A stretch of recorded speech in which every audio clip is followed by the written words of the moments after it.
Come on in, friend, the coffee's hot. We got a seat saved in your favorite spot. The world's out there, but not in here. We're pouring joy, not feeding fear. So hang your worries on the old coat rack. Kick off the stress, don't look back. Leave your troubles at the door. We don't need them anymore. There's laughter in the air and kindness to spare. Like sunshine spilling on the floor. It's a brand new day, so pull up a cup. Coffee club's open, come fill up. Let the stories fly and the good vibes flow. We're all just friends, you haven't met yet, you know. No headlines here, no judgment zone. Just real talk like back home. Bring your truth, your dreams, your grin. Everyone's welcome, come on in. We got cream and sugar and a whole lot of heart. And the best part is just where you start. Leave your troubles at the door. We don't need them anymore. There's laughter in the air and kindness to spare. Like sunshine spilling on the floor. It's a brand new day, so pull up a cup. Coffee club's open, come fill up. Let the stories fly and the good vibes flow. We're all just friends, you haven't met yet, you know. This ain't just coffee, it's a little escape. With every sip we set the pace. Slow it down, breathe it in. This is where the good days begin. So leave your troubles at the door. Let them melt into the floor. With a smile and a sip, take a little trip to the place you've been looking for. Coffee club's open, the welcome's wide. Just bring your heart and leave your pride. Together we rise, we laugh, we love. One cup at a time in the coffee club.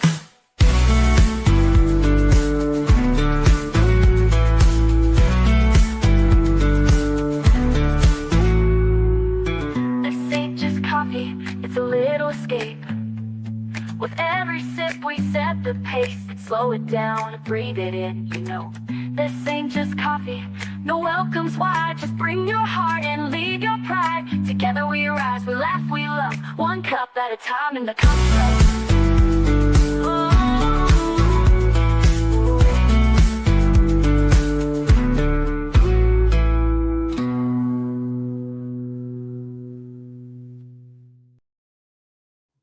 Good morning, coming at you on another Thursday Coffee Club.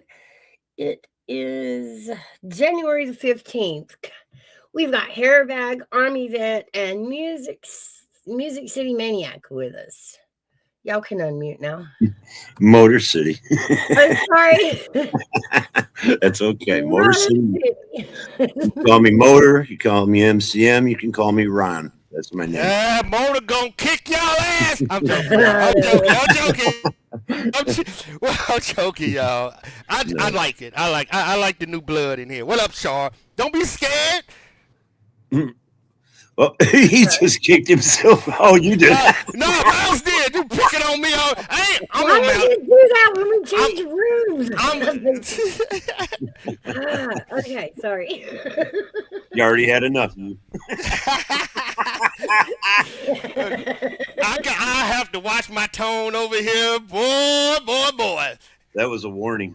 A warning shot. You see, Hairbag's still on mute. He's scared. You said you kept coffee just before. I'm finna go get me one. Mouse must have heard what y'all was saying in the chat. She turned her whole mouse to ice. I did. In fact, I gotta put it back on. Hold on, let me put it back on. Boy, hey, she being toxic today, y'all. I'm just letting y'all know she on her toxic shit today. Uh-oh. No. She on her. We're gonna clean it up a little bit. There's some case law I want to look up together and go over. Like, we all know the emotions. We know how everybody felt about the shooting in Minnesota. But let's kind of turn that around and look at the legalities on everybody's side. What law they have on their side and what laws they don't. Who? Which one? You mean? Now, and when I say they, I'm speaking of first the ICE agent that shot her, and not so much the victim, because I think we've pretty much gone past that. But now in Quay is the wife and what her part in it. Could she be prosecuted for the run baby run?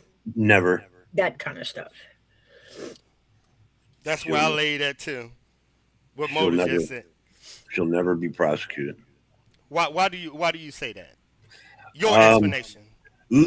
she won't be convicted of anything. She may be brought into court, but if that is the case, I guess this administration is calling for war. A little high profile, but I understand what you're saying. That's just my statement. That's my opinion.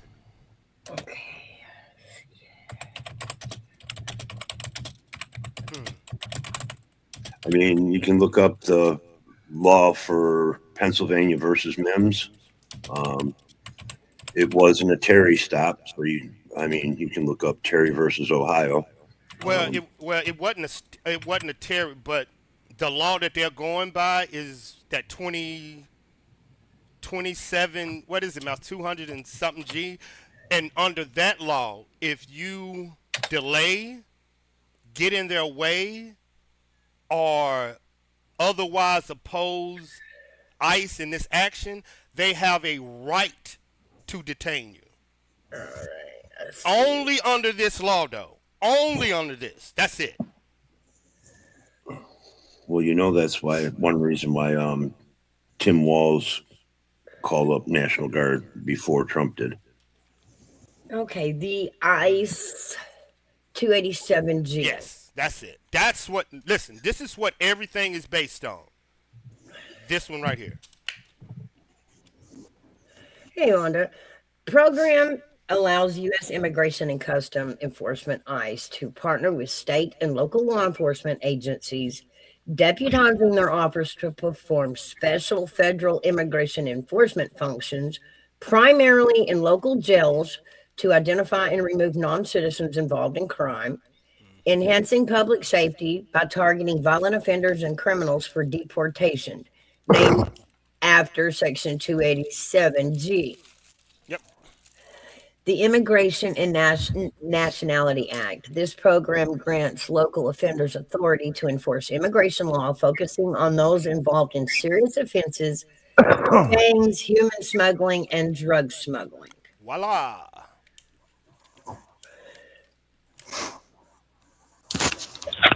So, though we read it here, what happens if police departments do not want to get involved? Supposed to cancel the mission. Well, I want to like the case that happened or the situation that happened in Minnesota. ICE agents are not allowed to conduct traffic stops in local jurisdictions. That is against the law.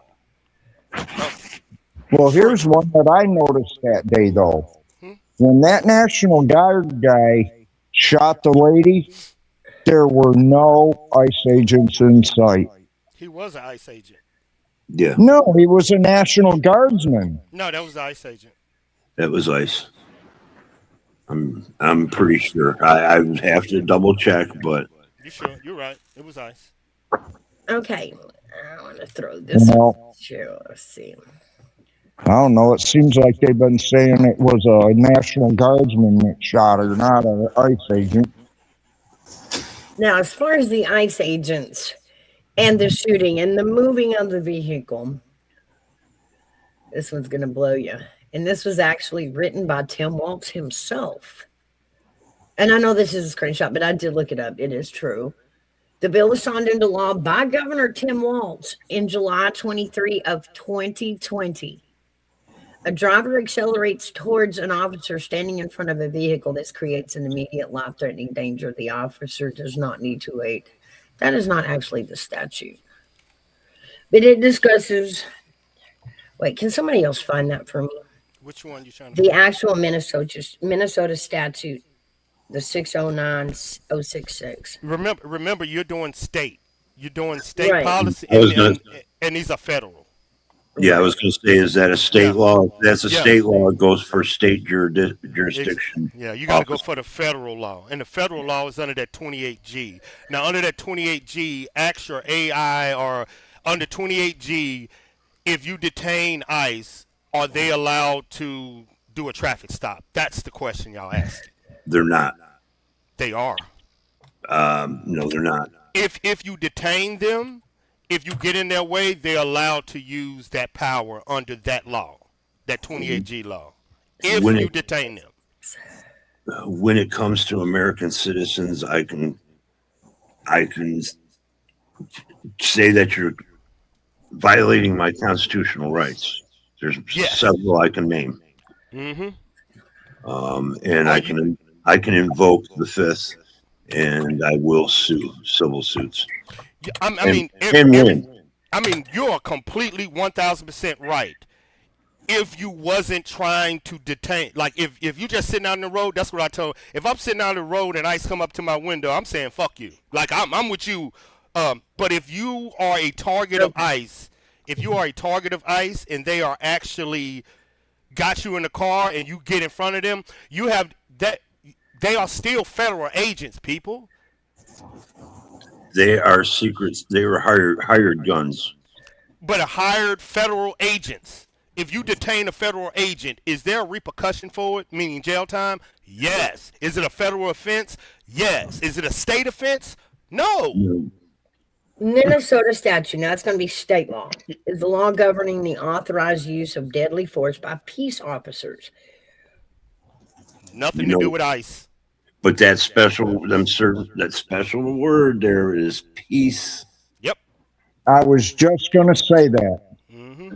Got nothing to do with ICE. Now it's the law with ICE. You remember, Mouse, me and you had the same argument, and then you brought up in that law that it says if you get in the way of ICE, they has these powers. You remember that law you brought up to me, and I was like, yeah, you're right.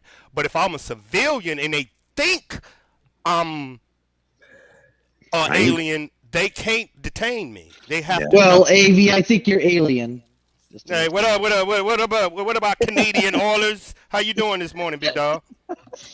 I'm doing good. Spoilers.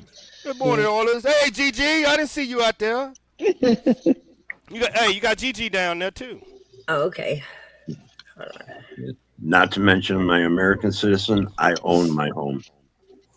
And I was telling Mouse, your car is an extension of your home. I wish I had H out over here. Well, this is talking about, and I wanted to go through this because, and this has to do with Tim Walz and him in the speech he just made and the derogatory statements he made. And this was actually a law he put into effect. Like you guys were saying, though, that is a state law. That doesn't cover ICE in the state of Minnesota. And so what I'm saying is if it were taken back down to the state level instead of the federal level, like they're trying about, because it's not a dual investigation, it's a single investigation. Yep.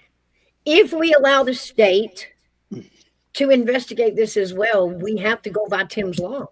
The state isn't allowed to investigate federal. Federal is allowed to investigate state. Yeah. The state. Hang on, I want to say something. AV said something about he doesn't own his own home. Well, our premier up here in Canada, I live in British Columbia, or it's called Bring Cash, and it really is, because you do have to bring lots of money. Is he said everybody does own a home. They own a tree house. He goes technically. So crazy. And so that's what he said. They own a tree house. Oh, are we gonna get on it, all this? I'm here to represent Canada. We gonna get on that. We're gonna get on our Greenland, which gonna bring Canada in. We got you, big dog. We are not going to be the 51st state, all right? No, you're not. You're going to be the 52nd. No, we're not. We're not. We're going to be Canada. Okay? That's what we are going to be. What up, Motor? What you saying? What's up, Gutter Plug? We're gonna get to it because that's Hairbag want to discuss Greenland, but Mouse want to go ahead and kill this ICE situation. Yeah, we got a whole bunch of shit down there. We can do Iceland. Ooh. Oh, that's Iceland they called for next. Ooh. After Greenland. Yeah, Well, you could have Iceland because they're weird people. That's all they do is eat ice 24/7. Why does Trump want Iceland? Well, they were throwing that in there. They said that would be next. Because they're made of ice. I think he's Greenland. trolling. Sorry, I need more Because coffee. they're made of ice. Why does he want Greenland? So supposedly for national security strategic positioning. True. What would happen if Russia got it? Russia Hey, don't want it. Bruce. Russia's not going to get it. Trouble. Yeah, the point Okay, blank. what about China? They don't want it You're either. not going to get it. Yeah. They don't. No. He wants Greenland because that's going to be the new North Pole. That's going to be where Santa Claus relocate. That place is good because it monitors Russia. Americans are about to get kicked out of there. The European special forces will be deployed today or tomorrow to Greenland. It ain't nothing they can do. Yes, they can. No, they can't, dog. Hey, Army vet, I watched the UN Security Emergency meeting called Council meeting, and Europe's turned their back on America. I'm going to tell you guys right now. Oh, I totally agree with you. I do too. You're right. You're facing millions of forces. You're not going to win against the world. Yes, we will. No, we won't. Yes, we will. You're not going to have guerrilla warfare from every country, and if this is the case, then we have become the Yahtzees. I mean, I get what you're saying on the global stage, but just for conversation, let's say you Motor. right. Motor touched on something. I want to say hello, Motor, by the way. How are you, sir? But I got to say, well, America is becoming the Nazis because you guys are bullying Venezuela. So- And you're doing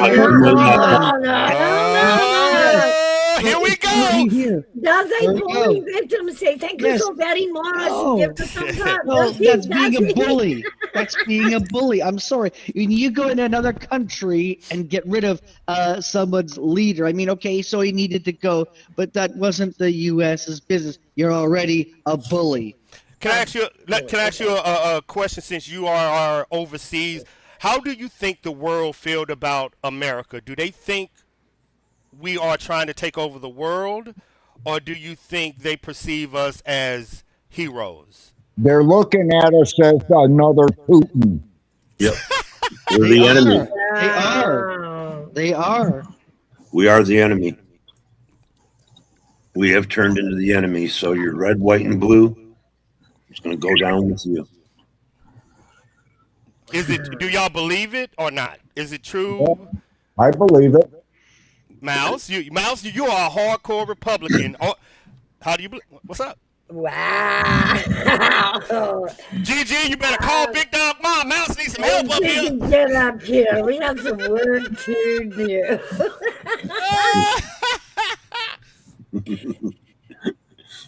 Have y'all read 1984? Every country America wants right now is the exact playbook in 1984. No, I haven't read it. Greenland is rich in untapped minerals, including rare earth elements, critical for technology, renewable energy, electric vehicles, and military application. The same as Venezuela. No. And we ain't going over there to get that. Mouse check back chat. It's different. Venezuela's was a power grab. I think we're going to build a light bridge to Venezuela. The oil. That's all that America wanted for was the oil. No. They're power hungry. There wasn't no oil. We don't need oil. No. It's not only oil. We have to have a strategic positioning to protect all the Americas. There's 35 countries in America. So United States, you're not the only American. You need to get that straight. Yeah, but I don't even know how to Mouse. I don't even know how to attack this conversation. Do they enjoy being governed by Denmark? Yes. Mm-hmm. They've already said it. I hear it's kind of split. It really is. You talk to one neighbor and they say yes. You talk to another neighbor, they say no. Name one country that you know gonna say yes to get invaded by the United States of America in 2006. Canada. See, I told you. Canada already called up 300,000 troops. No, Canada is hurting, and we need to be honest with it. Canada is about to be as poor as Mexico. Canada has a line leaving Canada right now that's stretching over 2 fucking miles because the country is so fucking poor. I'm gonna tell It's you because what. we have a stupid leader. Let's be honest. We have a stupid fucking leader. He's a banker who is a wanker, really. Let's be honest. I'm gonna be honest. Why are you scared to be honest with them?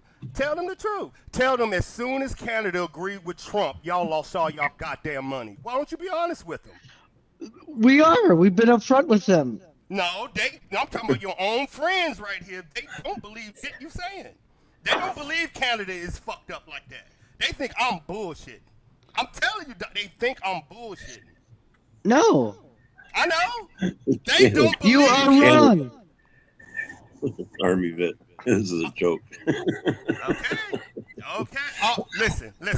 I Army vet. I live 25 miles from the Ambassador Bridge, and Canadians are not funneling across. Watch this. Just watch this. Thank you, Motor. Appreciate it. Orders is from Canada. Hey. If y'all do not change your policies that agree with Trump, is your country getting worse the more you agree with Trump? Yes or no? That's why they're over in China right now. He's not answering. That's not yes or no. You see what I'm saying about? He's not gonna answer these questions. Well, you gotta understand. Only 77 million voted for this administration, and of that 77 million, I'm going to guarantee you 5 to 10% are backing away right now. Of course. But we're gonna go back to this one, right? Is Canada hurting because of Trump policies? No. Yes. No. Is your GDP down? Is your income down? Is your oil up? Is your food prices up? That doesn't matter to self. Hang on. Just wait. Food prices are up a bit. GDP is up actually because we get Ukrainians. What was the other question? Hang on here. If you was to accept Russian oil again. No, I want to know what the other question is. What is the price of gas? What's the price of gas up there in Canada? Actually, gas is it's gone down quite a bit because it was supposed to be $1.89 about 7 months ago. Now it's $1.43. So that's a liter. That's 4 liters. That's a liter. So it's 4 liters to your. It's 4 liters. So that's actually. You're so good, all of I get to you. You're so good. Approximately $6 a gallon. That's a lot, ain't it? Well, if we was paying $6 a gallon in the United States, what would we do? Oh my God, we would hit the streets. We'd be screaming, "Oh my God!" You'd be protesting. You'd be protesting. Now understand the reason why they're $6 because they agree with Trump to ban Russian oil to their country. So they're shooting themselves in the stomach on purpose for America. You know, Canada's starting to do deals now with Europe, and they're opening up their trade lines with Europe and cutting off trade to United States slowly but surely. Hey, you don't know what's going to happen if oil gets diverted to Europe. It's going to go right back to the places we didn't want to sell to. Yep. Yeah, that's just around about the sanctions. That's just to get around sanctions. Because, what happens when? Go ahead. I'm sorry. No, you good. Go, Motor. What happens when Canada shuts off that pipeline? Then they don't get their refined oil back. Well, then they will go to somewhere else and get it. Russia. I'm not saying where because I'm not. Yeah, I know. I agree with you. Canada has oil. I don't have that power. Canada has oil. Canada does have its own oil. They don't have a refinery. Yeah. So they can't do anything with it. We don't. We have a different crude oils than overseas. Mr. Nobody, the world would end. The world would fucking end. Oh, you can think that, no, Mr. Nobody. Europe ain't no joke. No, what happens if we don't take care of it over there? It ends up over here. No. What he's saying is, what if United States just fuck y'all countries and come back home? That means Russia will take over the Middle East, and Russia will take over Canada. That means China will take over Africa. That means the Middle East will take over Israel. That means the cartels would take over Mexico. That means China would take over. Yeah, world will go to fucking hell overnight if we washed our hands of this situation. Well, you see what that Trump's doctrine, he wants to give 1/3 to Russia, which would be Europe and Russia. And Europe's not going to let Russia walk in. It's not going to happen. And China, they want to give Asia, all of Asia. And America, they want to give all of the Western Hemisphere. So Trump is going to give 2/3 of the world to our adversaries. And if you guys think that's okay, I don't know what to say. We don't need it. That's not the question, and that's not the point. The point is we're giving 2/3 of the planet to our adversaries. But you're saying give it. Yes. Other than United States, if this is what everybody's saying, a world war, wouldn't the military come home? Not unless forced out of the occupied countries. But if it was a world war, we wouldn't go out to try to stop China. We would go to protect our country. So I would, and the reason I think we would pull back anyway, like Mr. Nobody was said. If we rely on our military and we good. Our country. Say what? By what the Patriot Act that was invoked and all that, Bush even said the defense of America will be an attack on other countries instead of having to be at home defending. Our defense is the attack and the occupation of other countries. Yeah, that's what I was saying. So if we pull back, like Mr. Nobody and Gigi saying, what problems will we have if we pull back? Lots. When we get cut off from the world, there'll be a lot of problems here. In the United States? Yes. Yep. Like what? Depletion of supplies, because we get products from around the world. We don't grow coffee here and all that other kind of stuff. I think he means militarily wise. No. Motor is saying that he thinks. No, I mean. Yeah, but he's also adding in on if we go to our country, we will rip up our resources as a country. Ain't that what you're saying? Well, that's what I think Trump and this administration wants to steal resources. That's the only way they can survive. To steal them, that's right, and to bully other countries and go and take them over and say we're now gonna. That's exactly what America does. They've known they're the absolute bullies of the world. Hear that? Yeah. I wouldn't say the bullies of the world, but Trump's making it seem that way.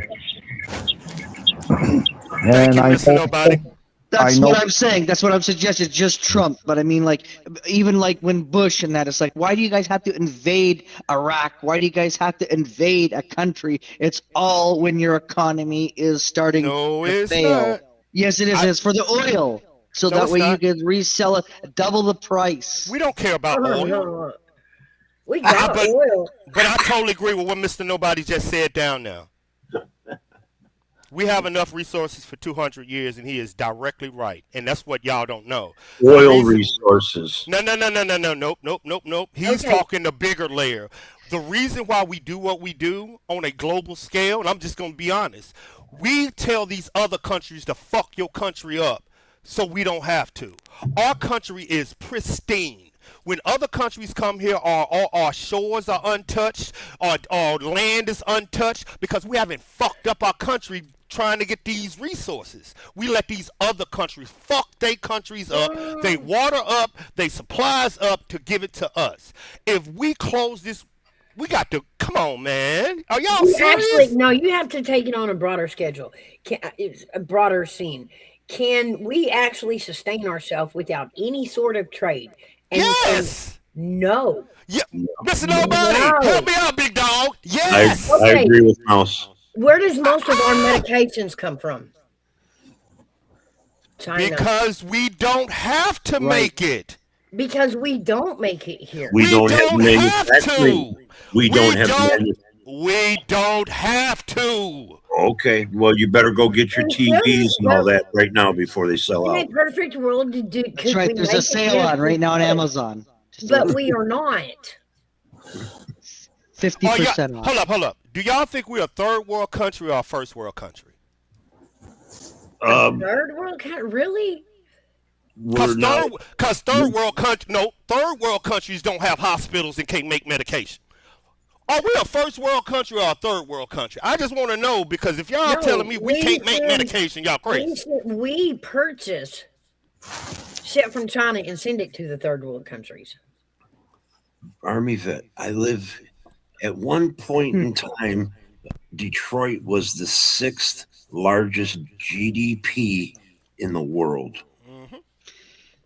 This was the manufacturing hub of America, and there is no more manufacturing going on right now. So to say that we have the capability of manufacturing on a high level to supply 300 million people is absurd.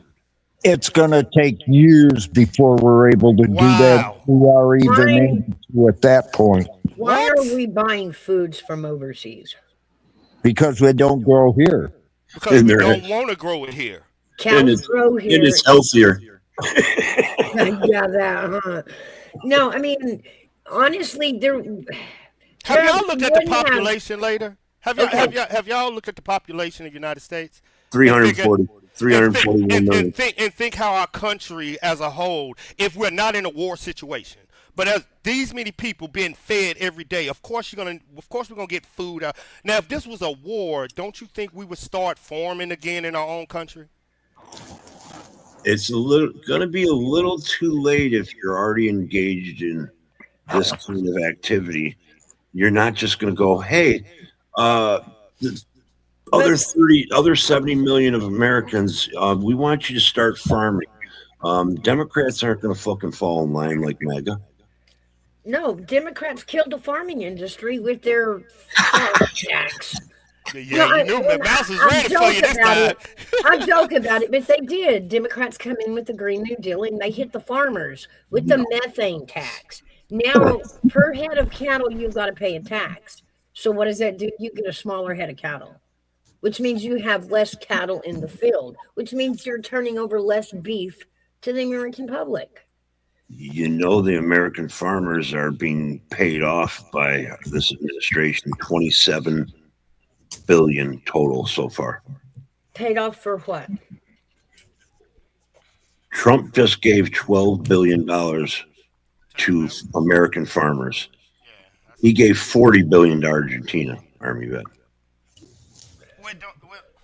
That's policy. He gave 15. We can't hardly hear you, AV.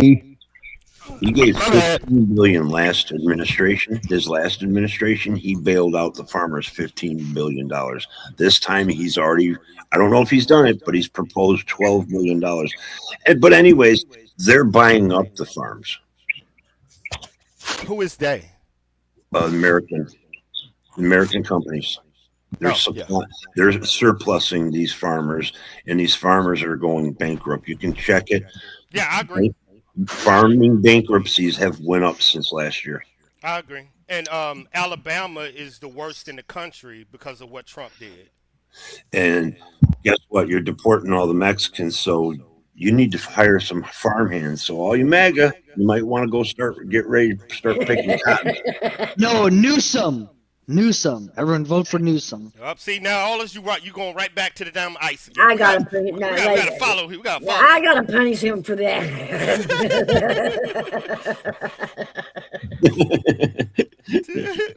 I can't even have that said in my airspace. Yes, Gavin Newsom, baby. Woohoo! Tariffs are bringing back. Yeah, who are you going to vote for, J.D. Vance or Newsom?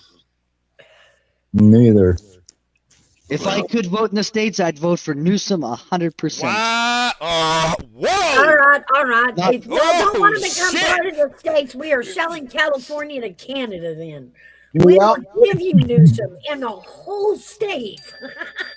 Hey, Mr. Nobody, me and your brain is on the same fucking wave. I don't think. All right. Yeah. I'm with Mr. Yeah.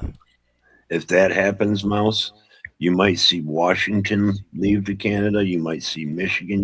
You're going to see Minnesota. You might see other eastern coast countries that are connected to Canada. They might leave America too. If this all goes total wrong, haywire. I don't know. What choices do they have? I would love to know. There's been discussion already about these things.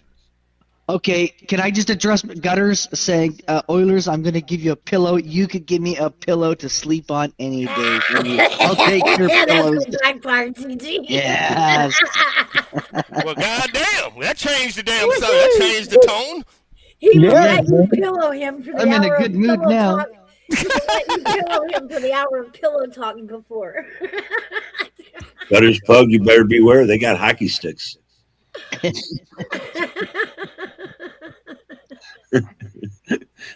Hey, what's up? What's up, Stevie? Hey, Steve. Steve. I'm trying to pick fights between Democrats and Republicans. I can't find one yet. I'm trying my best though. I'm trying to get GG triggered. Hey, keep talking. Y'all keep talking. I'm trying to get everybody triggered. See, Well, I'm going to go soon if Gigi doesn't come up because I seen Gigi. handbag. I ain't hear nothing y'all said. Say that again, Hairbag. I said, Oilers, you ever showed up in Gigi's unannounced, she'd have your ass in a bag. What, in a bag Uh-oh. on her doorstep? On her doorstep? it's getting hot. No, it's called a body bag. Getting hot in here, Army Vet. She don't take It's kindly true. to people showing up unannounced. I honestly believe if United States was to pull back, Russia would take over Europe, China would take over its grid, the Middle East would take over Israel, and the That's- cartels would take over Mexico. That's I full almost all-out war. Yep. I Sorry. almost agree. I feel like the Middle East would take over Europe before Russia would get a chance. Russia That's fine. Russia owns Europe's power. The Middle East wouldn't have a chance against Europe. They're already Middle there. East is shit already. It's already That's gone to already shit. what's running Whoa, Europe. whoa. Say, repeat that again. What you just said, Motor. I want to hit that subject, and I want to talk to Oilers about that subject. Europe would wipe the Middle East out. Why is the Middle If East? they attacked, I know, they I know. would lose. I'm sorry. I want to debate Motor on this. Let's Motor, go. I don't Let's think so. go. Because that is totally not true. The Middle East is already in shit. Nobody knows. Everyone's Thank fighting you. with one another. So Europe can't get its crap together because nobody's on the same page. So Right. it's like dysfunctional family. It's like Mhm. Deliverance.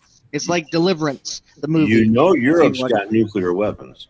It doesn't matter about You the also nuclear know weapons. too that well, so does the Middle East. But I mean, Yes, they I'm do. just saying that I would, if I mean, Europe would not take over the Middle East, and the Middle East would. I didn't say that. Big dog, No. what's up? No fear. What's up? No fear. My bad, I y'all. never said that. No, he No. said Russia would take over Europe. No. He said Europe would destroy the Middle East, And I don't think so. Oilers. If Oh. Middle East They're too attacked, poor. you have once you're going down. Since we're going to go down this road, all the Middle Eastern countries are not going to band together. You have Yes, they different are. factions. No, they will not. Against any other country? Oh, Yeah, they will. absolutely. North Korea, South Yeah, Korea, they they are will. going to come to the. And Yeah. They're not really- And they're also got Russia, who have Yep. missiles now You- that they're you- firing. These Okay. are. Remember, you're talking about religion now. These You're are two different conversations. No, because they'll all band Russia together. compared to the Middle East is a different conversation. Same men though fighting. Russia Because- will die. Russia will die for their country, just like the Middle East will. Will Europe die for their country? No, they split, just like he's saying. Yeah. They're so split. Well, America is so is the split. Middle East. No, Oh, okay. Iran's going to side with Saudi Arabia. but the Oh, religion no, that no, it- no, no, no. Wait, whoa. Iran's part of the Middle East. Yeah, but they will side with religion Muslim. over anything Yes. else. Over No, they Christian, won't. over Ah, Jewish. No, they okay. won't. Okay. Yes, I'm agreed with you there, AV. I Absolutely. know religion. Remember, we doing. I get what you're saying, country, but when you put religion in it, Mm-hmm. shit, that's a whole mouth. It is indeed. Yeah, I mean, they throw That's a rocks whole at kettle of they, fish. they throw rocks at tanks over there. Yeah, that's true. I'm like, I don't know why. It's just my, like, seriously. I don't know if you guys understand that Saudi Arabia and Iran have two different factions, which I not positive, but I think they're what's the two dominating religions? I think it's Houthi and Farsi. You know, I know what you're talking about. Yeah. The Shiites. Okay. Yeah. Motor. Okay, but when push comes to shove, if somebody's going to invade a country, then they may not agree with each other, but they don't want them taking that country because then they're going to come Pretty to that much. country next, But and so see, they're going to stand up for themselves. He's And right. believe me, they will get their young kids, their 12-year-olds, their 10-year-olds, their 9-year-olds, and they'll put a gun in their hand and that. And it's already sad at what happened in Iraq and what happened in other countries and that. you they're already guys have training. already blown out of proportion my comment because you're missing one statement that I made. If the Middle East attacks Europe, I didn't say if Europe attacks Middle East. So get that out of your head. Oh, okay. You saying if they were the first instigator to the situation? Yes. Okay.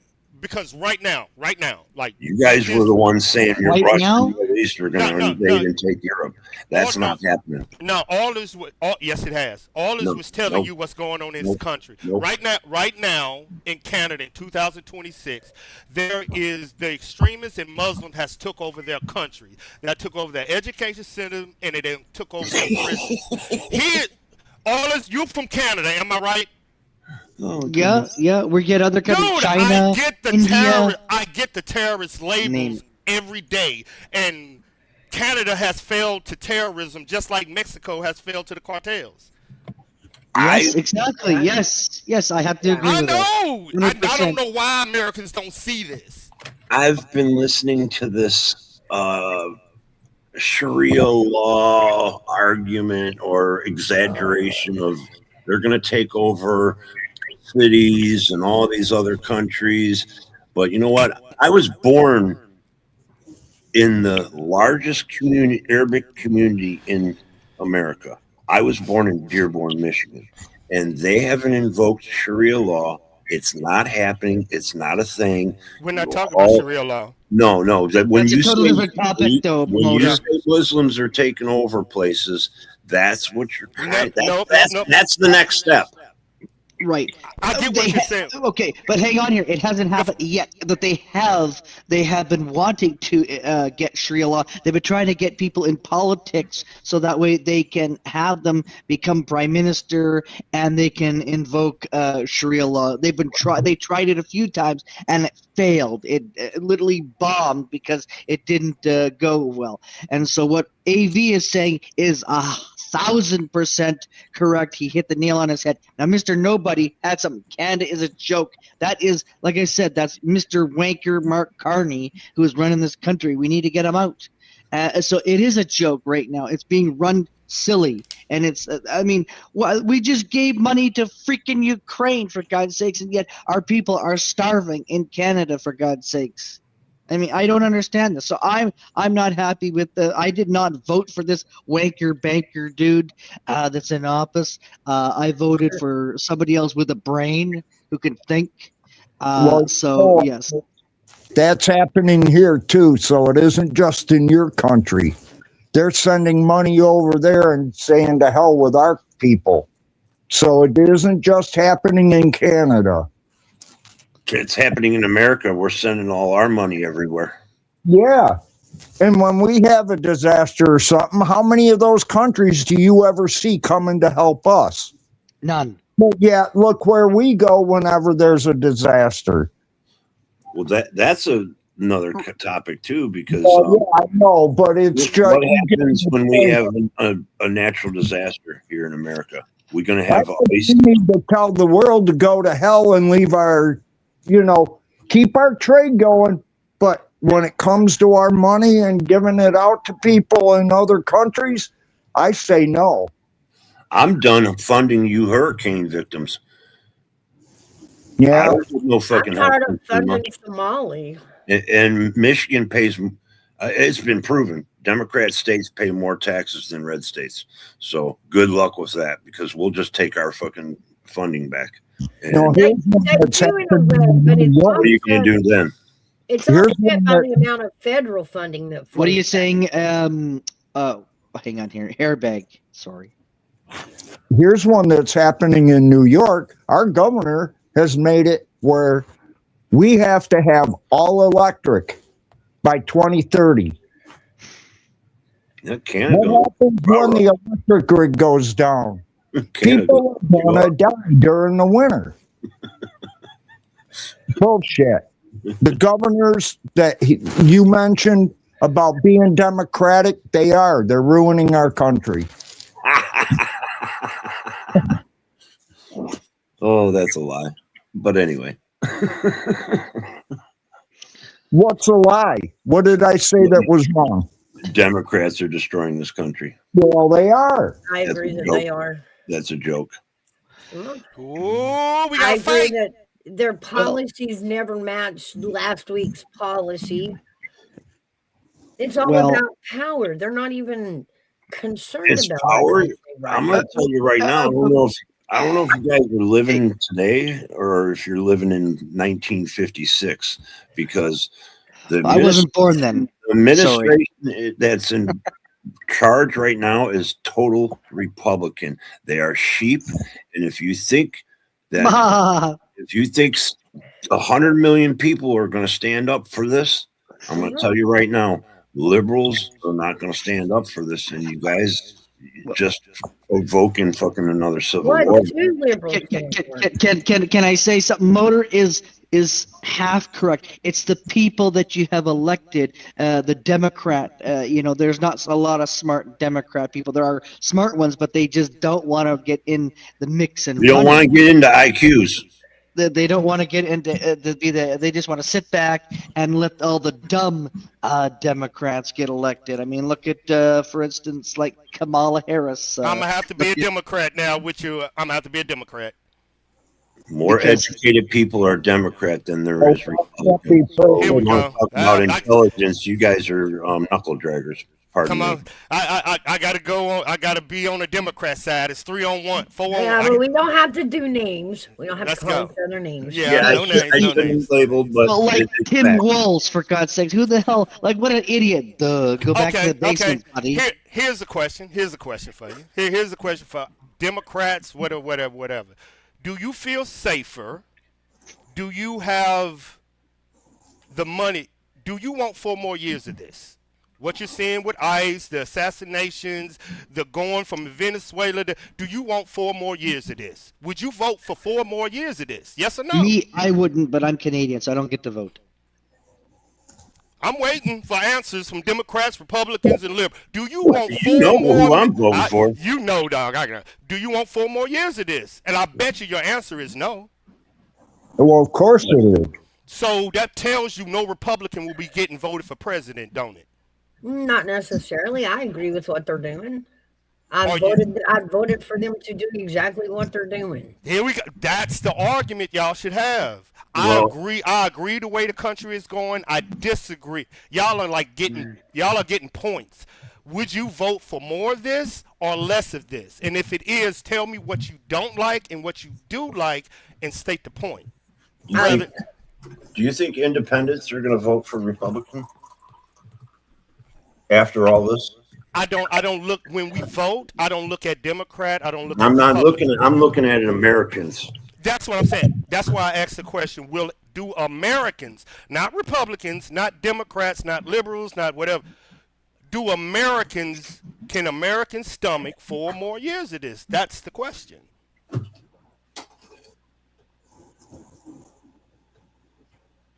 See what I'm saying? do. That's the question. I knew it was going to get worse before it got better. I knew that the administration we had administration and the stuff they did that Trump inherited, of course it was going to get ugly before it got better. That's what cleanup is about.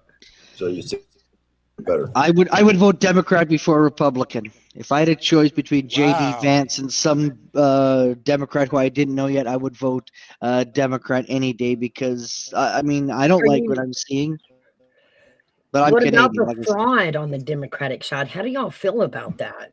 Well, what about the fraud that Trump, all those bills that he didn't pay? How about all those people he put out What are you talking about? employment? Bills he didn't pay. He always paid his bills. No, he didn't. Look up his history. He still has a bunch of employees that he has not paid, and he turned it over to his sons, and they said they didn't know anything about it. They're playing dumb, and so yeah. Well, if we just want to look at get that. personal on each president, we can go down the list. Yeah, we could, but you see, if you look at Trump, he's got the worst record. Look at No, his he doesn't. background. He's No, not he the doesn't. greatest business. He's not the greatest businessman at The all. worst that people background think was he is. Biden. And y'all Yeah, but voted for him. Well, not y'all, but Democrats voted for him anyway. They But he's were not the greatest president in his background. Look at the background if you want to look at each president, and He has he's got the American worst. policies. Biden. Trump doesn't have American policies. These are Yahtzee policies. Yeah, What do you mean yeah. Yahtzee policies? Well, To I- make vote America vote safe policy. again, to make us profitable again, to make us safe from foreign and domestic. You know where the profit's coming from? The profit's coming from our pockets. So The- that it ain't coming from European pockets too much anymore. And it's going to get less and less. I like Gigi's comment. Would you highlight that? Underneath Army, that one right there. That's dead on. Absolutely. If you guys think that either side is going to save it, then you're drinking the Kool-Aid both sides serve. That's absolutely right. Because they're all patting each other asses on the back in behind the scenes. They're doing it just for TV ratings and to get people's attention. Shits and giggles. Sorry That's about all. that, Yep. Lady Autumn. I haven't watched a cable news in 6 years. And hello Cable to news. everyone. To be brief, it is very good that the illegal aliens are being mass deported out of the Undocumented. U.S. Undocumented. They're not They are, illegal. No humans illegal. yes, they are I illegally in the disagree. U.S. I disagree. We have laws. If you step into our Exactly. country and you don't do it with papers, you are a criminal. It's They against are the law. illegally Against in the the law U.S. in any country to do Exactly. And please allow me to say this. You notice how liberals want to police how we speak. No, these are illegal aliens. They are illegally in the U.S. and it is very good. The term is They are. undocumented. No matter The how much term is you want to make illegal aliens. the term is undocumented. The term is pull your skirt down, please. Your slip is showing. Nobody's point is got a this. space, my friend. Watch These your word. Watch illegal your words. aliens. Yeah. We'll tell him to stop interrupting me since you want a booty clap for him. The point is this, Hey, put me, respectfully. boy. You lucky I ain't got control. This The shit would have point been is over 2 this, seconds ago. respectfully. The point is this, respectfully. Every illegal alien must be deported, and they are being deported. This is a beautiful thing. Additionally, it is also a great thing that we see that since the U.S. is being invaded by foreign nationals from all over the world, that. Mm-hmm. it's a beautiful thing to see Fear mongering. the U.S. now invading Venezuela. It's the U.S. taking over Greenland. I support the U.S. turning Mexico into a U.S. territory, turning Colombia into a U.S. territory. I support U.S. imperialism because foreigners from all of these foreign nations, they are undoubtedly and unapologetically colonizing the U.S. as we speak. They have little Chinatowns and little Mexicos and little Arabias throughout the U.S. So the U.S. must colonize the nations that immigrants come to the U.S. from. I say that in closing. Okay, but can I say something? And who is this person, by the way, that's on here? By the way, I'm This is Oilers Pan. fan. Everybody welcome Pan onto the panel. Who? Pan? Okay, nice to meet Pam you. Mulattoism. Okay, so what I want to say is, this is Oilers speaking, is I think that illegals, yes, but the ones that are being kicked out, some of them have come in like through the front, like they've actually done their paperwork, and they're still being kicked out back to the line. Good. They And need so to go fix their countries. They need to go fix their countries. We don't need any immigrants in the U.S., and we have no obligation to allow any immigrants in the U.S. That's if what they our do it legally, if they Constitution do it was legally, done. they We have to do have it no. legally. I'm gonna repeat my response to your question so you can understand what I'm saying. I repeat it verbatim. When I say we, I'm talking about the U.S. We have no obligation to allow any immigrant in the U.S. They all can go. They all can leave. If they're legal, yeah, we do. No, we have no believe in obligation. the vetting process. We can Yeah, but they're allow sending the you, legal ones, but though. we If we're you not don't want immigrants, obligated. guys should start leaving. No, I mean he's right. We're not obligated to just let any and everybody in. When Exactly. We're people not come in obligated. legally, Legally, it if is what this country was formed on. Hold on, listen to what I'm saying. I responded what you say. I don't know what part you're not understanding. Even if they came to the U.S. legally, we are not obligated to allow them to stay in the U.S. Okay, I get you. I agree. I see what To you're a certain saying. point, they've done the paperwork and everything has been approved. Why are they being sent back again? You heard what I said. I'm not going to keep repeating it. Okay, And this is another reason You let did me what that you explain said. this. You Canada. haven't got Tried to let warn me you, but answer y'all Please let don't me say listen to this. me. Y'all Let don't me listen to answer me. this. Let me Let say me one more answer thing. this. First of all, they are not playing snipe hunter through the streets of these banging pans and running immigrants through it's not. We are still in phase one. These are still being run under warrants. Like we are just fulfilling warrants in this stage right now. We're not just grabbing families and checking IDs and making roadblocks and not letting illegal immigrants pass and scooping them up. These are people who are in our country, have committed horrible crimes. People we wouldn't want on our streets if they were American citizens. Okay, go ahead with your. Very brief. I do want to say this. Additionally, and this is one country that I left out, I support the U.S. turning Canada into a U.S. territory. They are too close to us to be so oppositional against us. So we need to control that situation respectfully. I tried to warn. Just Yeah, tried. I agree with that. It's the truth. But he's Respectfully. serious. He ain't joking. I'm Yeah, very a little, serious. Yes. little bit I of know. delusion. I'm trying to let them know he's serious about what he's Well, saying. I know he's serious, Yeah. but he's a little delusional because there's Okay. a good 70 million Who could people stop us? that will oppose the Conservative I, Party. I tried. Who could stop us? We have Exactly. veterans on Mute our. up. We have veterans on our Your side. your veterans aren't worth shit. Respectfully. What is Just because you're conservative does not mean you own every veteran. There are Democrat nobody? No, or liberal nobody said veterans that. out there. They Nobody will said not we follow own your our- rules. They will follow their commander. No, they will not. Exactly. Yes, When they it comes will. down to it, they will not. They already have. Yeah. You guys are. I'm But telling you, let me you're let working me off address your hand. respectfully. There's a Black American brother on the panel. What I'm saying has nothing to do with racism, but I have to Like to ask bring you, it up brother, then. Yeah. Go for it, dog. why are you to the Black American brother? Why are you booty clapping for immigrants when it is He's the not. immigrants that are Say, literally? no, I'm Well, allow not. me to complete the question to the back. You cannot speak to, with all due respect, you cannot speak for the Black American brother. With all due respect, that's your white privilege sneaking out. Let me address the Black American brother. To the Black American brother, I tried to you're warn booty you. clapping. Better be You're where. booty clapping for the same. Allow me to complete the sentence, please. Don't be triggered. You all say a lot of things that I disagree with, but I'm not triggered. To the Black American brother, respectfully, why are you booty clapping for the same immigrants that are coming to the U.S. and ethnically displacing your own ethnicity out of your own communities? When we go to Harlem, that's not majority Black American anymore, it's majority immigrant. When we go to Compton, that's not majority Black American anymore, that's majority immigrant. When we go to Boston, they literally don't have any majority Black American communities due to mass immigration. Don't you understand if you continue to advocate for the same people that are ethnically displacing you, you won't have any more majority Black American communities for your grandkids to grow up in?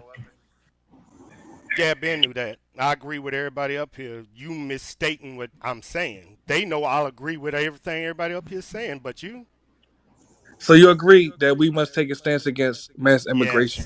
yes, yes. Much respect to you, brother. Because Respectfully. I know the immigrants are taking the black job, so I know. Yes, That's what sir. I'm saying. I Yes, agree sir. with you. Yes, sir. I So got may you. I ask, what is your point of contention with me? Because you've been taking a lot of shots at me. No, What no, is your no. point of contention? It wasn't that. It wasn't the point. I'm letting them know. I know who you are. I from over there, so I'm letting them know what you're saying is true.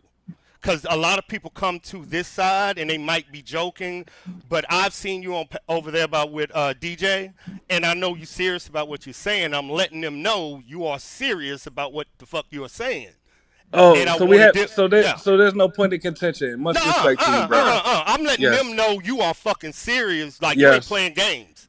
I'm serious, yes. Yeah. Much So love you're to you. not just Peace. trolling. You believe what you No, he say. believe what he say. Believe me, Yeah. y'all. Yes, yeah, That's what I was trying to get them to understand. for He ain't sure. playing. Because I know him from another sector. You know, when you were up there, like yesterday when you and DJ was talking, yeah, I know you. Yes, sir. And much respect to you, brother. Airborne, big dog. Go for it. Like, he gonna bring you y'all fire, y'all. He ain't gonna back down either. I seen him. I'm just letting you know. Get ready. And let me say Get this to ready. Mouse. Yeah. Mouse, thanks for having me on the panel. I pretty Absolutely. much said everything I wanted to say in this particular discussion. If I feel compelled to come back up and you'll allow. I sure will. I appreciate you coming up. Thank you for coming up. Thank you, big dog. I'm gonna check you out over there, DJ, y'all. He really good over there. He give you your pushback. I appreciate the conversation. I appreciate him coming up, but I've been muted. So I, Everybody has a viewpoint. Oh, I know of him. I do. I know. I knew when I seen him. Oh yeah, yeah, yeah. but I'm gonna. I've been living in Detroit for 58, 59 years now. And I don't know people that don't live in these cities that you're talking about. Detroit's had the Chaldean community, the Arabic community, the Jewish community, the Greek community, the Latin American community, and they are separate communities. This has been going on for 75 years, maybe longer. So to think that immigrants are suddenly taking over, immigrants have been here. They've been here. No, I don't think that. Immigrants, yes. Immigrants and illegal immigrants is two. I'm an immigrant. I'm a descendant of an immigrant. Let's get real. I'm an Let's get immigrant. real. Yeah, I'm Hey, an immigrant. hey, I don't want to pull no race cards, but I'm pretty sure your people were brought over in chains on boats. I know. So That's why I say most of us are so anybody immigrants. invoking black or white privilege to black privilege, that is ignorant in my book. For Oh, see, someone I would have done and point fingers at you, I've Army never vet, moved is to an totally area wrong. because the majority of people. No, I totally agree with everybody because I think this is a distraction. Yeah, I told Mouse 2 years ago, and we had this discussion about politics. Mouse will tell you. I said, "Do you want to know how you confuse Americans?" And I told her the closer that you get to midterms, and the closer that you get to electing a president, watch how racial it turns. Oh, it's getting bad. Mouse, didn't I It tell? already- I said the closer it gets, the more and that the only thing that separates our country is that. Yeah, it's a race. I Race see is it. a social construct. Yep, I You see gotta it. know that. But that's why I say y'all are mad at the wrong. Now the Greenland, I get America's like, hold up, we overstepping, but this ain't a fucking problem. This is a distraction. Yep. Epstein files. Ah, Pedo protectors. Fraud Pedo in protectors. Minnesota. y'all, Pedo y'all, protectors. In their learning centers in Minnesota is the problem. No, 360 Somalians in Minnesota is not the problem. No, the fraud is the That's what problem. I just said. 360,000 Somalians that are being accused of fraud is not the problem. More white people commit I tend more to fraud than disagree anybody. with you. we're right back in the fight again. When my tax dollars Let's are get going real. back to Minnesota through the federal side of it, Your I tax have a dollars ain't problem. going to Minnesota. Minnesota's paying yours. Trust me. No. Hey, man, I knew the fight was finna come back, Mr. Nobody. I tried. I tried. I mean, you There better, is you still better a check where difference. funds are There coming is still from a Democrat difference between states. state taxes and federal taxes, and they're getting state funded and federal funded. So And my guess what? federal taxes are going. Red states don't even pay their own state tax. I don't even know what's happening, but I'm finna bow out of this one. I know y'all Because finna start politics. red states are for lower taxes because we know our taxes are being Yeah, wasted. well, good luck supplying your fucking, military and We all your need some more Democrats and Republicans to No, argue. we're doing fine. We even have our own TBI. We have our own Okay. branch of everything. We don't need the state tax. You're gonna need product. We got product. In fact, we made the pennies. The pennies are gone. They just stopped. They stopped making them. I'm with that. It's hard to make an argument when it comes to Republicans and Democrats. It's just so being military is because they all do the same thing. Yeah. But the way I see it, the Democrats are still for the government and the conservatives are still for the people. You own the government right now. What are you talking about? No, I don't own the government. The Conservative Party is running the government. They even control the Supreme Court. Shit, I even thought conservatives was Democrat for a second. Damn, The let me get out of voters this. put that in place. That was not a conspiracy. The voters did that. Yeah, it was. They tried to not remember January 6th. Oh, I'm sorry. Oh yes. Here we go. Hey, Brad, you in this fight because I'm hiding in the corner. And have we not already proved what really happened on the 6th? Are we just going to ignore the facts that came out afterwards? Over Oh 100 shit. officers of the Capitol Police were injured by a certain group of people, and it was not liberals. The only person killed that day was one woman. It was not a bloodbath like everybody leads on. I'm sure The there was horrific day. that died.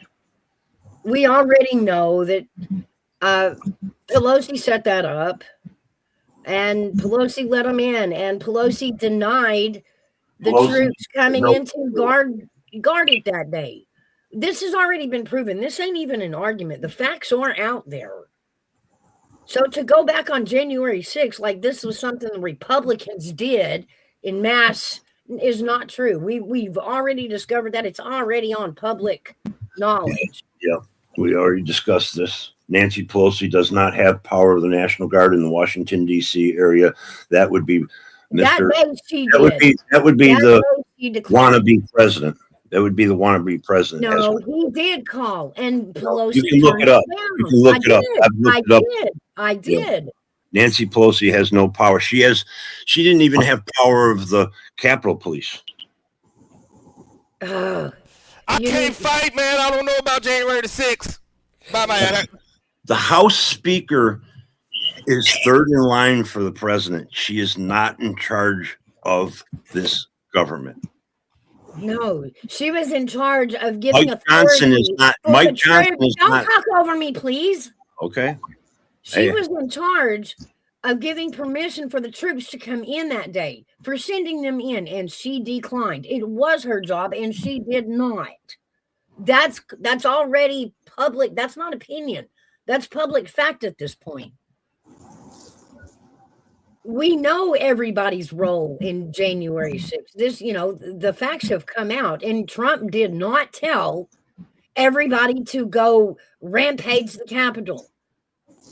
In fact, it was a chopped up soundbite. And if everybody would have listened to the whole speech, they would have known he didn't say it like CBS put it out, or CNN. He should go peacefully. Yeah, I'm not going to entertain these lies. Well, you don't have to.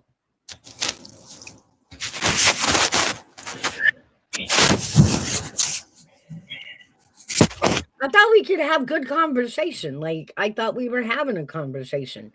We are. Now, apparently, if I don't believe with your side, you just poof, rage quit. Well,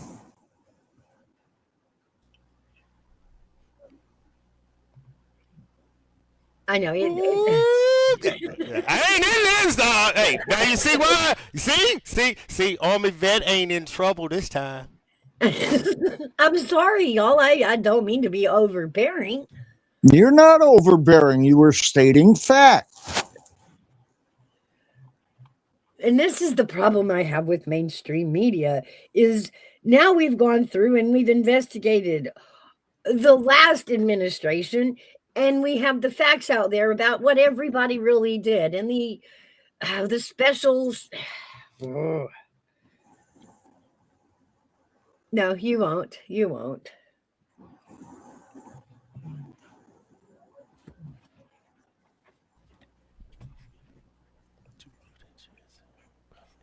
Well, if he goes and looks at it and finds out you were telling the truth, he'll be bad. I mean, let's stop repeating the lies of the mainstream media now that we know the truth. Let's at least stand on the truth. You know, I haven't even researched January the 6th. Too much drama. Stay away from it. It's the narrative that has to be pushed. And to fall back to January 6th as an excuse to today's world. My laptop died. It wasn't a rage quit. Okay. Oh.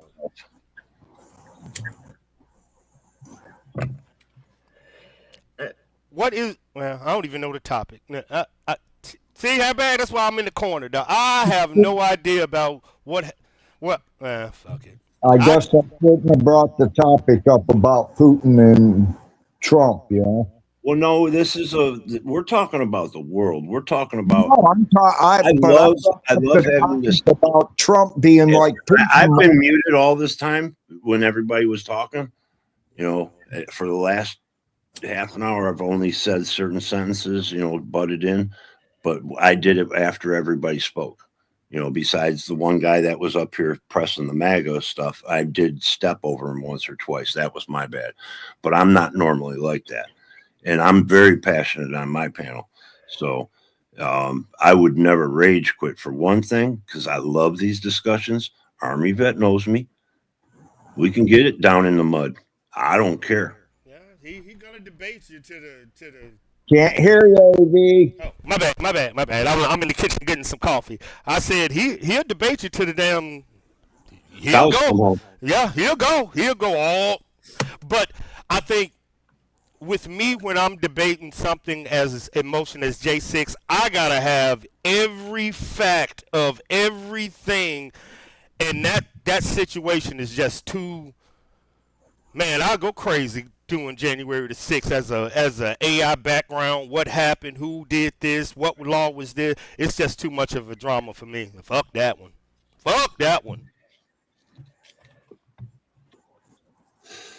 Which question, Mr. Nobody? What was your ask it again, Mr. Nobody? I think I know what he's saying. Why would you vote for a party that created the Klan? But you can't use the politics. Back then. No. I know. The Klan was small government, and guess who's small government? Conservatives. No, actually, the Democratic Party was in support of it. That's fact. The label was Democrat. Let's get that straight. Regardless, the Democratic Party has always been the KKK, the racist, that's history. Them are Southern people, Southern white. Well, no, that's Democratic Party. We're not going to divide it up into parts of the party. It was a Democratic Party. Yes, but that does not represent 2026. That's what you call a talking point, but it doesn't make sense. Because if this was, if the dem, and I'm just doing both sides. If that was then explain Obama. You can't. So stop. Logic gonna over. I get a talking In point, but that's fact, all it is. It's a speaking of Obama, Obama was the one in such support of the immigration. He immigrated more people than Trump has yet. Do you understand that? So they were, Let me say one thing about the immigrant thing, because it's not a hostile fucking comment. This is a fact.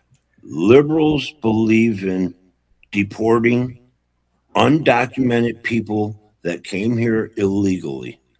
They are not illegals. They came here illegal. They are undocumented, and they need to go if they're committing crimes and they don't want to come here for a prosperous life for the pursuit of happiness, which is in the Bill of Rights.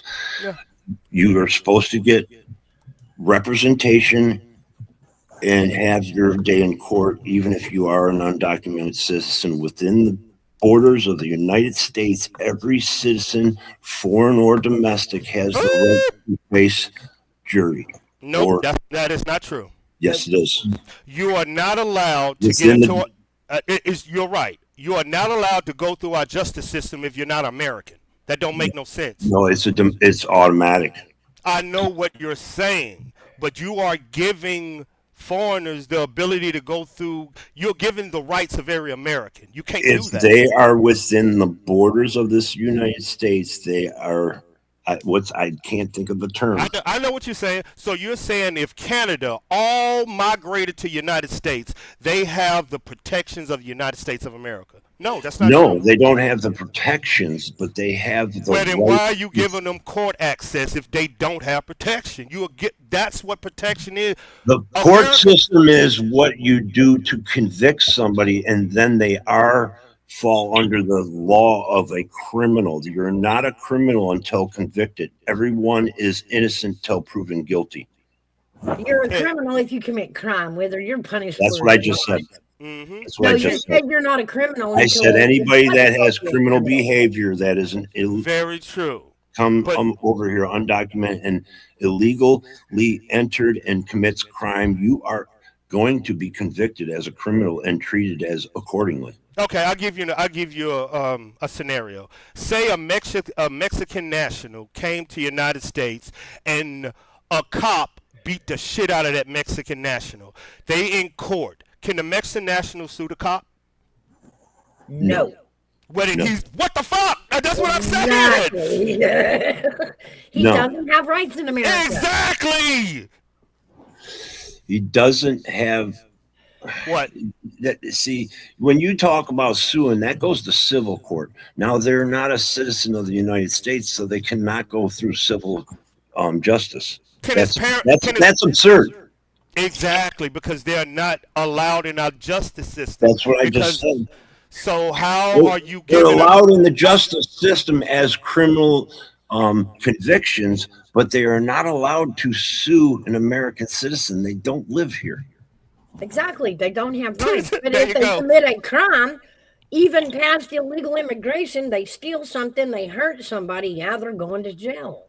Did you understand the words when I said Democrats and liberals are against illegal crossing of the borders? Yeah, that's what I agree. I don't believe they should have. I don't think they should be protected by our Constitution. That's me. I don't think they should be. They're not really protected by the Constitution, but that one thing is stipulated in the Constitution that anybody within the jurisdiction of the United States that is caught and criminally convicted can be deported. In federal court, not state. I agree. I totally agree. I totally agree with you, Moda. But I believe they are illegal, so that's a federal situation, not a state situation. Trump is going under the Insurrection Act, where it gives them this executive power where they can just deport them right to El Salvador, Nigeria, or wherever the hell pardon my French, where he pleases. But We've already had federal judges demand some of these. We've had American citizens deported. What are we talking about here? Yeah, We've that's got unconstitutional. American citizens dying. That's unconstitutional. You see, everything I'm saying is under law and constitution. There are war crimes being committed. That's why I go by the law. If each person is, did they say if you send an American back, what is that called? Is that against the law? Yes. Should it be punishable? Yes. I just go by the law. I don't look at my feelings. I don't look at I go by the law. And Motor is right. If you deport an American citizen, somebody should go to jail and somebody should be held accountable because you have protections under the Constitution as an American. So I totally agree. But at the same problem, if you are not here under federal, that's a federal offense, not state. That means federal law supersedes state. That means you don't get to go to state court. That's a federal offense, not a state offense. I'm just go by the law. My bad. The law. Well, the law also states if we have an illegal immigrant in our court system, in our jails for a It's crime undocumented. committed It's here, undocumented. They're not a criminal until they're convicted. True. So that would classify them as illegal after they were are they convicted, here not illegally? before. Yep. Mouse. Yeah, you're right. They here illegally. That I is didn't, a I didn't crime. say that. I didn't say they were here illegally. I never said that. I mean, this is a federal crime. You're arguing a point that I never made. No. I remember I said I agree with you. Yeah, it's a federal crime. That's why I say it's a distraction. Y'all basically saying the same. We all saying the same thing. We're not saying a non-citizen. We're saying an illegal citizen. Yeah, Not blowing a dog whistle doesn't pass, the paper. So I guess they're asking you, should ICE be doing what they're doing, or do you Hell disagree? no. Hell no. J.D. Vance said we're going to go door to door. But hold on. But you Are just they coming said, for our No, guns? it's not. hold on. Are they coming for our guns? No. they just Hold did. up. You just said that you agree that if they're illegal, they should leave. But then you just said ICE shouldn't be doing. So what's the? I disagree. I'm trying to figure out the Okay. problem. ICE is immigration. You cannot send ICE into American homes. And this is, you can look it up. It's on video. J.D. Vance said that the operations that were being done where Renee Good interfered, we're going door to door. No, they weren't. They actually Yes, had he a warrant did. on, He said on it. a rapist. They didn't have a warrant for her. For who? The lady that got shot? The lady they dragged out of the other lady they dragged out of the vehicle after she blocked ICE too. I don't know what's going on. I'm lost again. I don't know. I don't understand these Americans. Like, I don't see them going rogue unless you get in their way. Juju, come up here, Juju. I'm so lost. I've been on Venezuela. What are we talking about? No, they were not. Who is not? You might want to go check out Pennsylvania versus Mims. And there's probably another precedent court case that's been set precedent about these rules and engagement with federal officers with American citizens in local jurisdictions. This is bad. Okay. I'm trying to get the So you believe that if she is in the street, ICE don't have the law, or do you believe it's against the law? You do not have the right to drag me from my car because I parked in the street. If you're blocking a federal investigation, I get what you're saying. I get it. It doesn't matter. So if you I live here. No, I get what you're saying. So if say it's an FBI agent, a Fed agent, and they got a criminal in the back of their car, if you park in front of that federal agent, what is he allowed to do to you? He's allowed to call local enforcement to have me removed. First of all, if he has any powers, he has to give the order, and he has to give me the right to leave. He put himself 2 times in danger. He put his life in danger twice by walking in front of the car twice. Now y'all no logical, common sense peace officer Well, it's not in the training. The training is to never go in front of the car. That man walked in front of the car and put himself in harm's way, so self-defense is out the window. She backed up and aimed the vehicle at him. Mouse, do you still have your video? Did not aim the car. She clearly turned right. You can see when he's videotaping it from his. She done it and the wheel skidded on ice. It was pointed at him. From his point of view, from his phone camera, you can see her hands. If you know how to drive a car, you know what the motion is of your hands, hand over hand. You can see her turning the wheel to the right. In his video, you can see her hands clearly turning the car to the right, aiming it away from him. I will argue this. I have been my lawyer 3 times. Hold up. That's what I'm trying. Let me try to find an argument. So you're saying that I'll play the video. We can play the video. Yeah, we're gonna go to. I'm trying to figure out the argument that you're saying that he's seen her hands. I didn't say he. Who? Like that's what I'm saying. I'm trying to figure out what you're saying. Who? That's the problem. Who? Okay. Well, yeah. Why is it okay for her to stop an ice? Do you understand what protest is? But I guess protest. Some people think we're supposed to run over protesters, but we can't. We can't just leave the scene. If you will. No. I don't understand. We're not going to do that. Well, no, we are. Is one thing. Putting other people in danger because you want to box in a federal agent's car, that's not protesting. Blocking a car is nobody's life in danger. Hold up. Remember, that's Hairbag. Now I got to go on the other side. That's Hairbag argument. Hairbag said that's her form of protest. Exactly. Thank you. I'm on both. My bad job is to clarify. All right. Go forward, y'all. I'm 100% behind that. No, you don't have a right to repeat an investigation because you have feelings about it. This is not my feelings. This is from the Constitution. I have the right to protest. I have the right to stand in my street. You do, but you don't have the right to attack an officer. Nobody attacked an officer. The officers grabbed her door.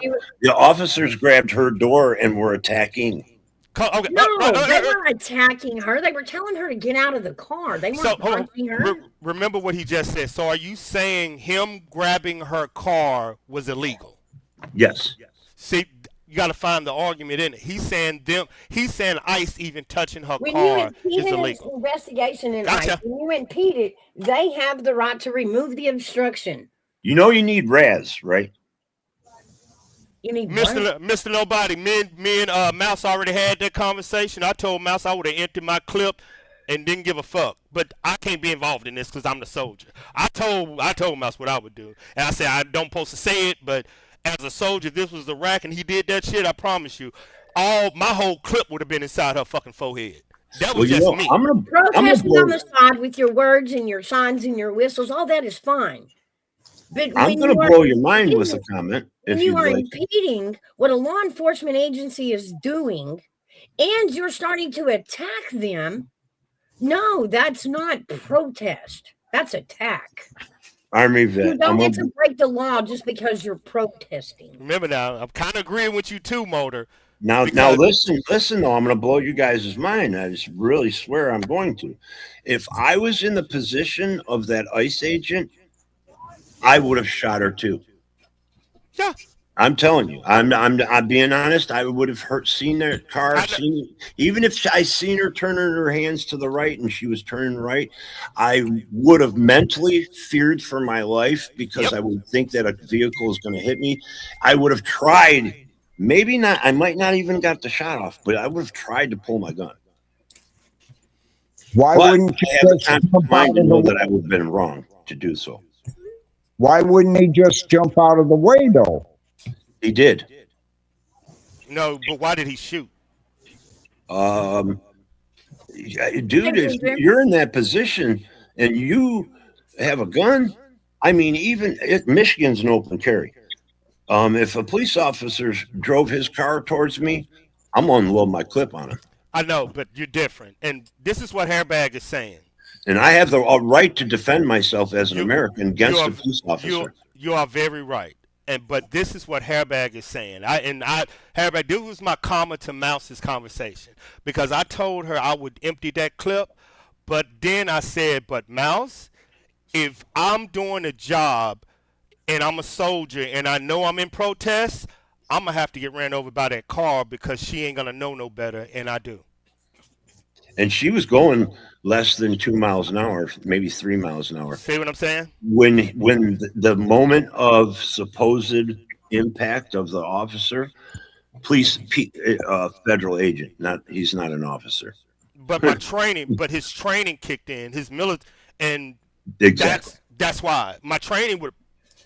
But if I wasn't trained and I knew I was going into the area, like, oh my God, I know these, excuse my language, I know these crazy bitches gonna be in front of this fucking car. So you know what I'm saying? I know what's coming. That's what you should know what's coming. But I agree with that. Mm-hmm. I get it. Hey, Juju, can you hear me? Hey, I can hear you. hey, Okay. come on, Juju, go ahead and start the fire. Let's go, girl. I ain't trying to start no fire, but y'all know that I think there is bullshit on both sides of the aisle. That's why I feel like I am in the middle seeking truth only. And I think that there is a lot of crap and lies and people that are allowing themselves to be manipulated by clickbait, rage bait, whatever you want to call it. And I am trying with everything in me to be respectful, and I was trying to find paper and pen to make notes, and I couldn't do that yet. But one thing is, Hairbag, I believe you are the one that's talking. And quite honestly, you got my blood pressure up a little bit on a couple of things that you said, and I'm not coming for you. No, that's motor. Hold on. Yeah, that's Motor City. Motor. Okay, motor. Sorry. So it's hard to see who's talking when I'm watching on my phone. Now I'm on my computer. Okay. So he was saying that ICE has no jurisdiction over citizens. And that they're not actually officers, if I remember correctly. Right. And that is incorrect.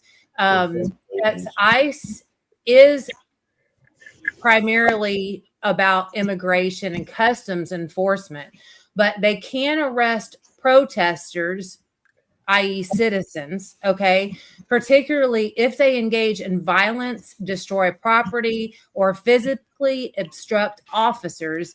And it will lead to potential federal charges like assaulting or impeding an officer.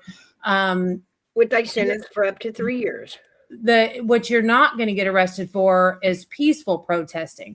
But the minute that you are obstructing their job, okay, regardless of whether or not you want to call it justice, but that's the label that we're going to put on it, because that's what they're calling it, obstruction of justice.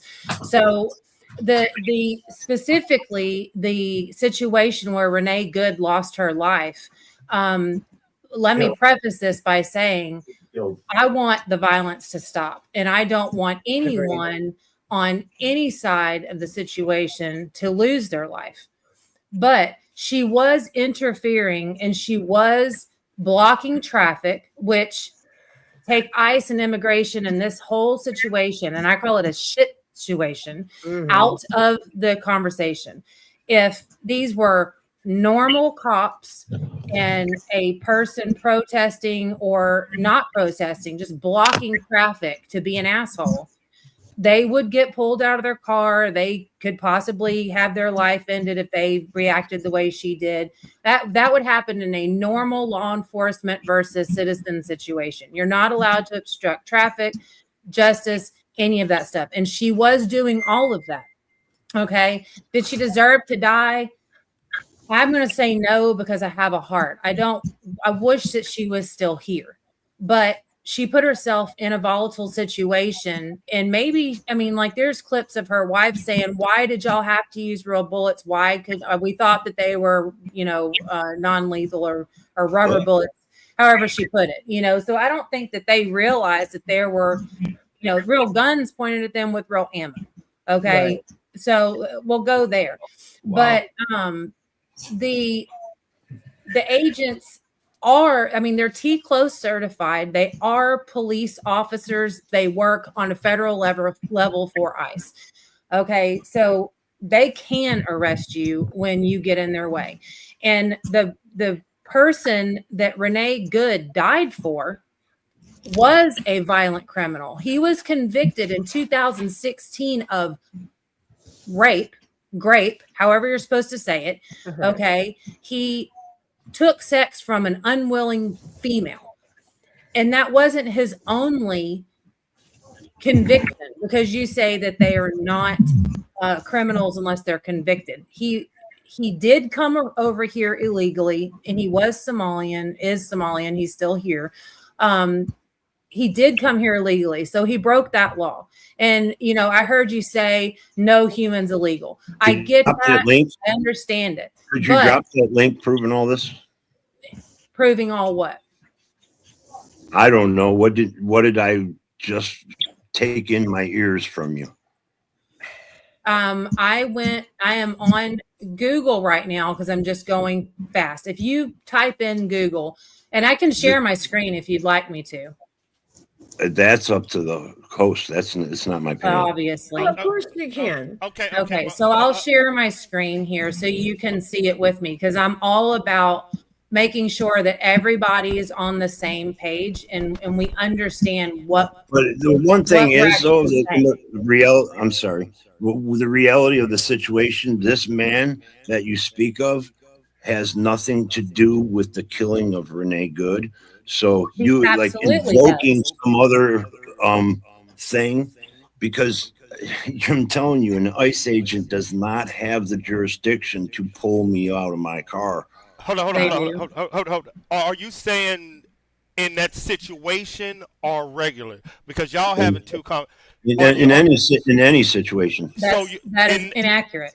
So you want her to prove that ICE if I have violently done something wrong to harm somebody, yes, he can do what he wants. So if she show you a law that I'm showing right now, I know that you don't believe that. I'm not listening to any laws that was invoked in the last 2 years.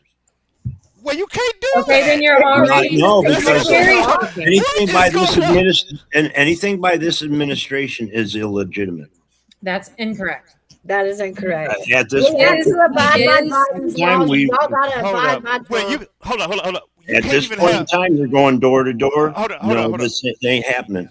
He was not going door to door. Nobody was going door to door. No. But he's saying basically, you don't believe in laws, so we can't even have a discussion about laws. That's what I'm saying. They don't believe in the laws, and that's why I can't have this conversation with people that want to bring up their feelings. They're bringing up their feelings. That's why I stopped it. Right. So then I will Google live right here, since she's sharing my screen. But this shows you that absolutely ICE does have the authority to pull you out of your car, arrest you, do whatever they need to do if you are blocking them from doing their job. That's number one. Number two, they were not going door to door. You are mixing a video that was put out of JD Vance speaking in response. And I specifically said so. In response to what happened with Renee Good. But you're bringing up some Somalian and saying that she was protecting them. You said that yourself. Of course I did. She didn't know a Somalian. She did not know a Somalian was in the back seat of the car. Well, so you she cannot was say there she was doing that. She protecting them should have done her homework. specifically. I did my homework. You really want to argue, but if you'll let me finish, they were executing a warrant for this Somalian person that took sex from an unwilling partner. Okay. She was protesting ICE doing their job.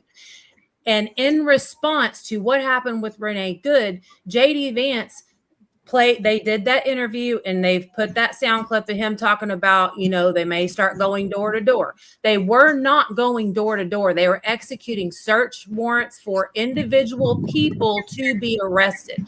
This Somalian guy just happened to be the one that she was getting in the way of. That's what I'm saying. I'm not saying that she knew the Somalian guy, and I'm not saying that, she had any interactions with him. She specifically was blocking ICE from doing their job, and that is what got her unalived. I don't like that she's gone, but she should have minded her fucking business and stayed in her lane, because when you go down to one of these quote unquote protests, eventually, like right now in this powder keg of a situation, you are agreeing that that protest that you're attending is worth your life, your freedom, and your liberty, because we all are watching this play out on TV, and it is not a safe situation for the ICE agents or for the people protesting. Do they have the right to protest? Absolutely. Do they have the right of free speech? Yes.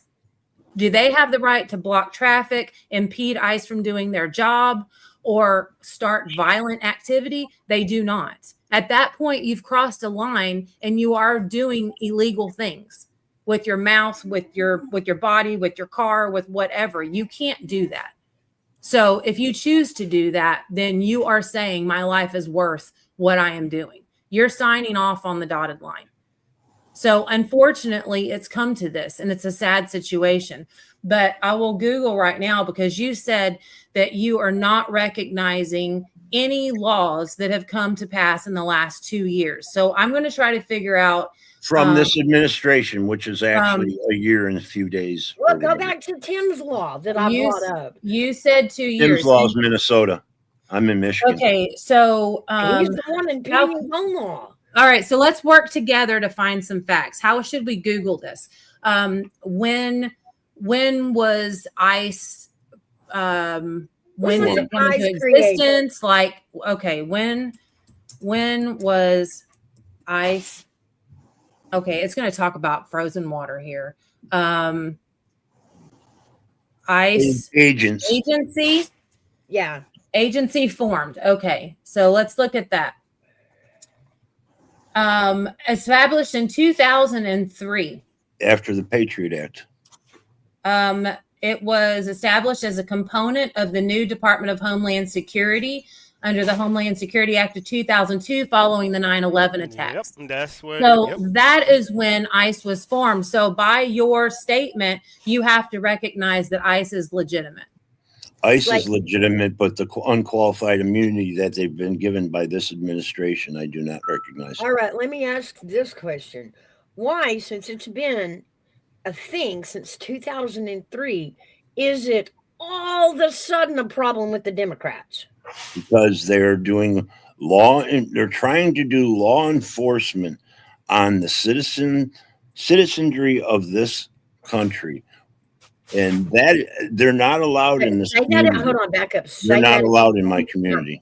They are what? They are policing the citizenry of your country? The communities of our country. They are patrolling as a peace officer would.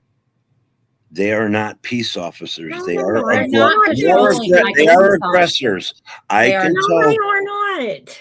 Yes, they are. No, they're not. Yes, they are executing. They come to my door when I order DoorDash, and they start pointing guns at my house. I have the right as an American citizen to defend my home. I own my land. You're going to end up getting this is going to be another Ruby Ridge, but it's going to be on the left. It's going to be on the left. What you're saying is they're in Michigan. It's going to happen. Following DoorDashers around and pointing guns at No, they you? just did in Minnesota. I played the video on my live. I told you this. They surrounded a Native American's home because she ordered DoorDash, and a supposed illegal or undocumented, they must have thought, because they detained his husband, and he was in the passenger seat of the DoorDash's car. They detained him, and he is in custody right now. That is true. That is true. That is the new trending thing right now, because now the Native American culture has started to stand up and say this is racial 28 profiling. plus 2. 28 plus 2. And they are bringing this to their Native American courts. So he is right. I'm off y'all side, but what he said. They're declaring sovereignty. Yep. Okay, so here is a chart right here of the deportations under Clinton, Bush, Obama, Trump, and Biden. See, I don't deny that ICE was formed. I knew that. We could have asked that question right off the bat. I knew You when were they saying were. they weren't legitimate and No, that no. they had no jurisdiction I over said their citizens. powers that they've been given are illegitimate. Juju, what he's saying, Okay. he don't have a problem. He's saying he don't have a problem with ICE, but he have a problem with the laws that they just created for ICE. Yes, I How they live. he don't have a problem with them. He got a problem with how they're doing it. See what I'm I saying? live in a border city to Canada. We have a bridge called the Ambassador Bridge that's been connected, I don't know how long, to Canada. We have Homeland Security here in my city. We conduct Homeland Security in a proper way.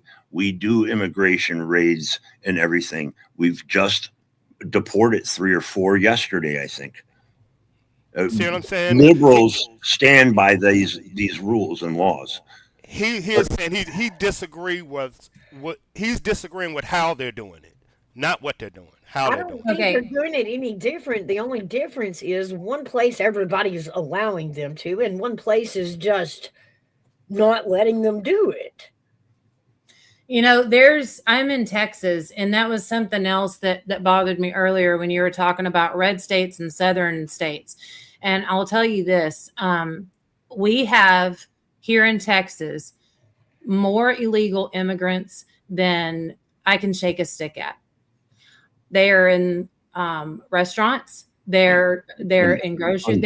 I mean, we see them everywhere, and they, for the most part, are really nice people, and we don't give them a bunch of shit. Like we don't go run around in, white hats and capes and, oh, you're illegal, get the hell out of here, you dirty Mexican. We don't do any of that shit. We treat them all nice. But you know what? ICE is executing warrants for illegals arrest, and we're not doing what's happening in Minnesota because we understand that they came here illegally and ICE has a job to do. And it doesn't matter if I've gotten to know the lady at the local Mexican food restaurant, and literally at the local Mexican food restaurant, we go eat there. There's this one waitress that helps us every time we ask for her section. She's a wonderful person, human. We sit there and talk and talk and talk. And you know what she tells me? Even though she's illegal, she understands that ICE has a job to do. And she's undocumented. However you want to call it. It's the same thing. No, that's technical. No, it's literally the same thing. She broke a law coming over here, and that comes out of her mouth. We have had this conversation. She sat down with us during her break. She knows that she broke the law coming over here. But she came over here because she had the ability to make more money here than she did in Mexico. So she came here, okay? And she knows she's illegal. And she says, so I'm just trying not to break any more laws so ICE doesn't have a reason to come to my door anytime soon. So even a Mexican person from Mexico that crossed the border illegally understands that she broke the law and she's just trying to be a good human until she can get her papers, which she's working on. So, I mean, that's coming from an illegal who calls herself an illegal. Allegedly, Juju, I'm trying to save you from prosecution. Allegedly. There ain't no allegedly. She told me this. Okay, but if she's already in the process of being documented, then she should be safe. She's not. She's not safe until her papers come through. And they told her that could take up to 18 months. Facts. Yeah, she's not safe. She's not safe. What did you say? Even if they've already filed for them? That's correct. She came here illegally, and then she started her paperwork.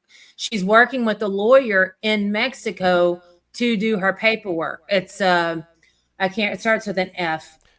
I can't remember the name of the paperwork, but she's waiting on that. So she's operating a vehicle without a driver's license. She's waiting tables at this Mexican food place. She'll be deported. She will be deported. And that'll be really sad, but she also understands that is a chance she's taking. But she's told us, she said, if they come to my door, I'm not arguing because I know I came here illegally. Okay, I got a question between both, because both of y'all are split for the first time. Juju and Mouse gonna agree, and Hairbag and Motor going to agree. if Motor and Hairbag think what that lady did was a form of protest, and Mouse and Juju believe what she did was illegal, what is it? That's not the same thing. I know, that's what I'm saying, but that's where Right. y'all are at. Both of y'all No, on both that's not sides. where I'm at. She has the right to protest, but her protest turned into an illegal action. That's where they're at. But Hairbag and Motor believe that's a form of protest. But you see where the crossroads at? That's where y'all at. No, you don't get to break the law in the name of protest. No. If I were to protest, I would go down to wherever it was and guarantee you I would not be going anywhere in Minnesota with the way people are acting. But say that there was a protest here in Texas and I agreed with it and I thought that me going down there would make a difference, which I don't think any of these protests are going to make a difference. And technically they're gotten to the point where they're not even protests anymore. This is rioting. All right. That's my opinion. But still, is it right? I think it's turning into ambushes myself. Is it a right? Every to human protest? has. Yes. Yeah. Violently? No. You're right.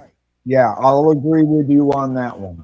I agree with that one So point. Yeah. hold on. Okay, so now it becomes intent. Should she die because her intent wasn't to hit him? Should he? That's where y'all at, intent. Nobody knows what her intent was. It's not up to us. Her. That's the courts. The courts decide that.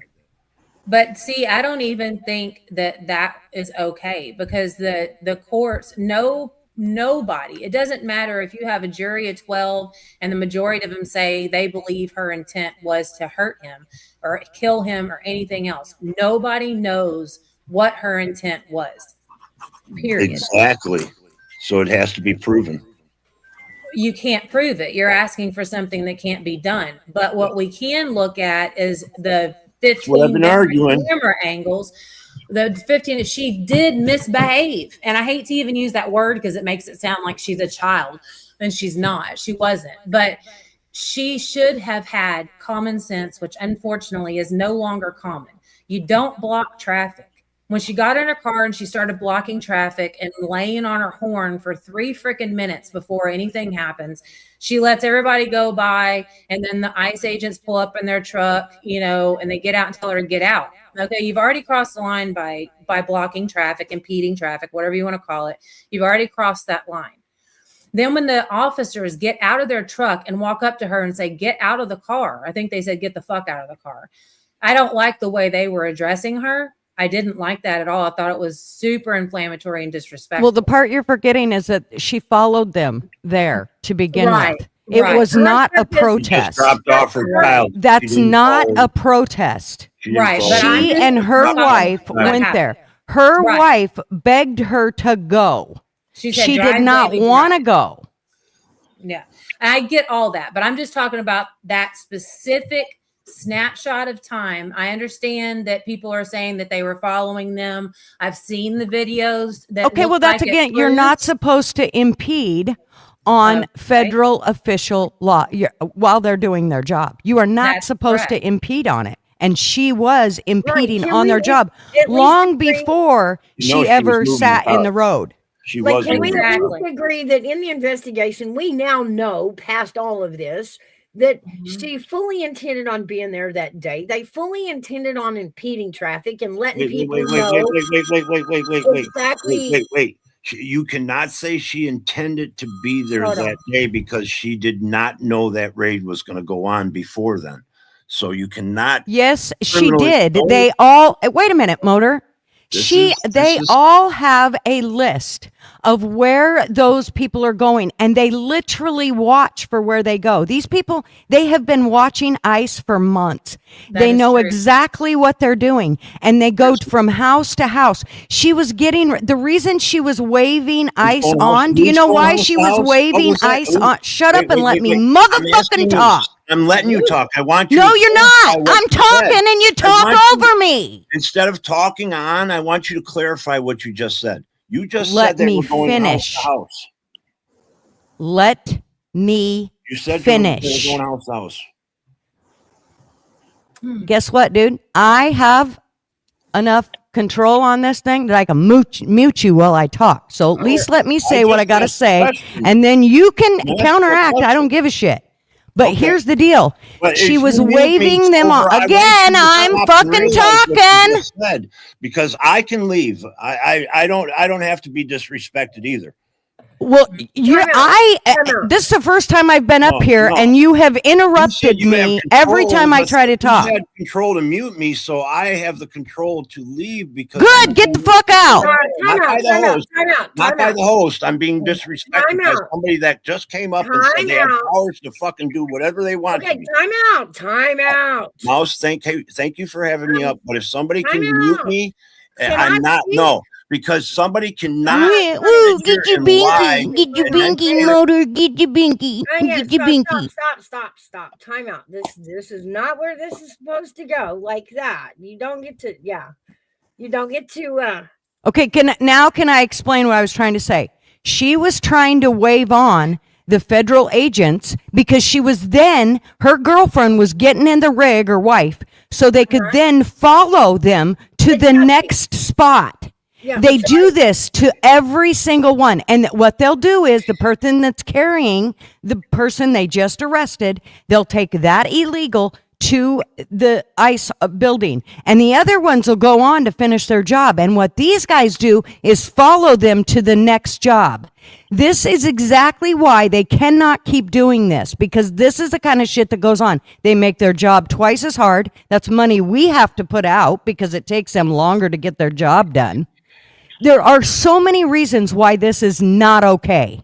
And it is breaking the law when they follow these agents. If you want to go protest, grab your sign and go to Main Street. Get you a permit and promote all day and protest all day long. But you don't get to follow them to do their jobs. You're right. You're right. Now I'll go, and I'm sorry that I chased off Motor, but next time he needs to understand that everybody gets to talk. And he had been talking for quite a long time, and he kept interrupting. He even interrupted Juju over and over and over. Sorry. And I apologize for that. I'd gotten a phone call, so I had to step away for a second. So You're fine. Sorry. I ladies, I wouldn't let him overrun. A fair panel, and we don't call each other names. We don't go at each other personally. It's not personal. It's a conversation. But as I agree with Gigi, because as I was saying, can we at least agree that she wasn't caught up in traffic? She wasn't caught up in a moment. She was there to do exactly what she did. Yes. That's correct. She had a purpose for going, and she was doing it. Right. And her wife begged her to go. Her wife said this. She did a whole thing. There was a whole write-up about it. And her wife literally said, it's my fault. I begged her to go. I even told her to drive. It's okay, Motor, and you can still come back up. We just got to calm it down a little bit. Yeah, I'm going to go. So now you guys can talk. No. No, I got to finish putting on my makeup and get you done. But I just wanted to clarify that, first of all, this is not people keep saying protest. These are not protests. So let's clarify that. And it is an illegal. Undocumented? No. They are illegal. So, okay, I'll go now. Gigi is crazy. Gigi. Fucking fire. I like that one. And I do. And y'all see why I didn't get involved in this? Boy, you see, I'm a good boyfriend, y'all. I know when to shut the fuck up. You really, Army vet. I've been listening to you this morning, and you're like, "Oh, we gonna fight? Now we gotta fight." You love that shit. Yeah. You love it. Yeah. You love it. I only love it if, like what you do, if you bring facts, then that means you have to argue facts. But the minute somebody say they don't believe a fact, you should. Well, but do you? And this is that Motor. This is no disrespect to intended, and what I'm going to say, but the fact that I proved that what he was saying was incorrect as far as they don't have the jurisdiction, they don't have the right to mess with citizens, and I pulled it up and showed him they do, and he says I don't recognize any law that was passed in this illegitimate government last 2 years or whatever, and I was like, okay, so you just don't even.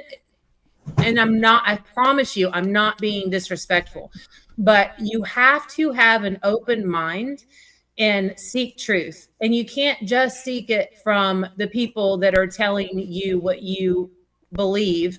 You have to look at all sides of the situation with an open mind, because I have thought that I knew something, but due to thorough and unbiased research, I have proven myself wrong on some things. So the minute you go at something with a closed mind, which I feel like Motor has a closed mind, is the minute you stop learning. And that's when you've really lost, is when you stop learning and seeking actual truth. And I feel like a lot of people are allowing themselves to be manipulated by mainstream media, some quote unquote independent media that's really not unbiased, even though they say they are, and by these out of context clips that are going viral on the internet, and you're getting worked up and you're getting mad and, you know, fuck ICE and fuck this and fuck, and it's really just like, bring it down a little bit, open your mind a little bit, and start doing some research. And I feel like if you're really being honest with yourself, you will find out that you're not correct about everything. Nobody is. But I'm all about doing the research. I will put my screen up. I will Google whatever you want me to Google to find facts. If you want to use a different search engine, if you have something you want to do, let's learn together so that we're better informed. Because I feel like the people that are out there, like Renee Good and her wife, and all of these people that are cross that line from protest to riot, is how I feel it's going on. These people are mad. And they're mad because they think they know what they know, but they don't understand that they don't know what they don't know. Yeah. So if they educate themselves, they wouldn't be as fired up, and people wouldn't be behaving the way they are. I think generally most people are good. I don't think that anybody wants anyone else to die. We have to educate ourselves with an open mind, with facts, so that we aren't turning on each other. We are all brothers and sisters. We are all American citizens, and this country was built on the foundation of freedom, of so many freedoms. And we are systematically destroying what was built. And it's going to end up in a really bad situation. I mean, people should not be screaming and yelling at each other. And I'm not talking about what happened on this panel. I'm just talking about in general. Like, there's so much fear and hate and the undeniable need to be right. Just stop. That's the question. Where do you think that come from? Is it politics, or is it was it presidential election? Well, where did we come from that now we just look at our neighbor as a Democrat and the heat? So this is my thinking. Is there money in a healthy population? And I'm asking this question. Anybody on panel and chat, is there money in a healthy population? Yes. I think so. No. No. No. They need us sick, and they need us to go to the doctor because they need us on their medication. Okay. This goes to the big pharma thing. Who gets rich off of big pharma? Have you ever looked at the investors on these individual companies? Why do you think that politicians go into office and they don't have huge salaries? I mean, granted, a lot of us would love to have their salaries, right? But they go in making 200 grand a year, say. I'm just pulling a number out of my ass because I don't remember what it is. And then when they leave office, they're millionaires. Come on. Think about this, guys. Think about it. Why did they outlaw marijuana? Because nobody would take the ibuprofen and the Tylenol and all this other shit. Think about that. It's manipulation, right? We elect these people to speak for us because we vote for the person that's most in line with our thoughts and beliefs, right? Yeah. And maybe these politicians go into office with pure heart, open eyes, and then they get in there and slowly their person, their moral compass, whatever they went into office with that we voted for, is picked apart, and it deteriorates because they are bargaining and bribing and, quid pro quo. Okay. Yeah. So you get that. So then they forget why they wanted to run for office to begin with. If we're arguing that they were good people wanting to make good change in the world when they were elected, right? Okay, so that deteriorates over time. So then you're left with this government full of people that their motivation is money and power, greed.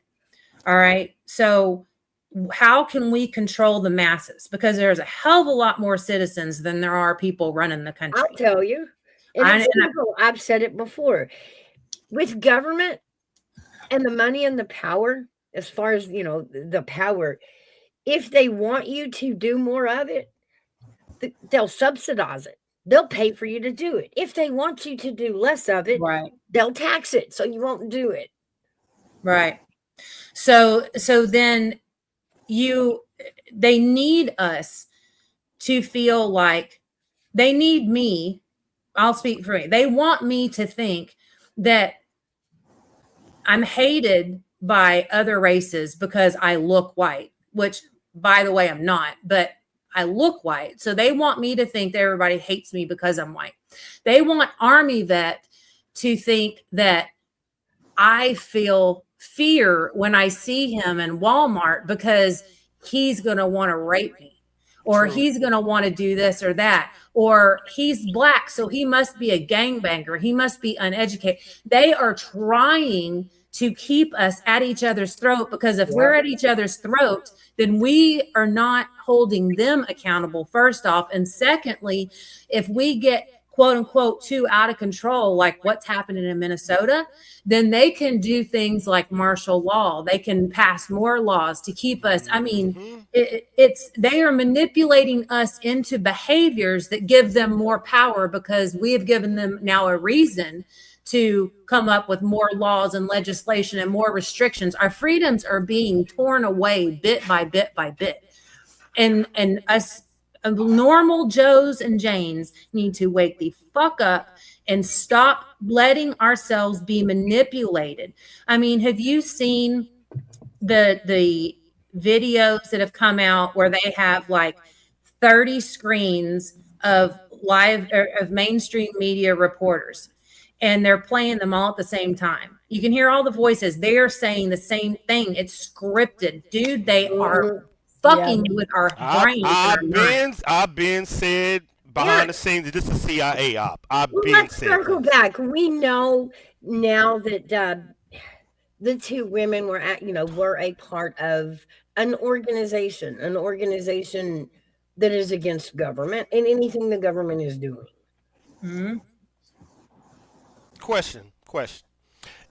Do you think the vote is dead? And if you think the American vote is dead, then why are people out? What are they out there protesting? I don't understand it. Remember, I'm an intelligence officer. Most people say voting is dead. So why are they out there on the streets? I don't understand being in intelligence. I just don't understand. Where are you at? You're saying voting is dead, but people are protesting. Okay, a lot of people said that their vote doesn't matter, or the politicians going to do the same thing. So why are they out there? What are they out there protesting? Different government, different leadership. I hate this. I don't understand. It makes no sense to me. I don't think that these protesters are protesting about votes. I think they are protesting because they feel like this country was built on immigration, and we should allow humans from all over the world to come here and live here and not kick them out. And I don't have a problem with immigration. I have a problem with them not going through the proper channels. So what these people are protesting for,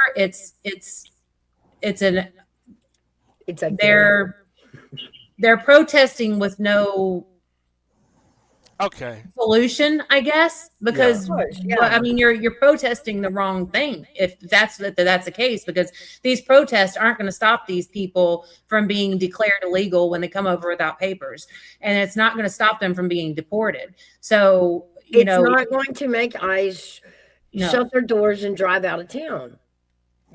No, it's not going to happen. But I did see a heartbreaking video this morning. I had to take my cat to the vet, and while I was waiting, I was watching videos on X and different places, and there was this one gentleman, and he was a black guy. Okay, he's a black father, and he came out of the house because one of the things I've been wondering is, like these poor people that live in these houses. Like I would not want to be in one of those houses in this neighborhood where all this shit's going down, right? Yeah. But this man came out, and because it's just a matter of time before they start shitting or setting stuff on fire, or it's like it turns into like, I mean, if anybody's shooting a gun, it's an Army vet, because you're military. Mhm. I was born and raised around pews. I have no problem. I'm a Second Amendment girl all the way. I carry daily. Okay. I also go to the range and train on a regular basis. My problem with the shooting in the neighborhoods is gun safety. Who's behind that car? We know bullets go through people, go through glass, go through walls. Who's in that house? Like, I don't think that they should have been using real bullets. I mean, we could use rubber bullets. What do they call a sandbag, sand something bullets, whatever. I mean, non-lethal. Did you see what just happened in California? The No, dude I that don't got yesterday. This is what happened. They went to execute a warrant because I just got the footage of it. They went to execute a warrant on a Venezuelan gang member. The dude got away, jumped in the car, hit another car, grabbed his gun. It's a gosh! Just research it. They still getting it together. But it happened last night. And the dude and the two people came out the house to help him jump the ICE dude. And the ICE agent had to shoot the dude in the leg, and the other ICE agent it's just coming out. It's crazy. I did hear about that. I didn't know it was in California. I think it's Minnesota. I think it's Minnesota. I haven't researched. Okay. Hold on, Hairbag. Thank you, darling. No, I did hear about that. Did you say it was in Minnesota, not California? I think it's. I'm just getting it. Yeah, it's just coming to my feed. And then there was another one that the Venezuelan gang member. It might be the same guy. He hit one of the ICE agents with a shovel. Yes, that's the one. That's the one. I completely understand the need for real ammunition, but I'm just saying, like I'll bring it up. I brought this up to Mouse. Yeah, but you know what I'm talking about, gun safety, about what if it passed through her and went into the house. But going back to what I was talking about, this father comes out of his house and he's standing between ICE and the protesters. He's got his hands up like stop in both directions, towards ICE and towards them. He says, I have got kids. Please stop. My kids are in the house. Please, y'all, stop. My kids. He is begging for the life of his children that are sleeping in his house that he has and lives in. That was the saddest thing for me. This man put himself in harm's way to come out to try to get these people to remember it's not just about you in the streets. My kids are sleeping in their bed in my fucking house. Please stop. And that right there, for me, should have brought both sides and go, man, what are we doing? The protesters should have gone home. ICE agents should have calmed down and been allowed to go about their business. This father's scared for his children coming in the road, getting between these people. Then law enforcement did their job. Because that's my argument. That's why I don't care about this stuff that's going on. Because I told Mouse, this is all law enforcement. Yeah. This is all law enforcement. Y'all are arguing over a mute point. If law enforcement out there, nothing would happen. Are they choosing not to protect y'all? AV can't hear you. You do. We hear you perfect. Hairbag, it sounds like you're playing the stream as well as being in StreamYard. So when you unmute, we can hear ourselves, darling. Well, I've got you muted, Hairbag. Go down and come back up. Can reset your audio. It's bad. I believe law enforcement did the best con move. You know, the 3-card shuffle? Because if law enforcement job is to do whatever y'all saying, if that lady was out there, that's law enforcement job. They are specifically not protecting that neighborhood and y'all to garner this. Right. To take, and you have to understand, I blame law enforcement for all of this. Like 1,000%. I agree. We had a long conversation about, even being in the military. If one of your authority gives you an order and a higher authority gives you a different order, what are you supposed to do? My job is to protect the people. Either way, the police aren't doing that. They are following the mayor. They are following the governor. But have y'all heard the audio of the 911 calls when people are calling 911? It's the protesters and they're saying ICE is doing this, ICE doing that, and ICE doing that. And the 911 operator said, we're not sending anybody out. ICE is law enforcement. You need to stand down and let them do their jobs. And disconnected the call. Is that right? Is that right? No, I think it's a pussy move. I agree. But they are hiding behind the. Who's that dude you don't like, Mouse from Minnesota? That dude? Oh, him. Yeah, him. But he, you know what I'm saying? The cops are, he telling us to do this. That is your neighborhood, and them people need your protection, and you fucking hiding in the police station. Exactly. But Miles, no, because y'all put the onus on the military when they step up. You have to do the right thing. You have to do the right thing. Do that shit to them dumb. So basically, how it's going down is the cops should be doing what the higher authority gave them. But they're going to hide behind local authorities and not do their jobs and say, well, they told me I didn't have to. Mm-hmm. Yep. Which is putting the same streets that they are. You can't say this this ain't, to me, this ain't ICE. This is your police that comes out when you have a missing kid, when you get graped, when you, these are the people that protect our people when the soldiers don't. And they hiding inside of police. All right, I'll slap the shit up, balls. I agree. My bad. You know how I feel, go. Yeah. Mm-hmm. But I feel like, Army, you probably, it feels to me like you do not have the majority. You are not the majority as far as people that sign up to do this job. You know, they sign up for a lot of different reasons. There's good cops and bad cops. And a lot of them aren't as dedicated as you are to the oath you took, if that makes any sense. I think that there's a lot of, I don't want to say it, but I'll say it. I think there's a lot of pussies with a badge. I really do. True. And but they take the oath and they sign up for the job. But when it comes down to it, just like the cop that was the Uvalde skull unaliving, mass unaliving, that dude was scared to go in there. Are you fucking kidding me? This is what you signed up for, and those are children. Mm-hmm. Get in there and do your job. But these are your. But I hold them to a high, because when I leave and go overseas, these are your neighbors. These cops are your neighbors. That's what fucking with me. Like, these are y'all neighbors. Your kids are out there too. Like, this is wild to me.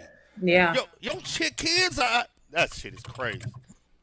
Yeah. But I hold myself to a higher standard, so that's why and the reason is sooner or later, like when the lady Mouse said she has fake military honors. Or remember, Mouse, we was having a conversation. Yeah, I hear that her family was military. But what that is, the military is choosing a side now.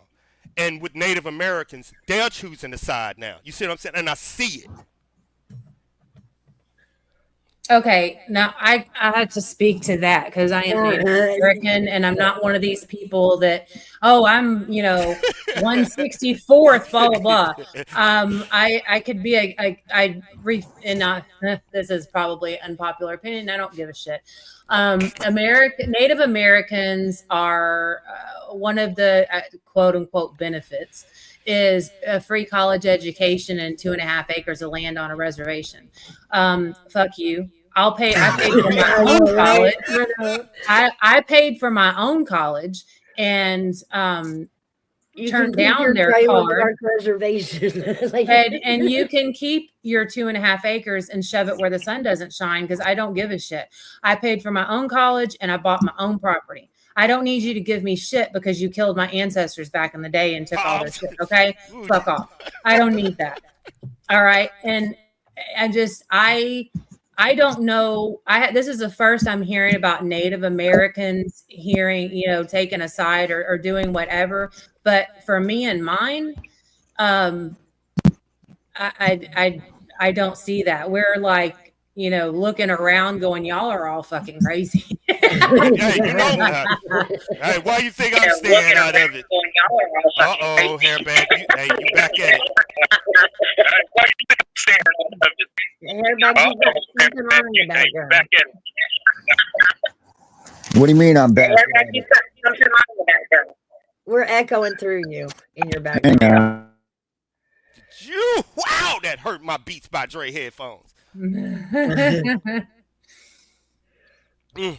Have y'all seen the video from last night where we'll call them protesters out of respect, okay, just so there's no argument over that. Yeah, you gotta call them something. You gotta call them something. Yeah. Okay, so the protesters apparently got so out of control that ICE left and they retreated, whatever you want to call it, and they left their vehicles. And the protesters destroyed the vehicles. They spray painted them. They broke glass. They popped tires. And then they got into the back. They got all of the sensitive paperwork, being the arrest warrants. I got sidetracked with this live, honestly. So I stopped my research and just started listening, and now I'm up here. But apparently there's some sort of rumored, allegedly, I don't know if this part's true, it's what I was trying to find out, that basically the playbook, the game book, like the list strategy is what I heard. Yeah. Not just the warrants, but there was their game plan book. The notebook, They took that, and then they also took they broke into the weapons locker in the back of the SUV and took the big ass gun and all of the ammo.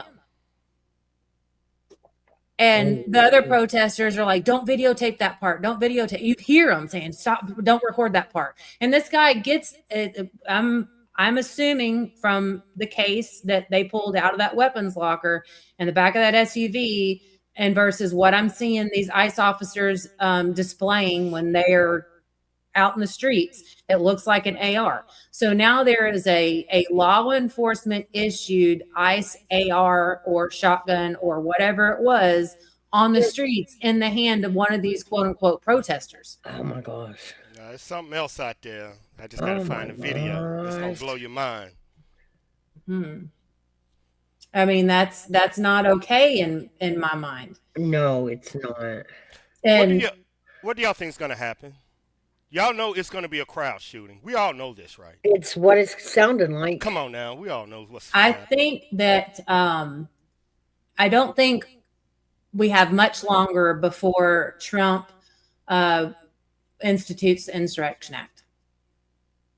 And then I think that there is going to be a period of time where all hell breaks loose. I think there's going to be lives lost.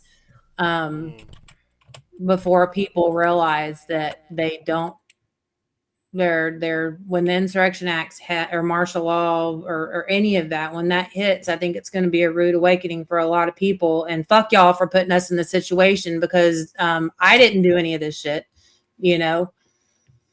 But there was also, I think it was last week, maybe the week before, they put out a memo for all the postal service workers, talking about keep your badge with you at all times, keep your essential work permit, paperwork, whatever with you, blah, blah, blah. The last time they did that was right before we went into lockdown in 2020. And they just did it again. So something's coming. I don't know what it is, and I hope I'm wrong, but Why are they sending that memo out to the entire United States Postal Service? Dude, we did see in one of the videos a poor mailman just caught up in the middle of it in Minnesota trying to get through. I felt so bad for him. Okay. It was terrible. I'll try to change it for you. Do y'all know, like, when Americans get scared, we give up our rights, like the Patriot Act, right? Y'all understand we have new riot control that we use for the Middle East. How would y'all feel about us on each other, on our American people? What do you mean? Like, that what way- are you talking about specifically? No. I mean, I'm aggravated, but dang, that's some pretty nasty stuff. What are you talking about? I say we go back to water, water trucks. We have the ability to just disperse crowds easily.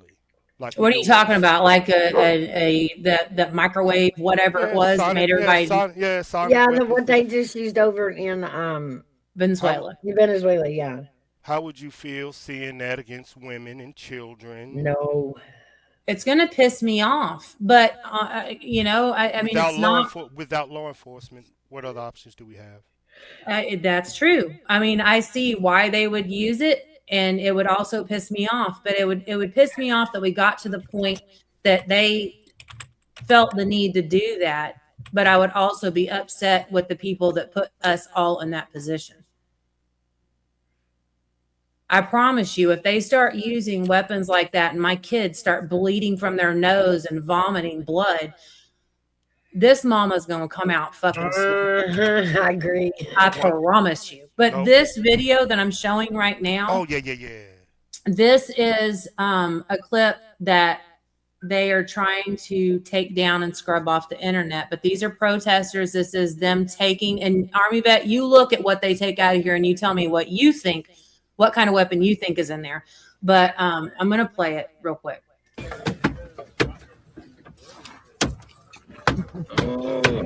Almost there. Oh, wow.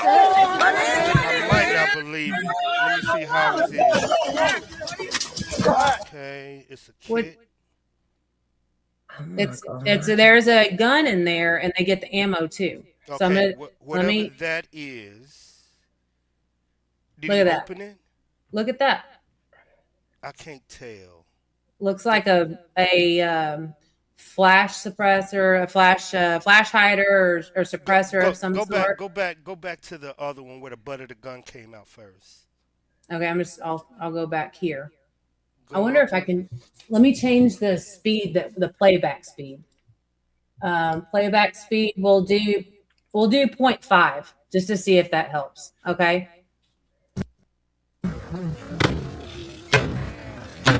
Right.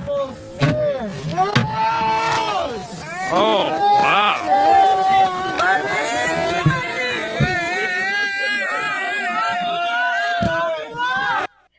No, it's in a bag. I know, but I can see the butt. That's not the butt of the gun. I know, that's what I was looking at. That's the tip. That's the business end. Oh, my God. Right there.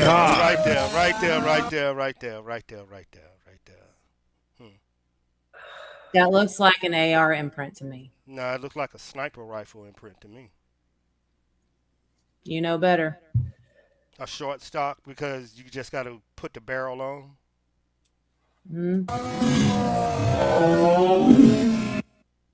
You just saw it. A little. You see how big that is? I do. That is for your shoulder to absorb the impact. You can see it right here. Yep, and you need the bigger the impact, the bigger the bullet. Stock. There you go.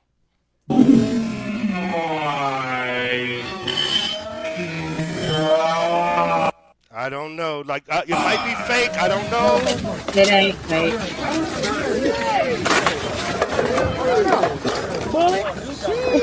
Did you hear her? She said bullets. There's some bullets. What is that? I don't know. My gun like that.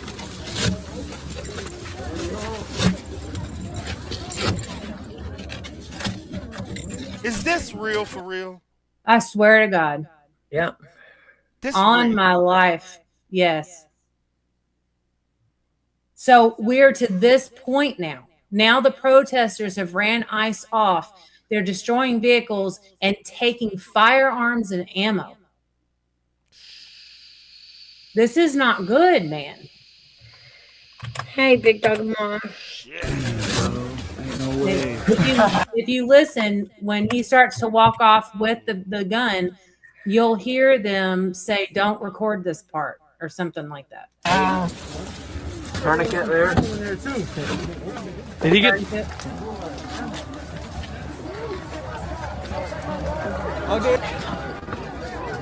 Hey, don't film that. You hear him? I'm Don't film that. I'm finna say allegedly. Everything I'm finna say is alleged. Everything I'm saying is allegedly. Allegedly. By them doing that, that gives Trump and Vance legal authority to search every fucking house in Minnesota. Now it's changed. But do you see that goes back to my point earlier? If people would research with an open mind and learn truth and facts, they wouldn't be able to be manipulated like this. But because they're allowing themselves to be manipulated, now we've gotten to this point where they have taken firearms. And what did I say they manipulate us to do? To make us do certain things that gives them the okay do things like the Insurrection Act, martial law. Our freedoms are being torn away a little bit by little bit because we are falling into the game they are playing with us. I would have to research the law.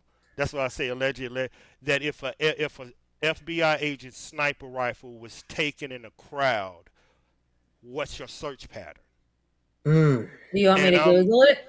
I mean, it's going to be deep because now we have to go by federal. When a federal agent loses his gun, you know, when a cop loses his gun, then they searching. Imagine a tactical. So tell me how to word it. I don't even know. This is like I don't even believe this shit happened. Like this, my mind can't even process somebody leaving that in a car in a. This is some shit they used to do in the '60s. I agree. Like, isn't that against the rules? You don't abandon that shit. You don't do that. I'll just put a citizen. A citizen. I can't type. A citizen steals a law. I don't even know. Enforcement. I cannot. Firearm. Please don't. Here we be real. go. Honey, it is. Please don't. It was on live streams. People were doing it. Okay, so when a citizen steals a law enforcement firearm, they face severe felony charges, potentially including federal offenses, leading to significant prison time, years to decades, depending on state and federal laws, usage, and prior offenses. But how would they find it? Do they start going door to door? Because I mean, honestly, this could be what they use to start going door to door. Under the Terrorism Act, wouldn't you do it? Wouldn't you operate the Terrorism Act? I would think. Wouldn't taking an FBI agent be a form? That's why I'm looking at the laws because now it's not state, it's fed. And under fed law, that's why I'm working best. Okay, so federal law regarding the Terrorism Act. Can you search houses with the Terrorism Act? Okay, so can I know, Gigi. Yeah, homes, this is crazy. oh my God. Homes be searched under the Terrorism Act? Yeah, and Trump has been calling them terrorists. Terrorism Threats Act? It's something like that, yeah. Okay. Probably about 50 laws that they're going to create. Yes, homes can be searched in context of investigations related to terroristic threats, but law enforcement must adhere to strict constitutional and legal standards, typically requiring a search warrant based on probable cause. So they would have to, by that, they would have to have some idea of who took the weapon. No, they would have to know the weapon is in that area. That's their probable cause. They ain't gonna. You got super quiet, Army vet. Oh, my bad. You hear me? Now I can, yeah. You are going to have to. Oh, look at that. Okay. As long as the gun in the area, if the gun is in the area, if you remember when they searched for that dude in New York and they can go through houses and stuff, that law. Okay, so I just copy and pasted Big Dog Mall's comments into Google. It says, what law does a federal officer have for losing a gun? It says a federal officer losing their gun faces internal agency discipline, potential criminal charges like negligence, theft if intentional, and mandatory reporting to the ATF within 48 hours. If the service weapon or from an FFL inventory with laws like whatever that is, generally not covering lost or stolen. So this would be stolen. I don't get this. Did I just blow your mind with that video? Yeah, I don't get it. This is what I'm talking about. Like when I got a message from one of my friends here on YouTube and like, oh my God, shit just went down in Minnesota, blah, blah, blah, blah, shared it live.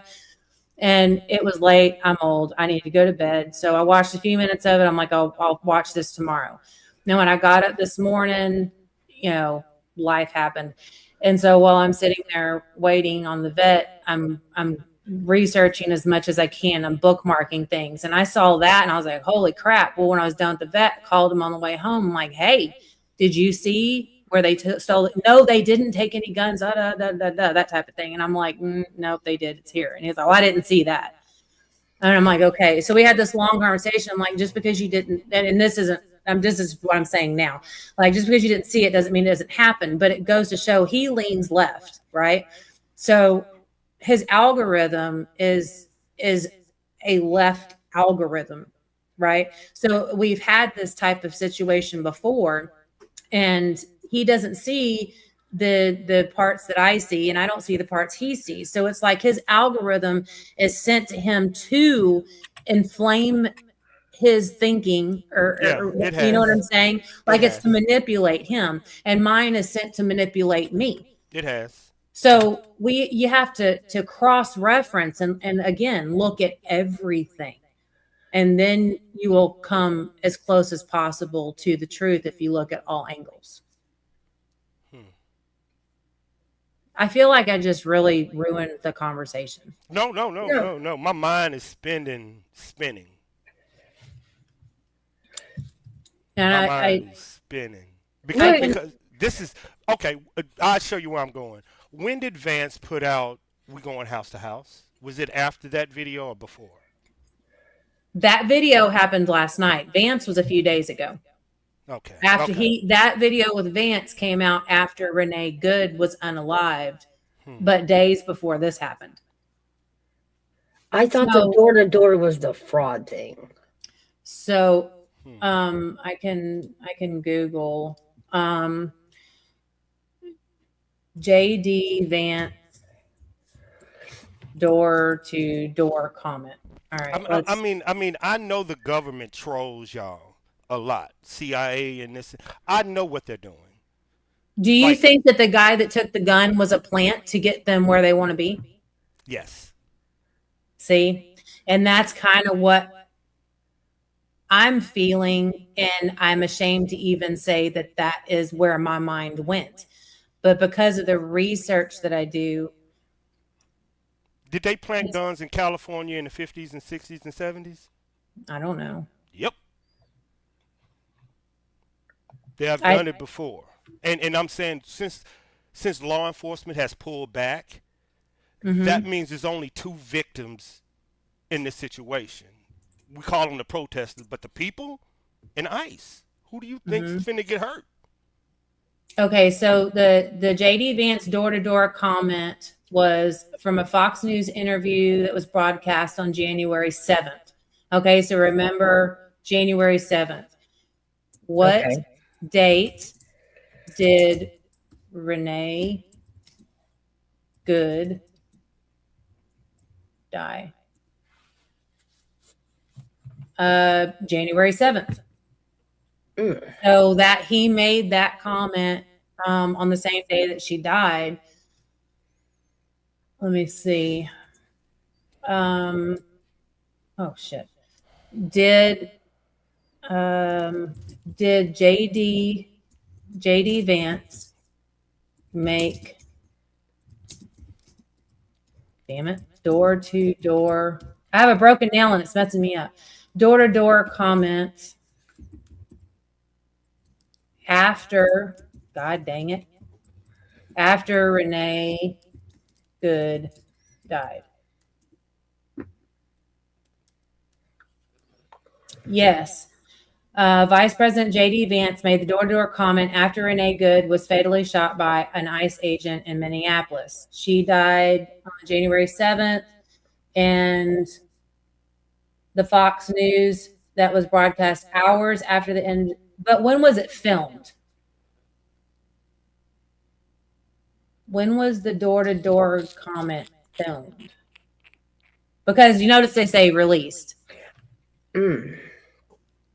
So what was his door-to-door comment in reference to? Oh, okay. Let me get that.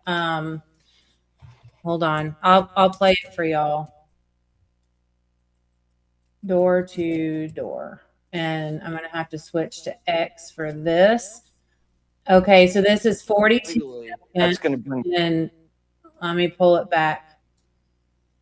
And I've seen longer clips. This is just the first one that pulled up. So if there's more context, then I'll go find the longer clip. Okay. All right.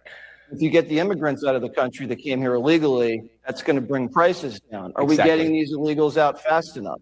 We always want to get them out faster. A lot of the ICE agents that we have hired in the past 6 months, they're not even done with training. So all of the big Let me stop right there because there is a whole bunch of people saying that ICE officers their training only lasts 10 to 13 weeks. And right here, he's saying that the ICE officers that they hired 6 months ago were still in training. So that's what I thought. I had read 22 weeks. I read 27. But I got 47. See, so then there's our next Google. We're gonna how long is the training process? But let me just play this. Go ahead. If you get the immigrants out of the country that came here illegally, that's going to bring prices down. Are we getting these illegals out fast enough? We always want to get them out faster. A lot of the ICE agents that we have hired in the past 6 months, they're not even done with training. So all of the big investments that we've made in border security, what we've done is actually gotten 2.5 million illegal aliens out without any of the really big marquee things that we've been working on. That was just simple willpower and the President of the United States coming in and saying, this is done. I think we're going to see those deportation numbers ramp up as we get more and more people online, working for ICE, going door to door and making sure that if you're an illegal alien, you've got to get out of this country. And if you want to come back, apply through the proper channel. Okay, so they're not going door to door. That's one of their, I guess, objectives or goals. But let me go back and listen to it. He's not saying they are going door to door. They're saying, I take that, and this is just what I think he's meaning, is eventually they want to go door to door, but they don't have the personnel to do it. Get more and more people online, working for ICE, going door to door and making sure that if you're an illegal alien, you've got to get out of this country. And if you want to come back, apply through the proper channel. Did y'all take it that way? They're not going door to door yet, but that's like one of the goals. You know what? I think it's the CIA op. So I don't believe nothing anybody's saying. Okay, so then let's go back to here. How long is the training for ICE agents? Okay, ICE agent training varies, or duration varies by role. So possibly everybody's correct, okay? With HSI special agents completing around 25 weeks, 12 minus week for FLETC, CITP, I don't know what that is, plus 13 weeks for HSISAT, while the deportation officers historically did 16 weeks, but recent reports suggest cuts possibly as short as 6 to 8 weeks, around 47 to 48 days for the core program. Through older sources mentioned 5 months, including language training. Training is at a federal law enforcement training center and focuses on law, firearms, tactics, and investigations. So it depends on your role as to how long your training is. So just to review.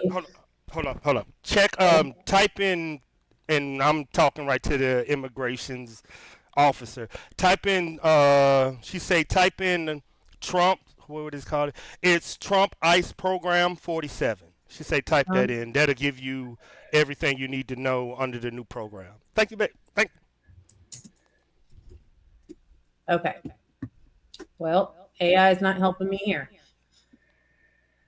So this is the problem that I have, is that now we've got to pick who we're going to go look at and trust, right?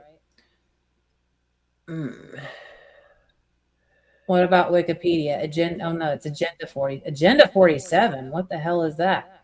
That's Trump.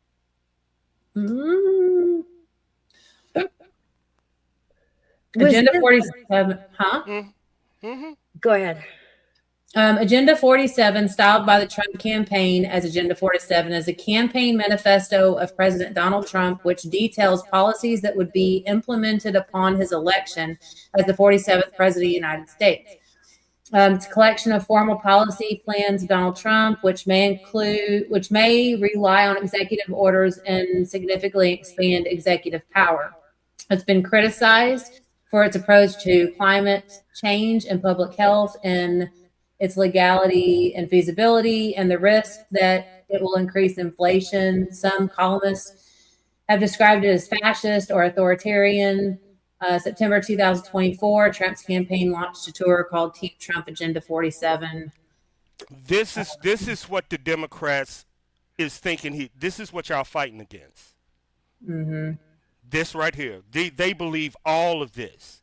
And I was like, give me a counter argument. She was like, this is what you show them this. This is their, you got to make them not believe that. But Donald Trump never said or signed off on it. No, and also Wikipedia, this page was last edited on December 5th of 2025 at 1639 UTC. Wow. You get it, Mr. Nobody? Yep, exactly. Remember now, y'all are thinking conspiracy is just on the Republican side. I'm telling you, it's not that. Mouse, no, I'm always, anybody on the internet delves in conspiracy if they do not believe logic, right? Am I wrong or right? You're correct. There you go. Yeah, and this is my viewpoint on the left and the right. Say that we're sheep and we are taken to the slaughterhouse. And as sheep, we have the choice of door 1 or door 2. You have a 50-50 shot at living or getting slaughtered. So Army vet picks door 1, I pick door 2. We go through our doors.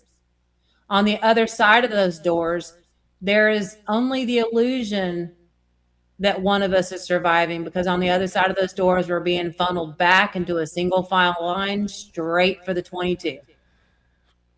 Correct. So Pause. I don't think we have as much freedom as we want to believe we do.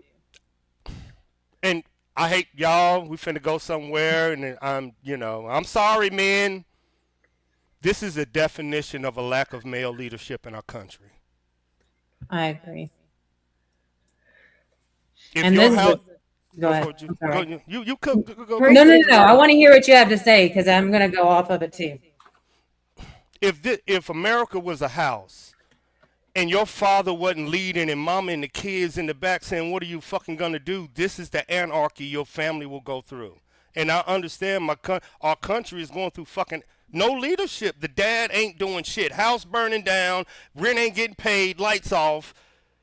But it's a fight outside, and he whooping everybody's ass in there, but the fucking family's scared inside. And there's no, y'all are worrying about Trump, and I get it.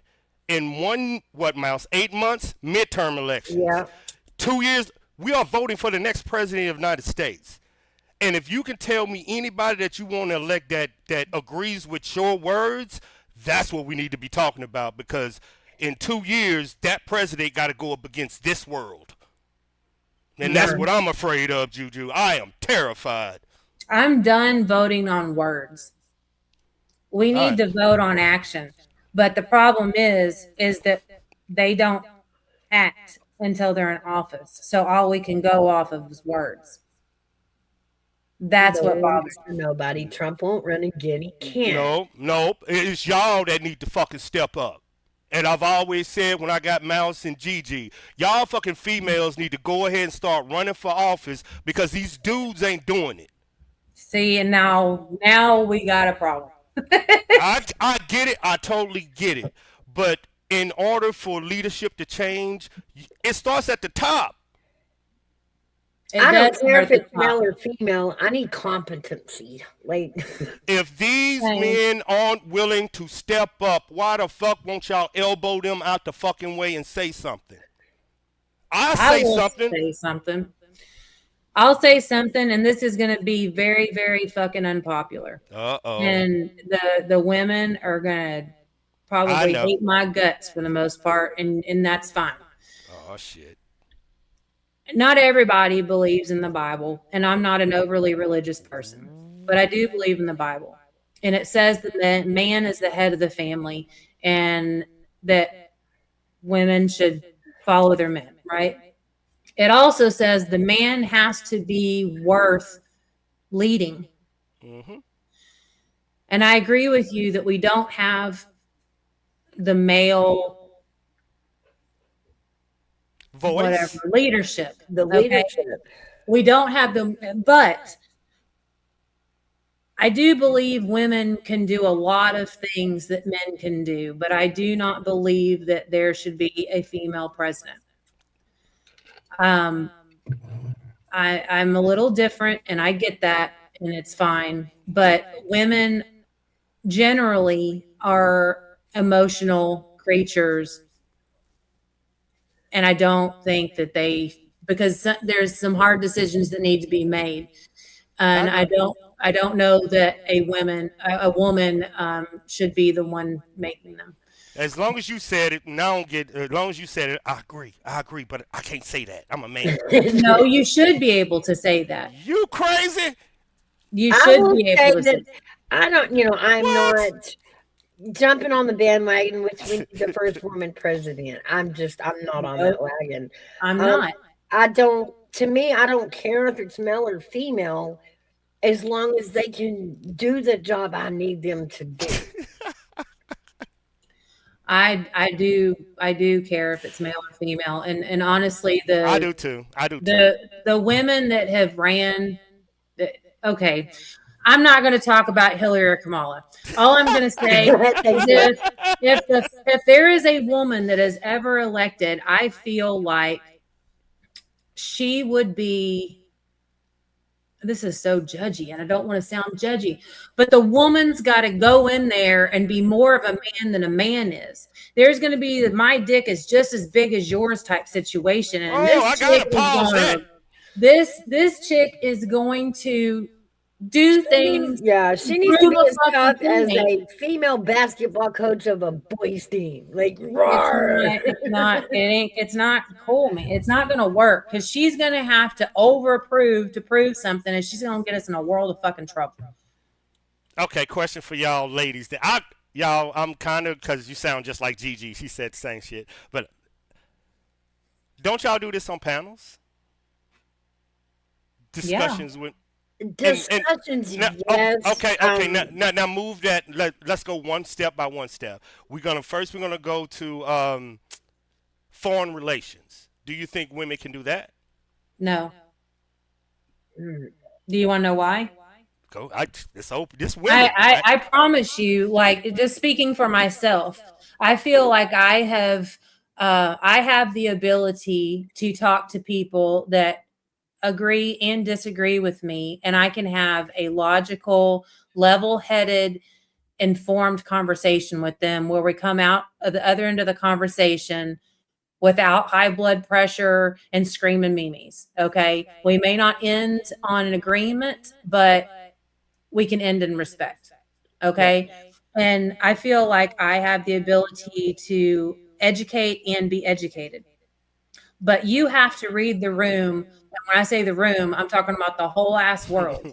Yes, There are a indeed. lot of countries There you go. that do not see women on the same Right. level as That's men. fair too. So That you I'll agree with. That's where cannot, I was going with you it. cannot send a woman to, and I'm just, for example, a Middle Eastern country to negotiate laws, treaties, whatever, because that man It's in not his gonna culture do support not see women. women as equal. He is not going to be, it's not going to work, man. And I'm finna give y'all Not. something that happened, and she is completely right. I had to do security detail when Clinton came over to the Middle East, and you know back then she was like one step next to President Obama and the rest of them, so she was the highest of the high. You know she had to cover her fucking hair up before she talked to them men over there. And they're not allowed to touch them, from what I understand. You know, like it's a whole thing. I mean, they still go by the whole thing of a woman is unclean if she's on her period and is unclean for 7 days, or the man's considered unclean if he touches her for like 7 days afterwards. You know, I mean, they really are a religious society, and they don't see females the same way they see males. You can't send a woman in to do what they see as a man's job.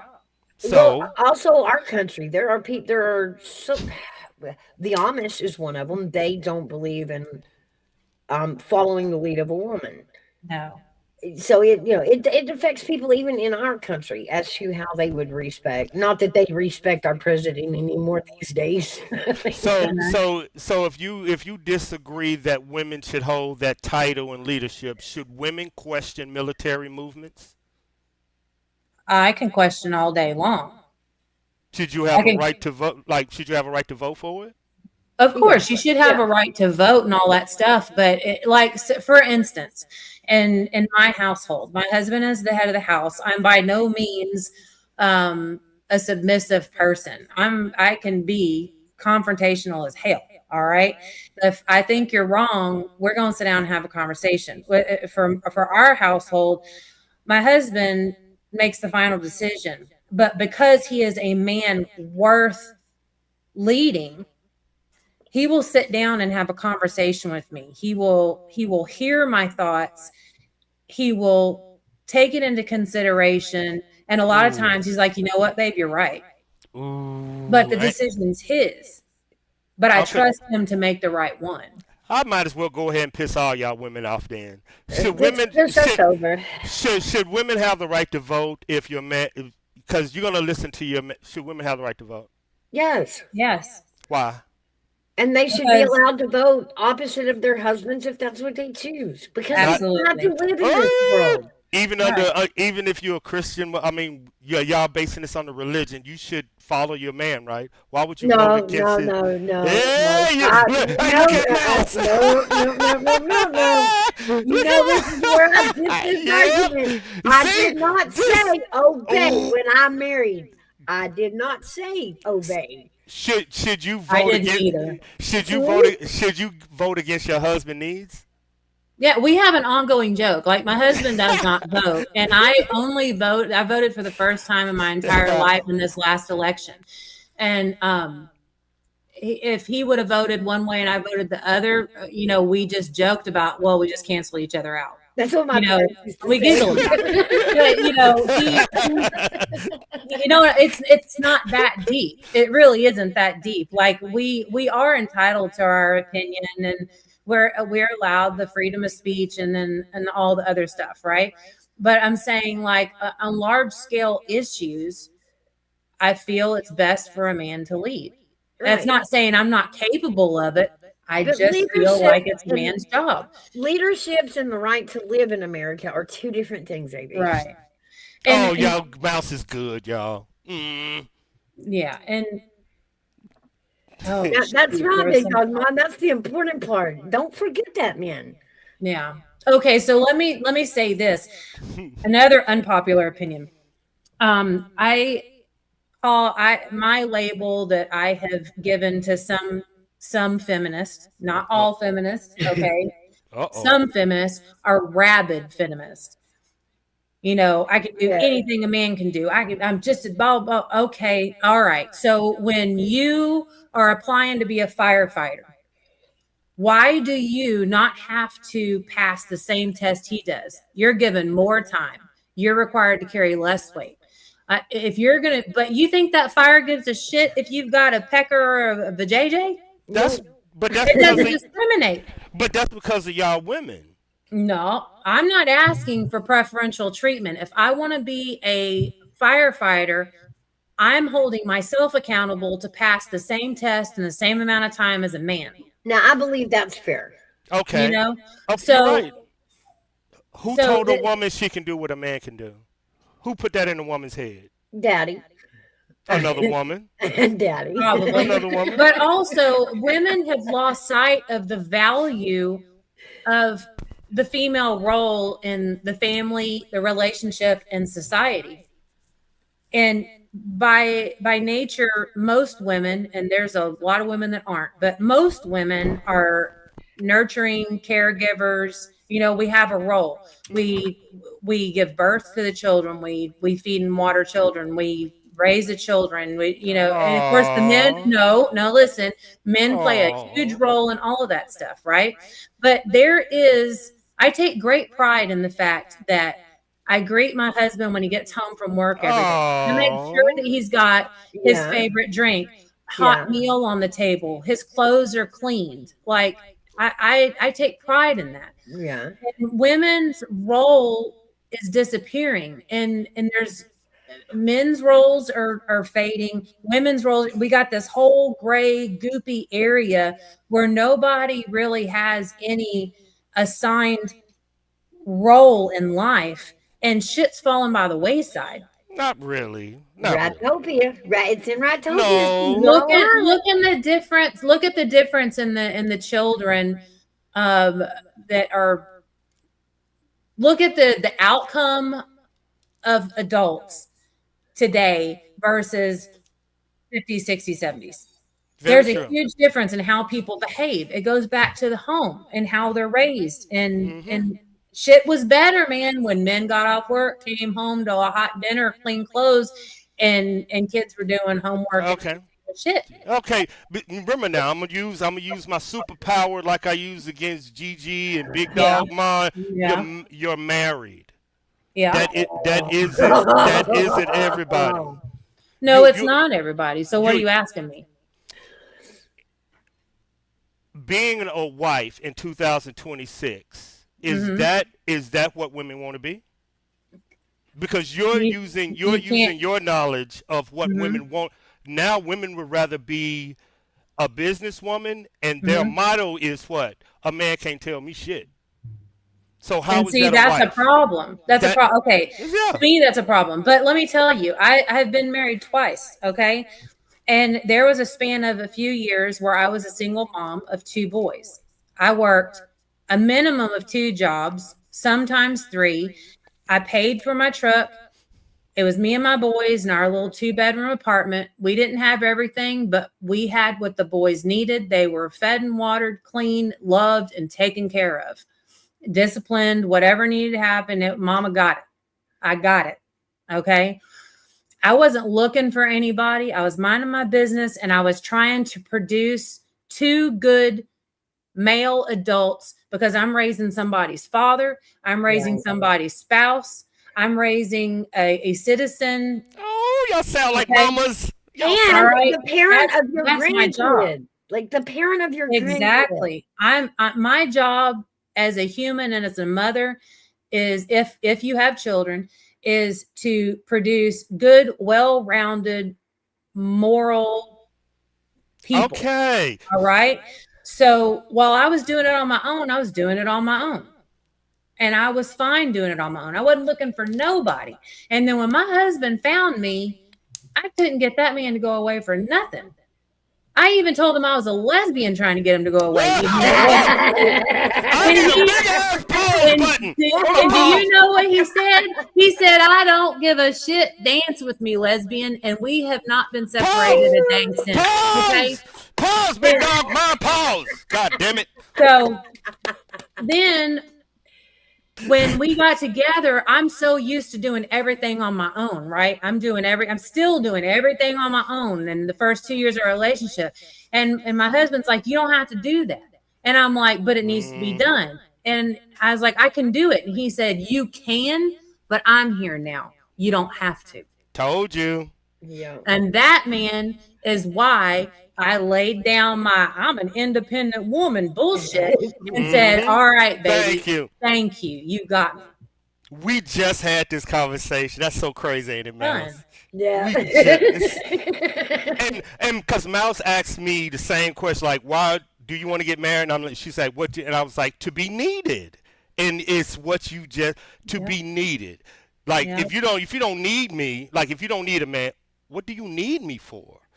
I don't need him, but I love him, appreciate him, and damn it if I don't want him. Yeah, the want part too is important. I want to be wanted too. And he's told me, he said, "I know you can do all this shit on your own, and I'm so glad that you trust me to do it for you." Okay, well, I'm finna give you married women a test, and I know they down there. They gonna lie in the chat. Out of 100%, are there more married men? There are more available married men or available married female, like women that are men that are capable of becoming husbands, or women that are becoming. Yeah, which one do you think is I'm out there? confused. What are you asking? Which one is out there more, husbands or wives? To be had or already taken, because To be had. Like in order to, are there more husbands, future husbands out there, or future wives out there? Future wives, just by statistic. Do the stats. I can say if I was a man and I was single in today's society, I'd be hard pressed to find a woman worth marrying. Wow. You gotta check the card first. Is it a real woman? Like you gotta make sure. Exactly. I mean, a real woman is, you give her a house, she makes the home. You give her groceries, she's gonna make you a feast. And women need to be their man's peace. If my husband ever said that he does not look forward to coming home to me, that would break my fucking heart. And I would be looking inward going, what have I done? I need to change something, because my husband should be like a barn horse. He should be running to get back to me because I'm the best part of his day. And if you are not the best part of your man's day, you are fucking up. Yeah, you know Period. it. Go on, mama. I get it. That's why when people say it's fucked up, I say, no, it's not. I know what a wife sound like. I always tell Mel, it's easy for me. I just got to find the right one. That's right. I know who don't want to be a wife. Listen, I ain't gonna tell in the dating market, y'all. Do you know what independent women? I'm gonna tell y'all. I date a lot in New Orleans. The word independent woman in the dating market means sex only. Wow, that's true. That is not what it meant for me, for the record. No, but in 2002, because when a woman says she independent, I don't want a man to tell me what to do. I don't want to be married. I don't want your money. I don't care. Sex only. No. Yeah. Wives and mothers want more, of course. What about companionship? That's a dog. My husband is my best friend. No, I'm there, big dog, man. Like I could choose. And what was it I said boys wanted? Yeah. Talking about dogs. They want to be fed, they want a little playtime, and they want to be told, he's a good boy. Yeah. Yeah, I get it. We got our dog, okay. But here's something right now. And for you, those of you ladies that are married, you got a boyfriend, you're in a relationship, and you live with your man. When he walks through that door, try this. When he walks through that door, stand up, have a genuine smile on your face, say, hey, baby, and hold your arms out wide. Are you like on you're looking indica? for a hug. And look what that man does. Their Are you face on will indica? light up. Are you smoking? Yeah, it's true. She's not telling a lie. Yeah, but you're talking to wives. 80% of these women that you hear you do you understand 80% of our population is single? Well, that's their choice. I mean, most of these women don't got a man walking through the door, and a majority of these dudes damn well ain't got no woman walk. Y'all are talking to the That's wall. why I said to the ones that are married or in a living relationship. Big dog, my talking my shit right now. There Oh, my you bad. There you go. Hey, you will get a really good reaction if you're standing there in nothing but a damn apron holding some food and a cold beer. good morning, good afternoon, outlaw. Well, I have never heard. Go for a big dog. I smell a stream going on. I had to. MGTOW. You smelled the subject, not the stream. MGTOW, I'm gonna tell you. I always say this. I have never seen more married feminists in my life. I have never seen them. Y'all are like unicorns, man. Like they want to be married and they say this, but then the word come out there. You ain't gonna tell me shit. I'm like, this don't make no sense. Y'all just don't make no fucking sense. They don't make no. I get it. You gotta help beautiful. me out here. Shh, I don't. You GG down there. gotta help me out now because The assignment is you have to listen to everything we say and do everything we say. and if it's wrong, it has to be your idea so we can blame y'all. Come on. No, I walked into a conversation. I don't know what y'all are talking about. You got to fill me in. Feminist women. Like you didn't know. Oh, boy. Here we go. Oh, man. They all agree, so it's kind of weird. Juju and Mouse agrees, but all of them are married, so they don't know what they're talking about. They don't know. What exactly? What are you talking about? We don't know what we're talking about. No, y'all married. We are the success of the conversation. Don't get it warped. We're doing it right. What can you tell us? Well, what exactly about feminism do they agree on and disagree with? I will say, Juju said most women don't know what it feels like to be a wife. You know what I'm saying? That man coming. And I was reminded of Go for it. I gotta remember. This is crazy. Y'all got me confused. You got it confused. No, I don't really agree with the whole feminist shit. I think that women have lost the plot on this. Like you're losing sight of the value that you as a female bring to a relationship or society or whatever. You know, and they want to be just like a man and we can do anything a man can do. No, baby, you might be able to, but you need to let the men fulfill their role. You need to fulfill yours. You need to take care of your shit, because if you're not taking care of your shit, nobody's taking care of your shit. You need to take care of your man. You need to take care of your children. You need to take care of your home. You need to take care of the stuff that you need to be taken care of. Let the man do his shit and appreciate, love, and honor him and take care of him too. And in response, if you've got a good man that's worth his weight, he will take care of you and do what needs to be done. Mm-hmm. That's not obey. Army that is not obey. No. I'm innocent, Gigi down there yelling. I ain't doing nothing. But people are saying sandwiches, and I'm like, I have no fucking problem. My husband teases. I mean, he's just joking. I promise you, because I'll get my back up if he starts being condescending. But you know, he'd be like, "Go make me a damn sandwich," you know, and I'm like, "What you want? You know, what kind of sandwich?" He's baby, I'm kidding. You know, I'm like, mm-hmm. You know, it's that type. We joke, but when he sandwich coming up, get him, MGTOW, get him. Mouse, in the scriptures, it does say that the woman is to honor and to love and obey the husband. I know. I get that. But it also says that the doesn't mean husband that has to somebody- be worth. That That's doesn't- true. Nope, There you that go. Doesn't mean it, that doesn't believe. No. That There doesn't you mean go. it went No, into my house.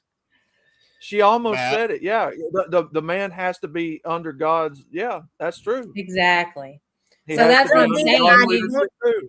I don't need a man to lead me to God. I'm there. No. Not lead you to God. To Lead you, help period. lead the household. No. Right. No. So, No, so that's both what you of mean us. no? What you That's mean both no? of The us. Bible right there. What you mean no? You can't tell the That's Bible both of no. us. That's both of us. Right. You can't tell the No Bible no. balance, 50-50. I didn't say obey. Well, he's got to be a godly man, first of all, and be in God's word and will, following what God says to begin with, in order for it to be a godly union, you Right. and him. Right. Well, If you've got the scriptures lays it out plain and clear. If you marry a man that's not in the will of God, yeah, you're going to have problems. Unequally yoked. Yes. yeah. Yeah. Right. So your man has to be, and this is where picking your man comes into the equation. When you're picking a man, oh, he's so cute, but he's a dickhead to you. Oh, he doesn't mean it. You don't know. No, you gotta, if you are a quality woman, Yep. then you need to have a quality man. And people say, oh, it's 50-50. It's never 50-50. Let me tell you something. That is the biggest load of shit I've ever heard in my life. Marriage is 80-20, 40-60, 70-30. That's what Gigi said. 100. That's what Gigi said. That's what Gigi and Mouse tell me all the time. Period. You pick up the slack for the other one, because promise you the day's going to come where you ain't carrying all your weight, and you need to have a spouse that will pick up your slack too. So my husband and I always say it's a good thing we never lose our shit at the same time, right? Right. Because he calms me down, I calm him down. He holds my feet to the ground, I hold his feet to the ground. We bring each other back into focus. I don't want to say marriage is work, but it is teamwork. It is. It That is right there teamwork. was, and that's why we agreed obey wouldn't be in our. Yeah. Obey wasn't in ours either. See what I'm saying? You see, man? You see, man? See? What are you seeing? What do you pop off whenever she says obey? What are you stuck on? We've already had this argument. They fucked me up for about 2 hours, and I still don't know what the fuck happened. Because at first it was in the Bible, then it was in marriage vows, then it's not. I don't know. They fucked me up. No, Her and Big Dog Ma fucked me up that day. I'm still holding grudges. It used to be in the wedding vows. Yeah, they've changed it. Yeah. There's different versions of wedding vows. We just didn't happen to use the one that was obey. And honestly, and I'll get real fucking personal here now, that was because of me. And I'll tell you why. My first husband was, and this is on hand to God, on the Bible, on everything I hold sacred, on my children. He was an abusive, physically, mentally, emotionally abusive. He damn near killed me 3 times. Okay. I woke up in the hospital. They had called my family, said, if you want to see her, come see her, because she probably won't make it till morning. Okay. I had a very abusive ex-husband. Girl. Yeah. So that's why y'all wouldn't recognize the girl I was back then. I mean, y'all wouldn't think that I had a backbone in my body. So I became myself after I left him. Right. So when I met my husband that I'm married to now, and Lord, let it be the last one, I want it to be last forever, whatever. But it took me 2 years after I moved in with him for me to unpack my stuff and put it in the dresser in the closet.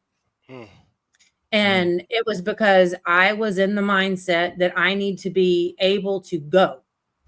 If he starts acting a certain type of way and starts, like being abusive, or I start seeing the red flags where it's going that direction, I'm grabbing my boxes and I'm leaving. I can be out of this house in less than an hour. Done. You know what I mean?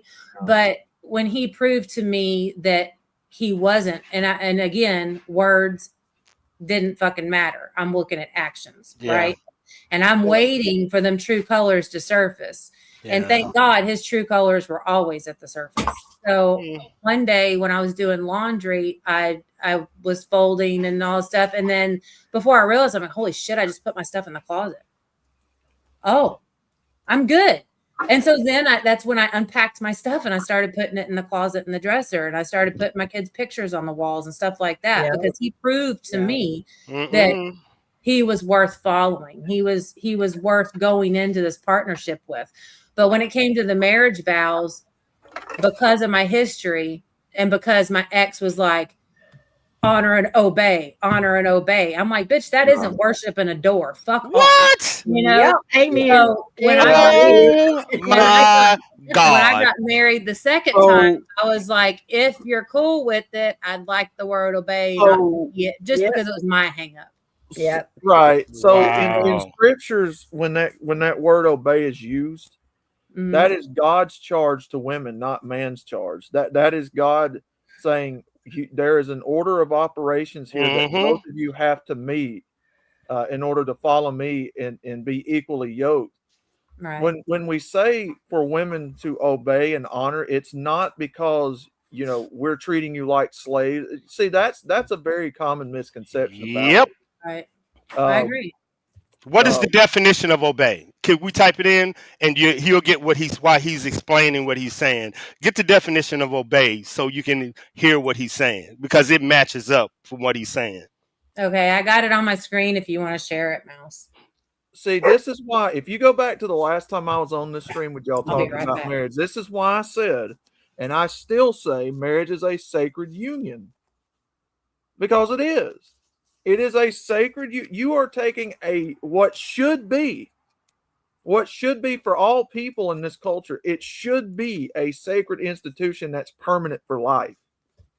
Now, however, that doesn't mean that things won't happen, that things ain't going to come and happen, because there are going to be some things like people, either cheat or die or what it's going to happen. Hopefully not, but it does. That's the only time God acknowledges, separation. When somebody else is unfaithful to you, or you're, or you pass on. Too. I think God understands the abused woman shouldn't be there. She should leave. The woman has a very important role in this. When you're equally yoked, you have a very important role in this. Yeah. Which is why you were created. Again, this isn't me telling you this. This is God telling you this. Oh, sure. And I played my role. Right.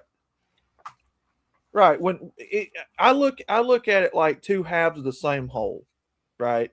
One is incomplete without the other in marriage, right? When you both come together, then it's a complete thing. And when God gets in it, it's complete. Right. Would you have this is all of y'all, since y'all saying religion, this is me questioning the church, and I'm finna ask y'all a serious question. As a married couple, if you're going through something, would you advise that married couple to go to the church? Or has the church went left or right, and that's the last place? And if that's the last, you feel what I'm saying? Is it different now? I think for me personally, most churches are corrupt. That's what I think. I'm sure there's some that aren't, or, there's individual ministers or priests or whatever that aren't. But in the end, everyone's human, right? And a lot of people allow themselves to be bought, sold, and manipulated. So if my husband and I have a problem, my husband and I will address the problem. I'm not going to involve anybody else. What is the use of the church in 2026? In my opinion, nothing. Yeah. Charity. I don't even think charity, because they've been proven that the church taking money and donations on charity aren't going to where they say it's going. So I have no faith in that. Well, that is because the average church has been compromised by the state and the government. Exactly. Very true. It's no longer a God-led place of worship anymore. No. And It's it's the no whole. long and it's no longer the center of the community either. Well, it's why I keep going back to that stream we had here a few days ago where I was talking about marriage and all this. Yeah, that's why I say the things that I do, because it's no longer a place you can. A lot of these churches you can't trust. No. I'm with you. I'm with you. I can't trust them. That's Now, why I I have don't. to speak up for ours. When the hurricane hit, when Helene hit down here in the mountains, if it wasn't for our churches coming to, Well, that's where everybody organized, was the churches. Everybody grabbed onto their local church and they volunteered from there, or And then what are they doing now? they're still there. They're still there. It's not. We're not done. I mean, FEMA walked away, but we're not done. I mean, I get them out. Like we've talked our churches down south because I'm a preacher's son too, Oh, me and too. yeah, so going out, going to the homeless, and a lot of smaller churches do it. But Mouse, the mega churches get the Oh, well, sure. Yeah. And I Now, mean, churches, they hide under that tax, deductible. 501 something. Yeah. you're absolutely, yeah. Now I can't crap on them either, because when I was in that tornado down here in 2011, it was churches that got us out. And here when we got devastated by a hurricane, the churches didn't come out. The FEMA brought one hot meal one time. No, in fact, and I'll agree with you. Y'all had to depend. Y'all didn't get help until the Cajun Army formed. No, they didn't even help. It honestly, it was the citizens of our town and the surrounding towns, and a lot of help came from individual people that were hit by Katrina in New Orleans. The Katrina victims came through for us like you would not believe. They organized an adopt a family thing on Facebook, and the people that were hit by the hurricane here left their names, and then the people that wanted to adopt a family went and picked one. There was a family in New Orleans, Louisiana that adopted my family. And when I tell you, I try not to get choked up. I still love the woman to this day. She said, give me all your sizes. Give me your favorite colors. Give me what are your kids into? Teletubbies, Paw Patrol, like whatever it is. So, I mean, I had to swallow my pride, right? As a person that's always taking care of my own. And I gave her all that information. And do you know, I had 16 boxes. Wow.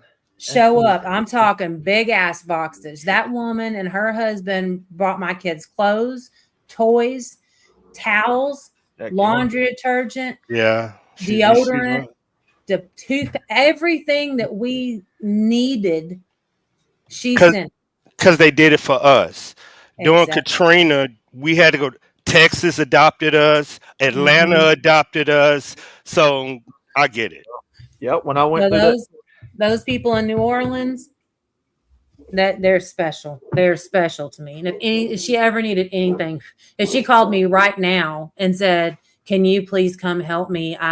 This happened," I would be in my fucking truck and on the way to New Orleans. But y'all remember now, y'all got a bulk of us in tech. Y'all helped us out so much, man. Like we're almost like twin states a little bit. Yeah, they call them cousins. They call us cousins.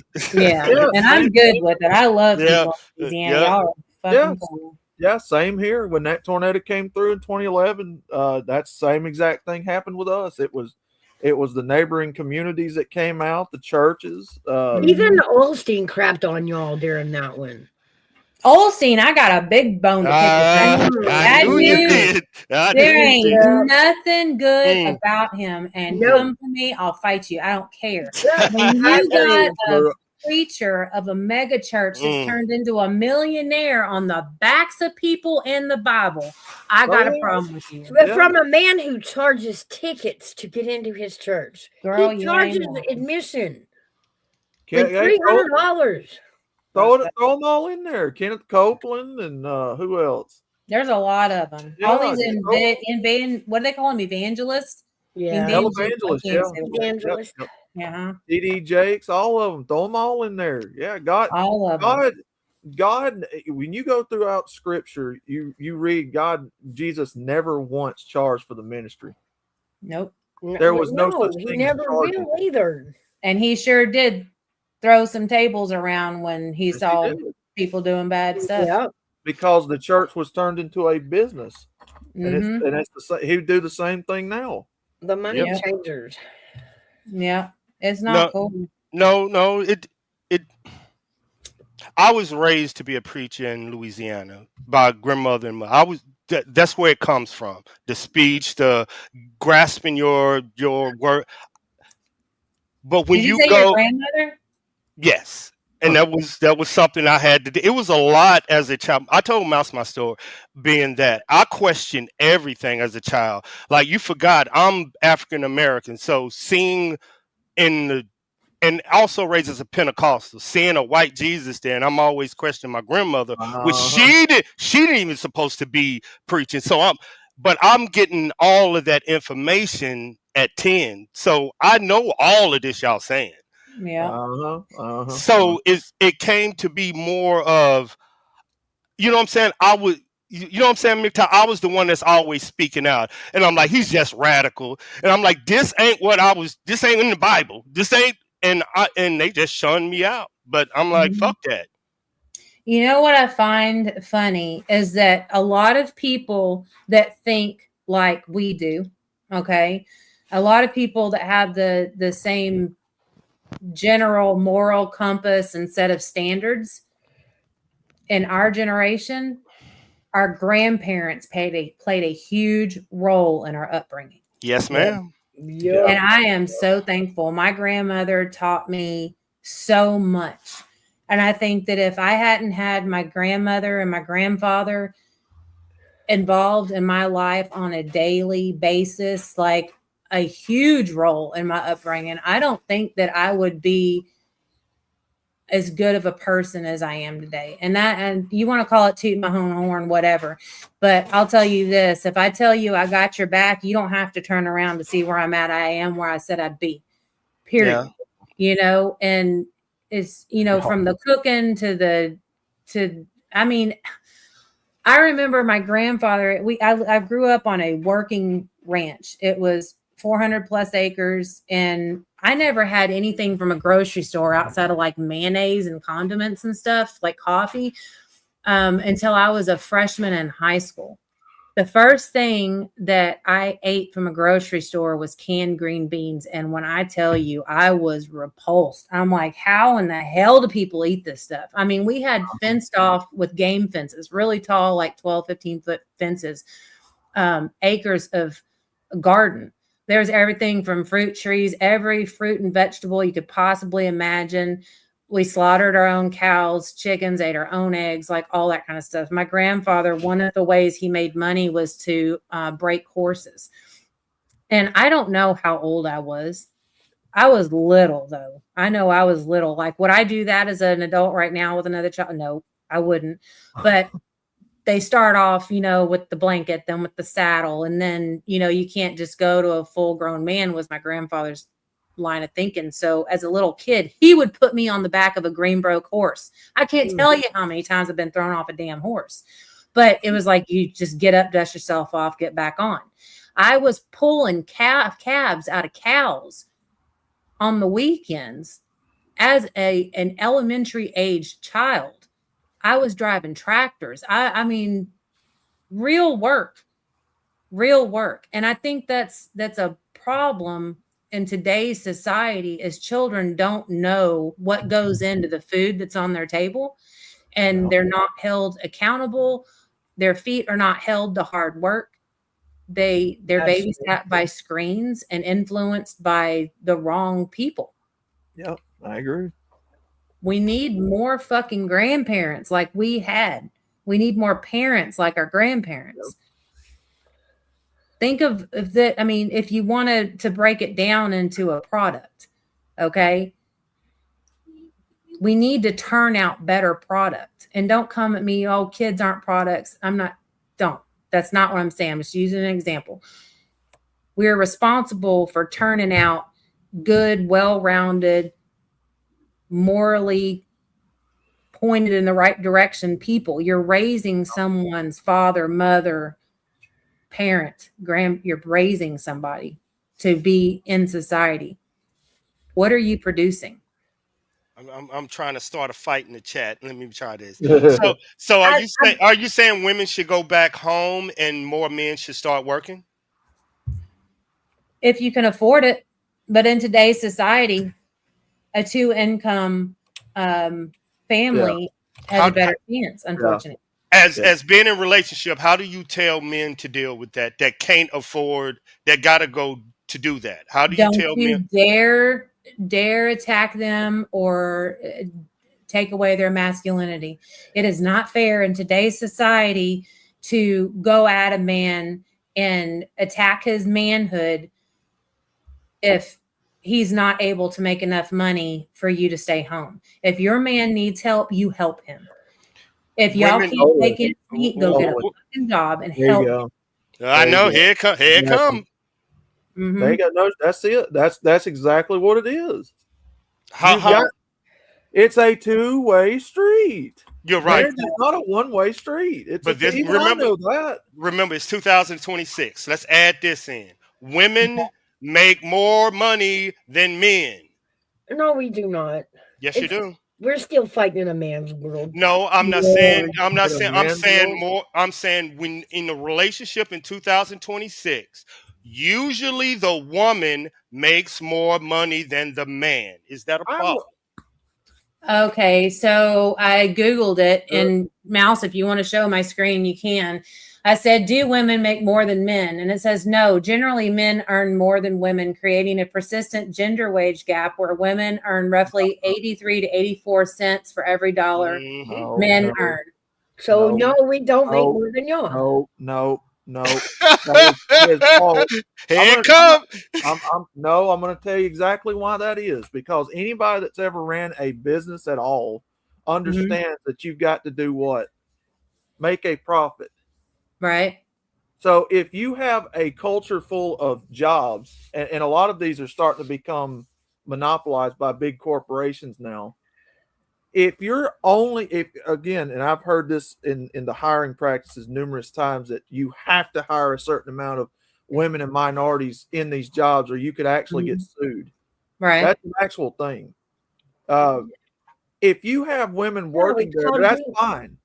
If you have women working there, that's fine. But if you have women working there that's trying to take maternity leave, especially if it's a smaller business, wow. Over time, you're going to lose money because you're having to pay somebody that's not producing work. So if you're having to hire numerous women for certain places, that job ain't going to survive. If you're saying that's happening overall, no. Boy, he would. Hey, I just wanted to cross the line. Yeah. MGTOW done jumped over that motherfucking dancing over there. No, the gender pay gap is a myth anyway, because it was debunked in 1964. It was made into law that you cannot pay a woman less for the same job as a man. But yet they do. Even today, they do. They do. I'm sure there's some places that still do. There's probably still some malpractice in some places. But overall, it's illegal. In fact, they take advantage of us women. They will hire us women first because they can pay us best. Mm-hmm. So here it says, arguments claiming the gap debunked often focus on the uncontrolled gap, saying it reflects differing choices, hours, occupation, experience due to the personal preference, not discrimination, citing studies where the gap shrinks when controlling for these factors. I don't like the fact that, and this is where I have issues. Nobody should be dictating you have to hire X amount of gender, whatever, female, male, trans, black, white, Hispanic, get the fuck out of our business. You need to hire who's most qualified. Exactly. That's why we are against the DEI. That's why we want it cleaned out. No, totally get you. Let me give you an olive branch, because sometimes that means women will be more qualified for some jobs. That's true. That's true. And in other times, I don't know if you were up here when I was talking about the firefighter thing. When women go out for firefighting, why are they given easier parameters in order to pass and become a firefighter? Because you think the house on fire gives a damn if you're a man or a woman. You're still going to have to, if all four of us on this panel are firefighters and we're going into a fire to put it out, battle it, whatever. If I get knocked out, I'm pretty sure that any of the other three of you can pull me out. Mhm. If Army vet gets knocked out, Yeah. I'm gonna have to have help. MG, come get Army vet. You know what I mean? Or it's gonna be me and Mouse, me and Mouse trying to pull his big ass out that house, right? Y'all crazy.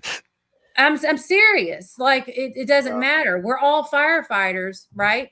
But we didn't have to pass the same test because me and Mouse are given more time or expected to do less weight. That's not cool. It's not okay. But if I'm getting hired as a firefighter and I didn't pass the same test as Army vet does, and I can't, because let's just be fucking real. True. Can I do everything the Army vet can do physically? No. So do I deserve the same pay? First of all, no. That's why women aren't allowed in the green zone. Well, in the what zone? Men will always run faster than women. You can look at all across the board. You can go to cross country meets, even at your school. I can outrun mine. Boys will always outrun the girls. The girls' times will, even the winner will be way lower than the boys' winner in time. What do you mean way lower? We can run faster? Is that what you're saying? No. Women run slower than men. Even when you put them on a track together, the strongest men will outrun the strongest women. It's Always. just how our bodies are built. It is. I don't agree with that because I don't. The running part I don't because smoke your ass, girl. Oh, I mean, we'll have to see if we ever meet up. I'll fucking run you because I'm a runner. And in fact, my doctor told me that I need to stop running as much as I do, or I'm going to end up not being able to walk because that doesn't mean you can't outrun any man. Yes, I mean, but what I'm you're saying talking about generally. Yeah, pit it against somebody you're the same shit. He'll smoke the shit out of you. Okay, generally, yeah, it's kind of like with Ronda Rousey and women that fight in MMA and stuff. If you're talking about them against the average man, that closes the gap pretty quickly. But I mean, on average, no. Yes. Well, you're talking about the average man and the average woman. Right. I don't know. The average man isn't in good a shape. That is true. And I wasn't going, but that damn show is true. Well, girl. in modern times, I would probably give you that because a lot of these kids that are growing up now are sissified and soy. Exactly. So now if we're talking about back in the day, like when everybody was eating healthy and hunting for their food and all that kind of stuff, of course, yes. But in today's society, I mean, I can tell you just in the town that I live in, I know that I can outrun pretty much most of them.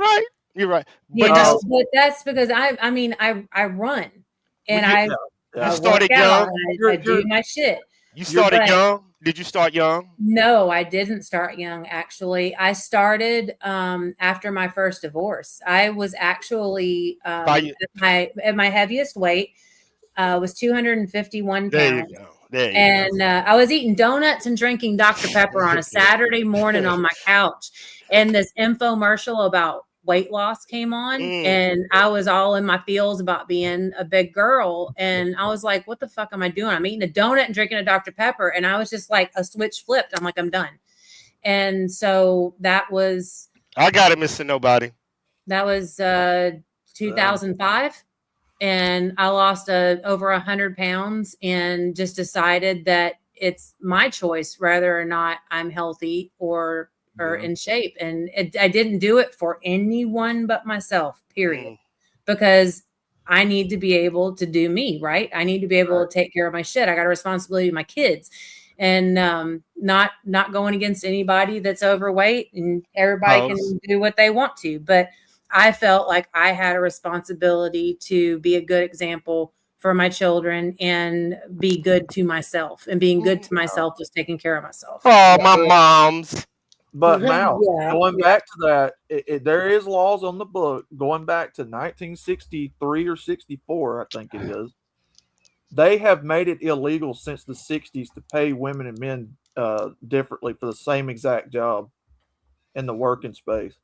Now, are there businesses out there that's paid them differently? I'm sure. I'm sure down the line there have been. 22 law, if you ask me. Okay, So you want a job, and you either say you get a job, and you and your coworker say, I'm female, he is male, we're doing the same job, and I find out he's making more than me. So, sure, I could make them exercise the law. I could go bring a civil suit. Now, what happens to my job because I'm bringing civil suit? You think they will get rid of me as fast as they can? Come on, it's still a catch-22 law, and not really. If it goes into effect, not every single job everywhere is just going to automatically start doing it, but because you're still going to have some gray areas and people trying to skirt around it, but it lawfully it is illegal. Yes. Yeah. Okay. I'm gonna use two talking points to kill y'all two. It's gonna be quick. Sure. Yeah, it's gonna be kill. You and Mouse. It's gonna be quick. Oh Lord. It's gonna be quick. Here we go. You don't know because you ain't married. It's gonna be You're quick. disqualified. Yeah. Okay. Here's the thing. It's two things. And I'm gonna side with Mick Town, run and go get me a coffee. Two things. If y'all are right that businesses pay women less than men, that means the business should be dominated by women for pay, which it's not. That's one. Say that again. If women get paid less than men, what is stopping the company from hiring just a bunch of cheap ass labor? I'll explain it. On a lower level, they will, but not on a CEO level, not on an. And the next level is this, and tell me am I wrong or right? Because y'all married women and men. Men are willing to work overtime. Men are willing to stay after work late. Women are not. Men get promoted more because they work more hours. Women have a baby. That means they leave work. No. I agree. There you go. I gotta get a coffee. I gotta go get a coffee. If you have a job, if you have a workplace doing that in 2026, they're going to be exposed quicker than anything else. You're not going to see a whole lot of behind the scenes unless you've got higher ups protecting one another. It's going to go viral, which they do. Yeah, and people are going to out that business as soon as they find out, men and women are getting paid differently. Read it again. It's like read that again. Now, I'm going to get a coffee because women know this. Men are willing to work overtime and leave their family at home, and women want to get back to their babies. Doesn't mean they should make less. Yes, it does. No. If me and you are there and you go home at 4 o'clock and I go home at 10 o'clock, Not all women can't have babies at home. Remember, no, you're using the fact that women have babies. No, I'm not. Reason to not know. Yeah, you are. No, look at ask your AI. Are women? The reason what's that? we wouldn't work extra hours or things like that is because we have children at home. Past that, yes, they will work overtime. Okay. Maybe this is the question. Ask it. Are women willing to do it? Not that they can do it. Of course they can do it. Are they willing to do it? No, they're not. I know women that work overtime in plants and factories all the time. Yes, is that the average, or is that the 10%? No, actually, read it again. Juju, tell them. Only CEOs. The CEOs are the only ones that will spend more time away from their families. And they will tell you, as a businesswoman, you have to decide if you want to be a mama or a businesswoman. You cannot be both. Yeah, you can. Okay, I'll say this. Okay. Y'all I are have to big disagree on towns. that one. Yes, you can.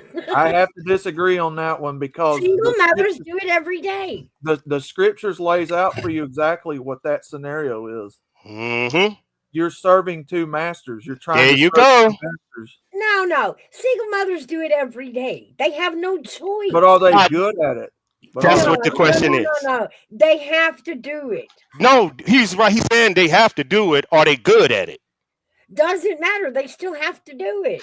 Does one get shorted? What If do you you are, mean they have to do it? if you are a businesswoman, if let's say you're a businesswoman, do you think she can be 100% mother and 100% wife? No, You can't. you do can't. both. It's No. impossible. But It's she can impossible. Bible thump her because she has to go support her family. Here's what I'm trying to spell out, because you're having to prioritize one over the other. Yep, You're trying to prioritize both things at one time, and you can't do that. it's impossible. Oh, so that's a double standard. No, No, When- it's not. It's No. really not.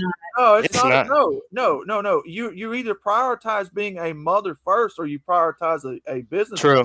Do True. you gentlemen prioritize being a father over a worker? You mean a father? I mean a worker over being a father. Most men will stay at work. I know. And what if you're a Working single is part dad? of Okay, Mouse, listen to it. Let me say this real quick. A man is, and this is, I don't mean it to sound the way it's going to sound. Hey, Diamond. But Oh. hey, baby girl. Hey, Diamond. The man's traditional role is to provide for his family, right? Yeah. So the man is being a father by going to work. Okay, he's Providing. doing the job. He's providing for his family. He's trusting that his wife is taking Yes. care of the house and the kids and everything else. Okay, traditionally that is what it is. So when my husband, he has not had a day off. He might have Sunday off, right? But he's been working every day for 2 weeks. Am I mad at him for doing that? No. He's working all that overtime for his Right. family. It's not Right, for and what him I'm because- saying is, okay, so if you take a woman who is not married, who is not backed up by a husband, does Right. she not have to go work and support her family? Yes. She does have to work. Yes. Right. Yes. So in that Okay. instance, not everybody can choose between kids and job. Nobody's Women- saying that No, everybody no. can choose. No, Nobody's but saying that. the But when issue when I was a single mom, I was not able to do everything for my children by being in their physical presence like I Right. could when I was a stay-at-home mom or a work-from-home mom. But to Okay, take it to a that- Bible level, well, your job is to stay home. Well, you know what? There's a lot of single mothers out there that now are feeling Bible thumped because she has to do both. No, that's No. not. We're not No, even no, no, talking no. about single Yeah. women. No, I get what Oh, she. what's that? Okay, yeah, y'all having two conversations. She is Oh, saying Mouse is saying if a woman does work and has a child, don't criticize her for it. But they are saying if you are a woman and you're working and you have children, you have to pick. You have to pick one. Right. But this is why I chose to work from home, and my hours were while my kids are at school. That way, and not everybody has that option, and I Right, not everybody completely has that understand and one. respect that. Sure. But for me personally, I did have the option, so I worked from home and made damn good money. While my husband's at work, my kids are at school. So I'm working from home, and it's not easy because you're working and you're doing laundry and you're getting, laying food out to thaw, and you're doing all this shit all at the same time, but you're still working, right? When I was a single mom and I was working 2 and 3 jobs, and my kids are staying with grandparents or they're at school or it was their weekend with their dad or whatever, that weekend they're with their dad, I'm taking advantage of that time with no kids. Right. And I'm going and working the local concert venue, or I'm going and slinging that's beer at a exactly. bar, but Okay. Because the argument originally stated that men would get paid more because they are able and willing to do the overtime, to work extra hours, to work extra days. Okay, so And then I'm let me like- speak to that.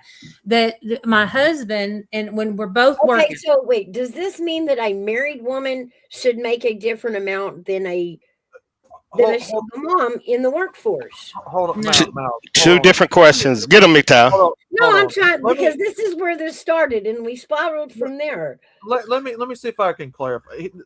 You can't to prioritize both. Yes, people do both all the time. Yes, but what are you prioritizing one above the other? Which one is ahead of the other one? Because if you're trying to prioritize both, you're doing what the scriptures call serving two masters. You're not going to be good at either one if you're trying to do both at the same time. You can be good at both, but you're not going to be as good at both. I get what y'all are saying, but this was about equal pay, and we spun off from there with all the reasons why men and women don't get equal pay. Yeah, she is saying she's using this, and she is saying the average woman will work overtime like a man will. That's what she's saying. And I'm saying that my husband is able to work the overtime he works because he knows that the kids are taken care of. This is why I was a stay-at-home mom for a while. I was a work from home mom for a while. Okay.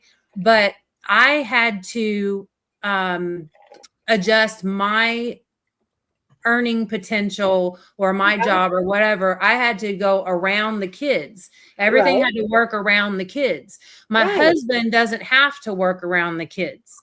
That's my job. Okay. So he gets to work 14 days in a row and work 16-hour days because that's he has the privilege of having me at home. Right. That and I get that. That's if you're married.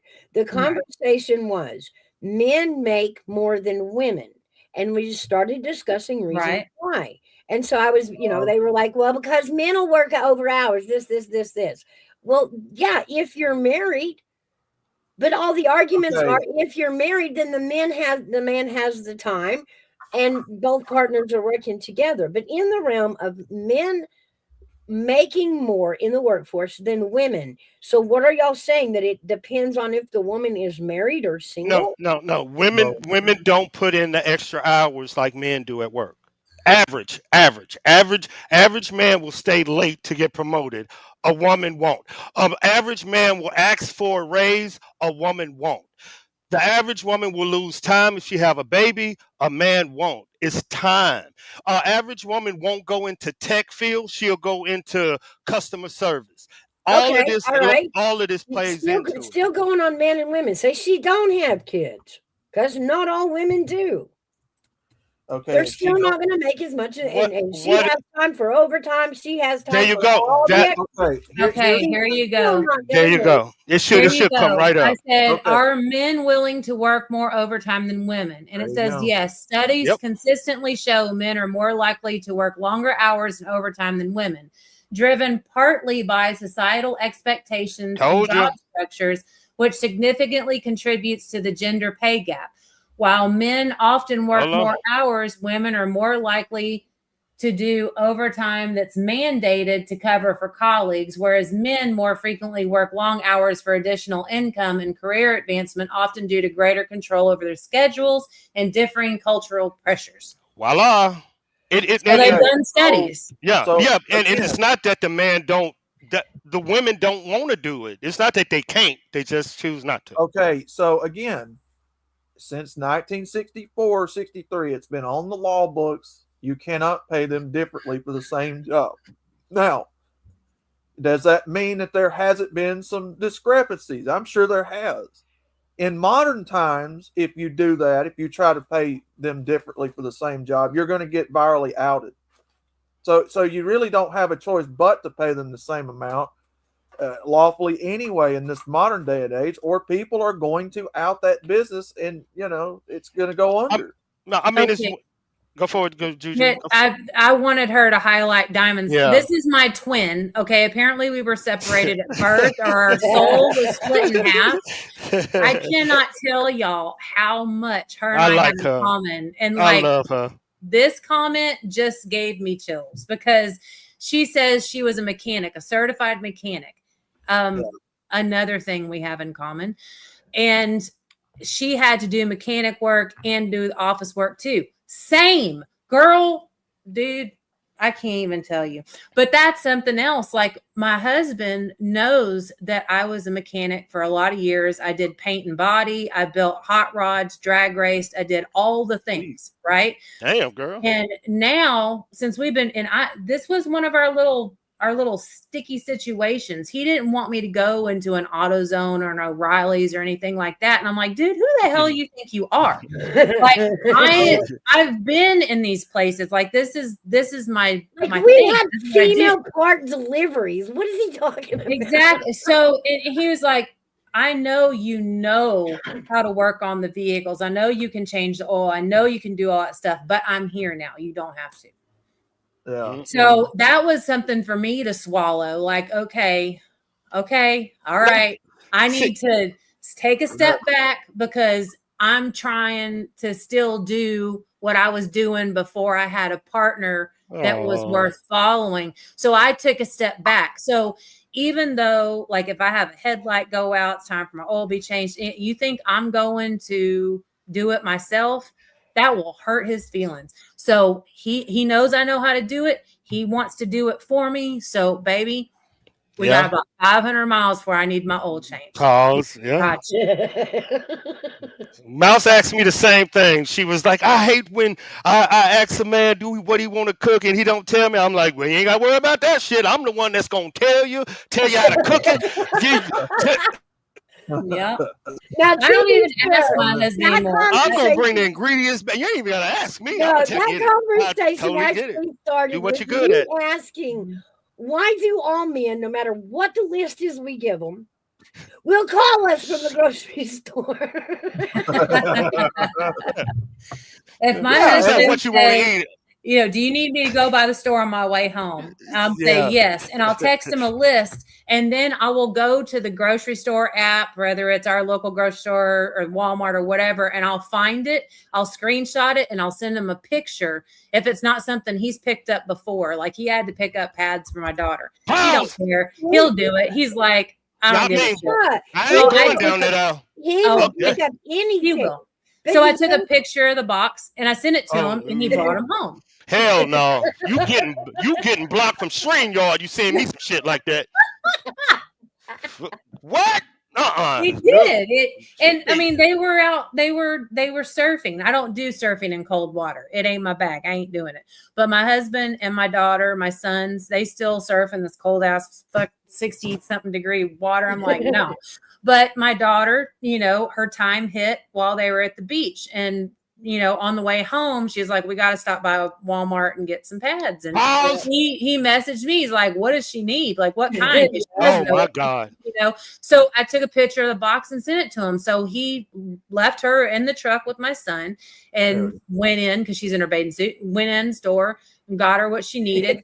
You know, picked up a beach towel and came back out and they came home. It's not a thing.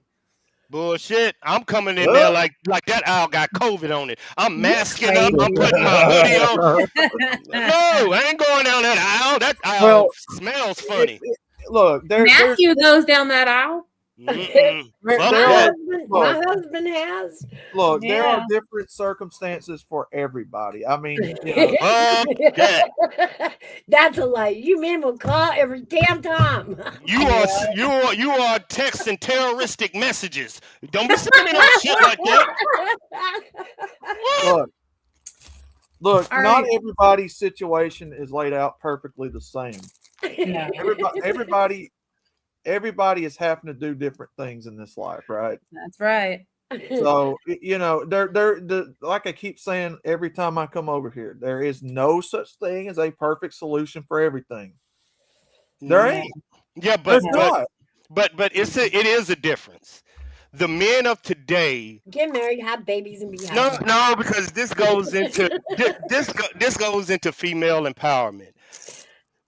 What's going on today are men are requiring women to do things women are saying they don't want to do. So what do you do now? Because the requirements has changed. What women require of men has changed in 2026 and what men require of women. Yeah. We've lost the plot. Not me. No, it ain't. The plot ain't lost shit. Feminism The way has people are destroyed- acting, the everything's it's just all messed up. It's like a No. soup sandwich right now. You know my stance on it, AB. Feminism has destroyed the West. I get it, but see, this is what I know about women. And pause. Let me say that. Pause.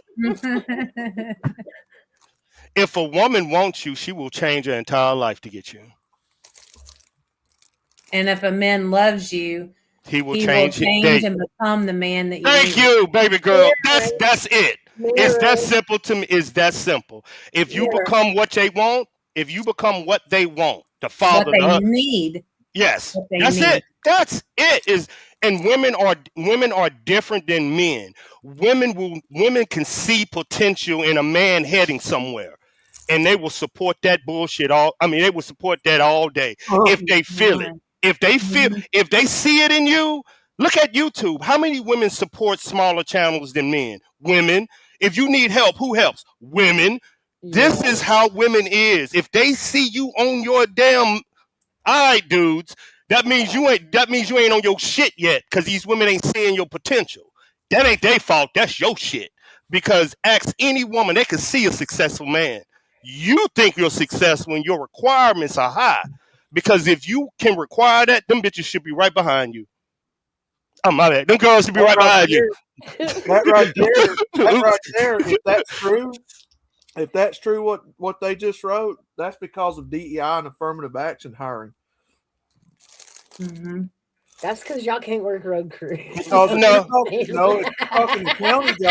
you're talking a county job, ain't that subsidized by the state? My daughters deserve that they made us think of what women go through. Meaning that's a government job. So that's political. That's a DEI affirmative hire. Yeah. Diamond, I was in charge of an all-female unit. Communication unit. And after every deployment, these women were never the same. But we were very, very, very tactical. I don't think she is, but the women, they lose their hair. They lose the ability to have children. They Why? because you're in that harsh environment and you're not allowed to, you're washing with your stuff. Your hair remember, we're in sand. So and in that amount of time and the weight that women carry trying to keep up with men in that Middle East, it destroys them. It destroys women aren't built for that. So over time, their hips, they lose A lot of it can be contributed to this next generation that can't count, can't do math, don't know how to read and write. Yeah.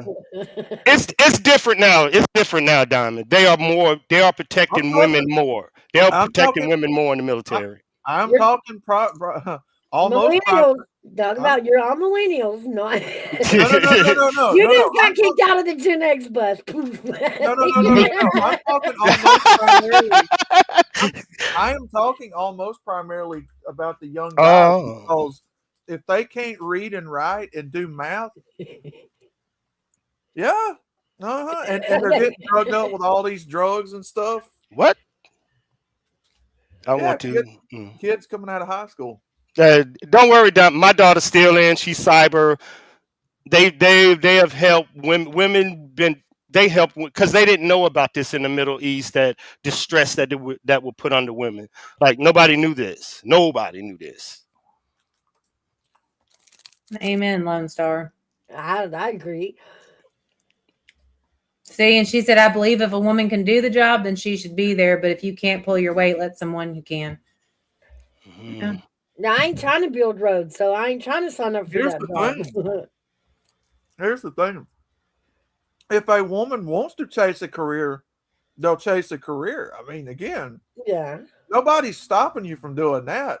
All I'm telling you is if you're going to try to do that and be a mom at the same time, you're serving two masters according to Scripture.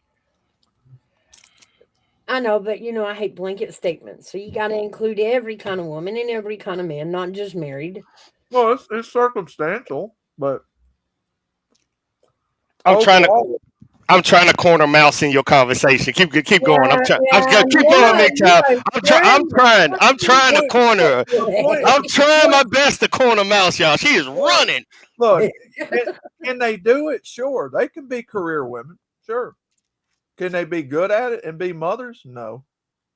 Okay, I was good at my job and I was a good mother. Thank But you. I will say that when I was a stay-at-home mom, I was a better mother, I think, because I was able to solely focus on my family. But I was still a good mom when I was working. My kids never needed nothing. I mean, they had everything they needed and they knew mama loved them and I was there. But there's also, like when I said earlier, my husband's able to work the overtime that he works because I'm home. You know, when the kids get in trouble at school or when they get sick and somebody's going to come pick them up, who are they calling? They're calling me. And even my husband and I talked about it. Like if anything ever happened to us, he said they'd still have to call me because he can't take off work. His work he won't have a job. If he's got to take off, because there was one time my son got the flu. I had to go pick him up. He was out of school for a whole week and we don't have anybody that can watch him. Right. And then the next week, my daughter caught it. And so for the next week, she was at home sick from school. He was like, there ain't no way my work's going to let me off for 2 weeks. There you go. And that's where the women's pay come in at. Now, the thing with working at home, these computer jobs at home and whatnot, and calling on the phone, that's something fairly recent.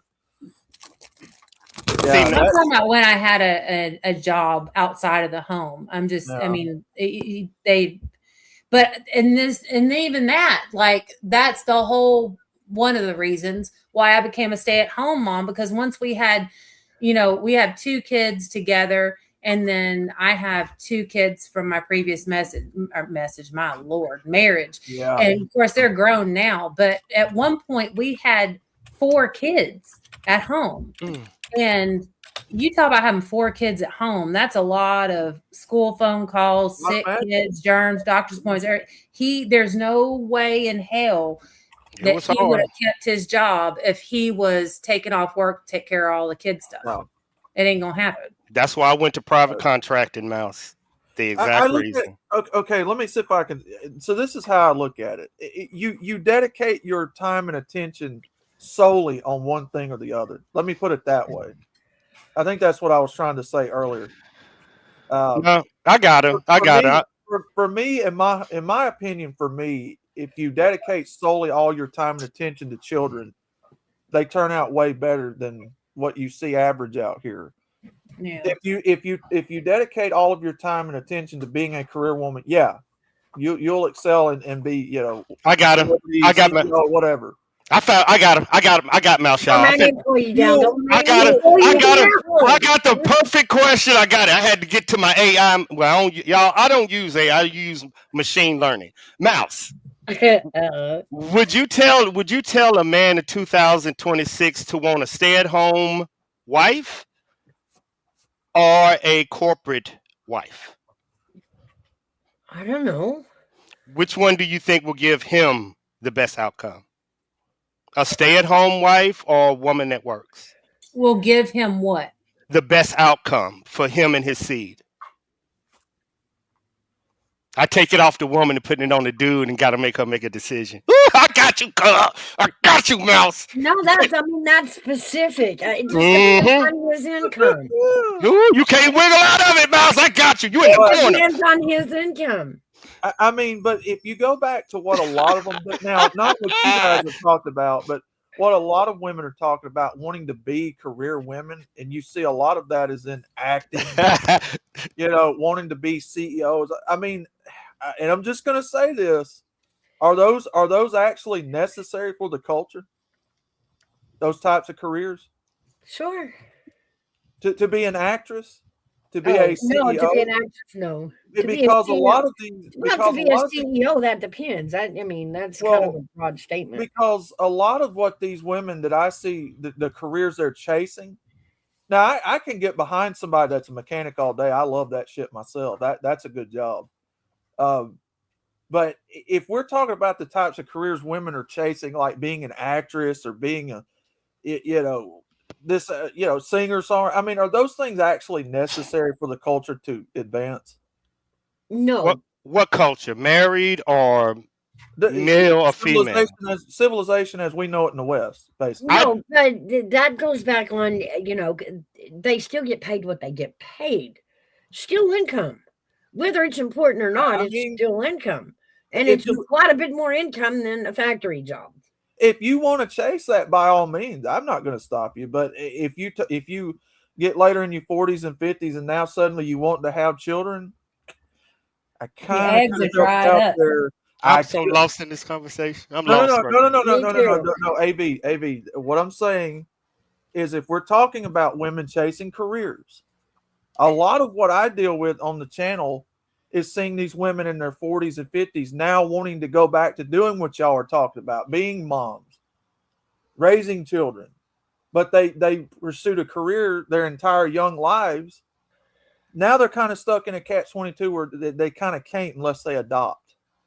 Okay, I got a question I see where you're going with it. Yes. But at the same time, like, so what? Because they didn't have their children and leave them at home while they pursue a career. No. I mean, that's back and forth. No, I'm talking about women who don't have children. That's what I'm saying. So at least they didn't leave children at home to pursue their career. It's when they make content, getting on here and crying about wishing they had it all to do over again is what I'm getting at, because they're realizing the truth of what we've been saying the whole time is maybe it's better to prioritize being a mother with children, if that's, because ultimately a lot of these career women want to do that. Mm-hmm. So is it not better to for society to teach them the right way? What's the right way? I don't think it's one size fits all. Okay. Now, did they regret their own decisions? Maybe. But that's on them. If they made that choice early on in life to not have kids or get married and pursue a career, then that's their choice. And we have to live with the repercussions of our choices, right? And if their only option is to adopt children, I don't see a problem with that, because there's a lot of children that need good parents and good homes. So if there's more than adoption, there's surrogacy, there's. But you said adoption, so I mean, that's what I'm speaking to. What I find a lot of times when I listen to them very closely is they wish they had it to do over again with their own children, their own offspring. Yeah. Mm-hmm. And we try to tell young people this all the time. Maybe you shouldn't be chasing a career. Maybe you shouldn't be out here, being sexually liberated and don't you think they were told that before they pursued their career, and in their mind they persevered through the crowd, because to maybe them they were feeling like society was telling them, no, don't go get a career, go home and have babies. Okay, right there. Somebody said that I'm trying to find the comment. They said something to the effect of, when did people make women think that being a mom and staying at home meant you were oppressed? That imagine how much propaganda it took to make women think staying at home and raising children is oppressive. Exactly. I mean, that goes more to the fact that, oh my God, my dog's barking. That's a big ass dog. That is a Doberman. More to the fact that, we're being manipulated, right? They're I'm scared. Jesus, I'm gonna go let him out. I'll be right back. Yeah, that's my whole point. I mean, look, I've done stream after video after YouTube short of the same exact thing popping up. AB, you know this. You come from the same place I do.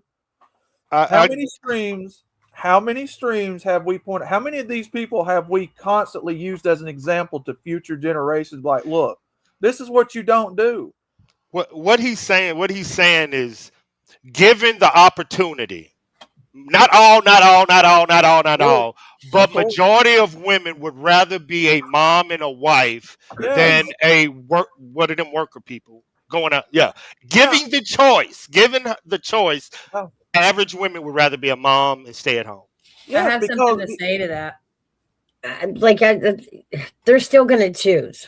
Again, because again, as they get into their 40s and 50s, we see the same TikTok video made over and over and over again. And it's like, we could have told you this. How many men out here would be more than willing to let it go back to the way it was and be the provider and protector, and let them stay home? I mean, did we not teach our daughters in the last 2 generations that they shouldn't depend their entire life on a man for survival? I'm going to take your word for it because I don't have kids. So my parents told me, we told our kids. I've never told my kids that, and I know that I'm different. I get it. I accept it, but I never wanted children.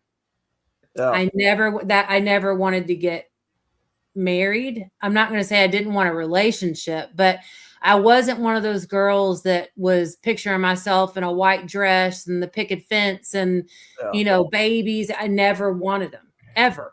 I wanted to work on cars and race cars and break horses and do all this shit. I didn't want to be tied down for nothing. Now, all but one of my kids were accidents. Okay. And I wouldn't trade them for anything. Like, I'm glad I had them and I wouldn't change anything.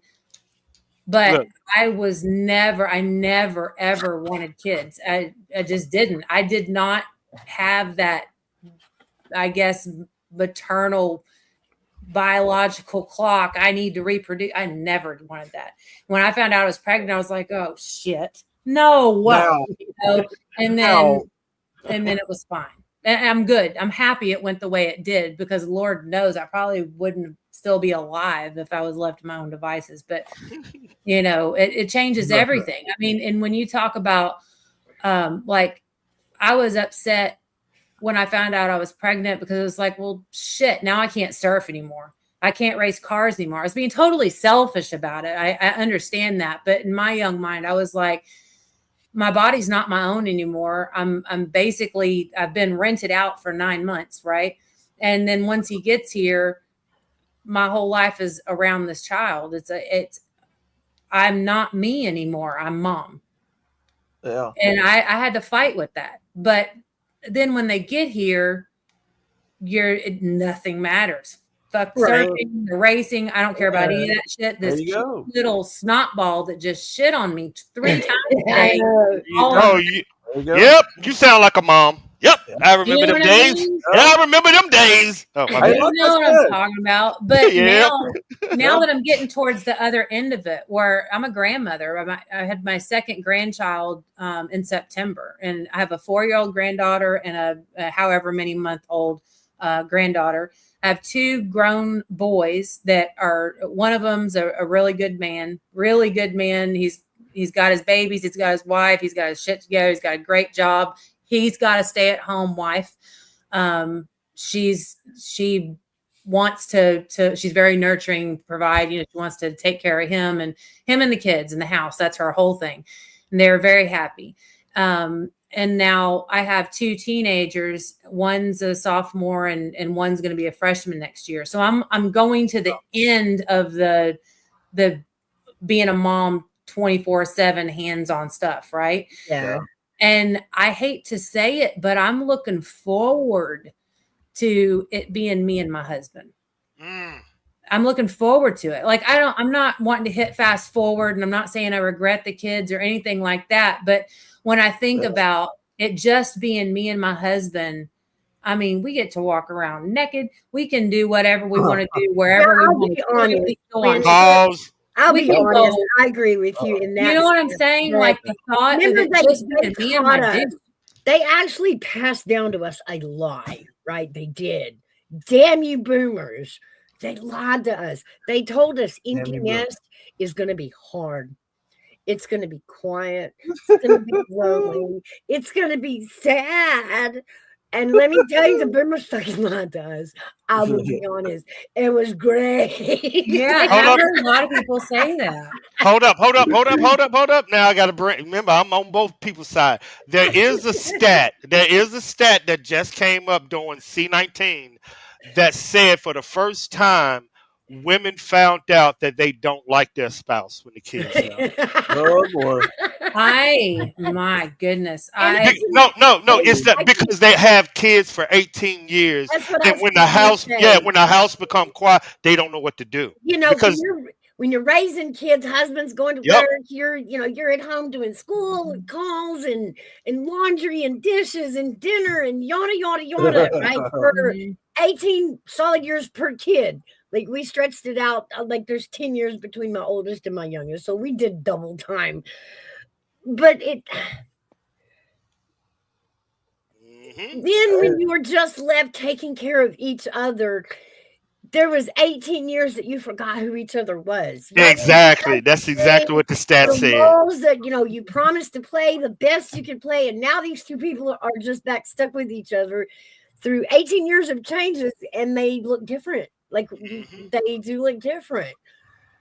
And I hope that doesn't happen with me and my husband. That would break my heart. But we have made a point to set aside time for just me and him throughout our marriage. We will go take a weekend and go camping, or we want to do dawn patrol at the beach, which means you're in the water on your board when the sun comes up, right?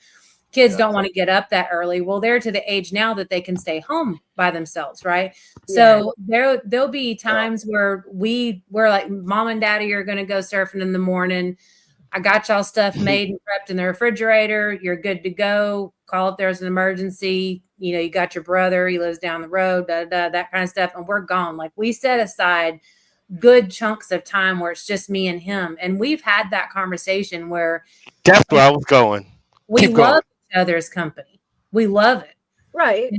And I'm not saying that all women, like that is a thing women, on a majority level do. No, I'm just saying I get it because it is part of the cycle of life. Each phase of life that we're in, we are a different person.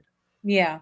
And a lot of relationships were revealed for what they were during COVID lockdowns. Think of all the divorces that happened. When you got to stay home with just you and your spouse or you and your boyfriend, family, whatever. It got real. I don't like this motherfucker. It got real. It got real in that house. Yep. It did. But like we were sitting at home going, man, this is awesome. But y'all had all the traits that you are saying. Y'all have all the traits, and I get what you're saying. It's the things that men don't do. The two things that you said is men are not spontaneous in 2026, and men don't know how to have a conversation by themselves with a woman in 2000. And that is what women are begging for, and men don't got a fucking clue how to do it. But let me tell you, women don't have a fucking clue either. They really don't. And I mean, women, okay, here's my motto. Here is my motto. You want to be treated like a queen, then you better be treating him like a king. There you go. Period. Remember, ladies, you can't do all the taking. Remember, ladies, by the title queen, not princess. A princess needs saved. A queen does not. Yeah. I don't need to be saved no matter what you call me. I can get it, but y'all crazy to think women in 2026 would put a man before them. That's crazy. And I think it's crazy if you don't put your man before you. I agree. You have to. But my husband will put me first and I will put him first. And we do not argue very often at all. But when we do argue, it's because for instance, when we're going out to eat, the way I'm thinking, the way I explained it to him, and then I'll tell you how he explained it to me. I was like, we're going to go wherever you want to go, baby. And he was like, no, where do you want to go? It's not about me. And I'm like, no, it is about you because the money we're about to spend on this meal you earned. And I want you to be able to eat what you want. And I know if I say, ooh, I feel like Mexican, you're like, oh, me too. When maybe you really feel like Chinese because you want to make me happy. I'm not telling you what I want to eat. I'm good to go home and eat a fucking sandwich. What do you want to eat? And that's when we have our little bickers because he wants me to have my way, and I want him to have his way. Like, yeah, I agree. Yeah, you're right, Diamonds. That's right, finances. But we do. I kind of agree with Diamond because I work a lot of hours military flying. So when I go on a date, that's me saying I appreciate you. That's how I can do it. Like, dog, I know I've been gone flying and but that's me. That's because, and when we go out, it's 10. I'm on 10 because that's my way you have to find your way. Or is Yeah, that it's still love love language. language? Is that what y'all Love say? The language. women, Yeah. you men, me and Mouse have had these conversations about women get bored too. Women gonna have fucking cartoons and Sesame Street going on in their head, and they singing to the goddamn mailman. I mean, they need a break too. Yeah. And if you don't give them that, how you expect? So I get it, but that's me being in a relationship, you know. Plus Yeah. you need to bang their back out. Pause. That's the truth. I mean, you never stop dating your spouse. spouse. If you stop dating your spouse, you're done. You already got one on the negative column, right? Like I mean, I'm just saying, like, mothers need to be reminded by their spouses that they are sexy, that they turn them on, that they want them. I mean, like, come home and treat me like a Viking sometimes, baby, because I'm in sweats, my hair's up, and I didn't brush my teeth until 4:00 because these kids got me running. Okay. So, like, I need you to come home and be like, damn, them sweatpants. Throw me up against the wall. I told you about slap on some ass, girl. You cooking them grits. But at the same time, when he's had a bad day, I'm like, come here and let mama make you feel better. And he's like, woo-wee. You know, I mean, it works, but people stop making that connection, and then you just become roommates, and you can't become roommates. There you go. You can't. I ain't gonna talk about this because I hope Gigi not listening, but you're talking about sexual attraction.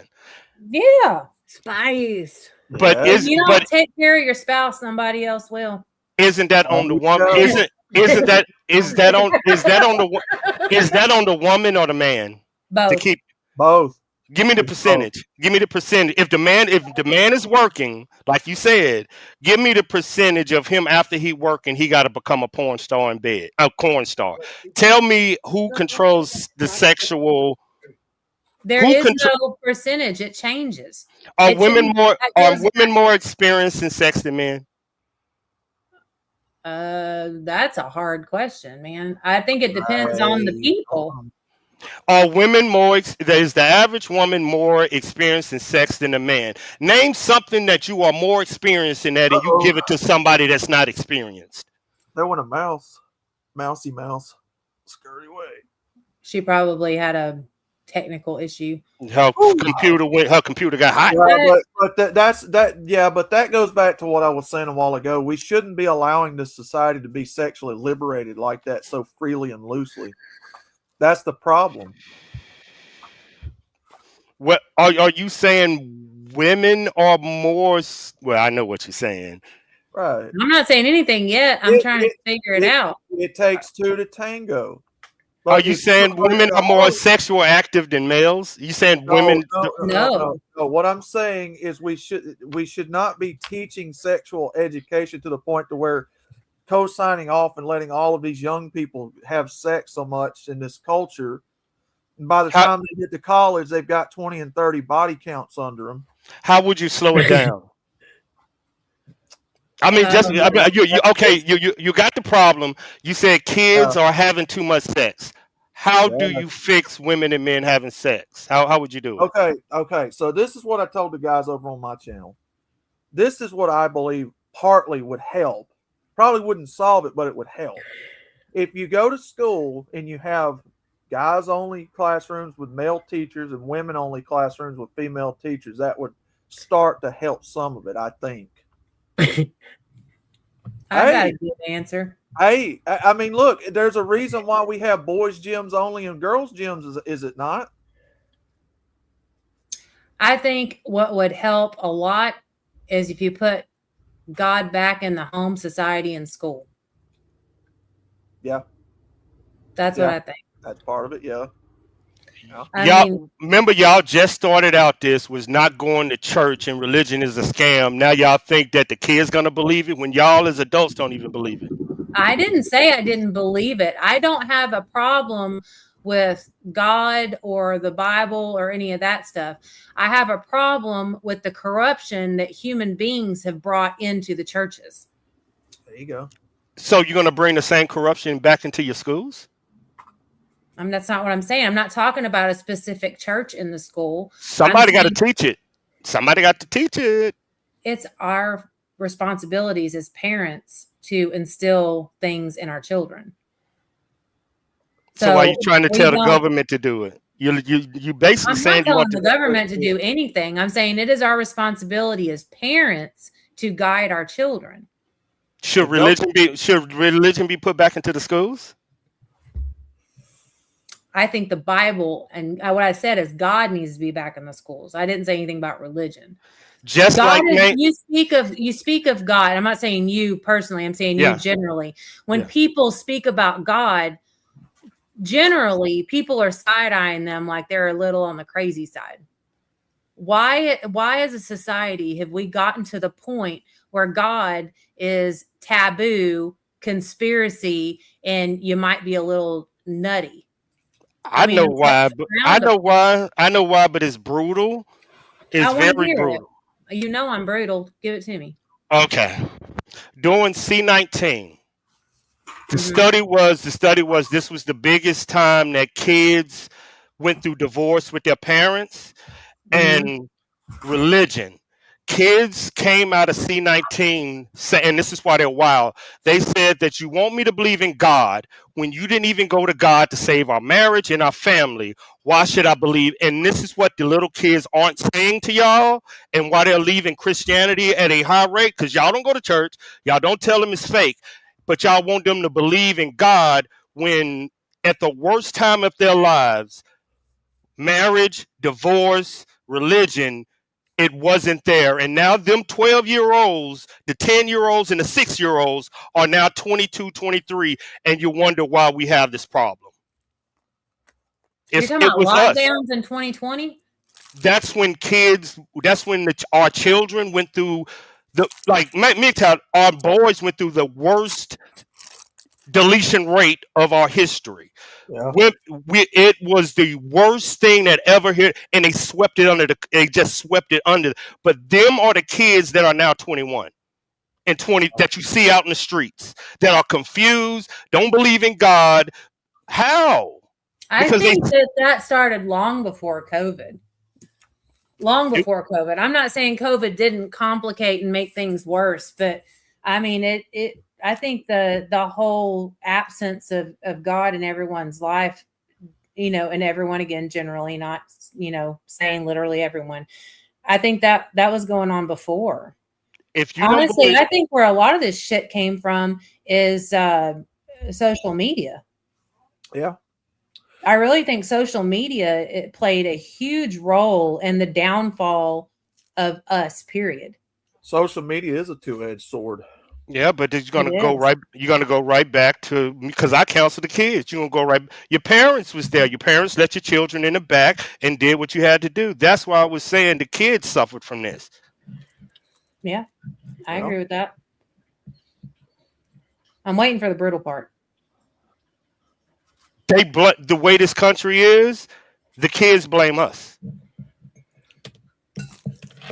I think the kids, the kids of today, and I'm talking about school age children. Yeah, 18s. Yeah, I think social media ruined society, and these kids are just running buck wild. You got, like my daughter, I picked her up the other day and she got in the car and she said, "Mama," I'm like, "Yeah." And she's like, "You wouldn't believe what so-and-so and so-and-so did." And I'm like, "What'd they do?"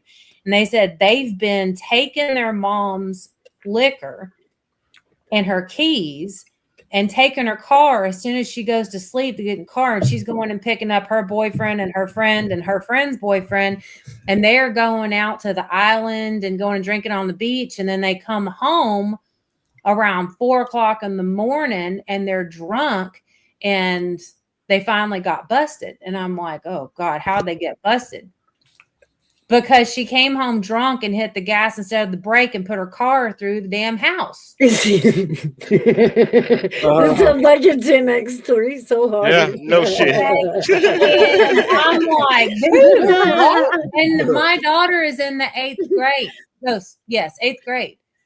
I'm like, an 8th grader is it's like, what the hell? I don't understand. I would have never, ever done that. Never. I'm just gonna go with what Lady A says. Because- I'm gonna blame the boomers. Because- They didn't catch us because- doing it, so it's their fault. This is why I said in the last stream I was on here, this is why I said pay attention to how much overreach the government has in the culture. When the government took over the schools and education system and pushed God out, meaning basically you had order, you had purpose. When that was taken out and men are no longer allowed to be the head of the household and to discipline these young children and to lead them in the right direction. I'll tell you one area where it started is when they took ass beatings out of school. What? Yeah. I had to figure out what gen I was. we just committed a felony, Mouse. I gotta change my picture. I'm sorry. That's probably on me. I am big Gen X over here. Who else here is Gen X? I am apparently. I just found that out from Googling. I don't know. I'm scared. Okay. Outlaw is so low on the spectrum. Some days we let him in, some days we don't.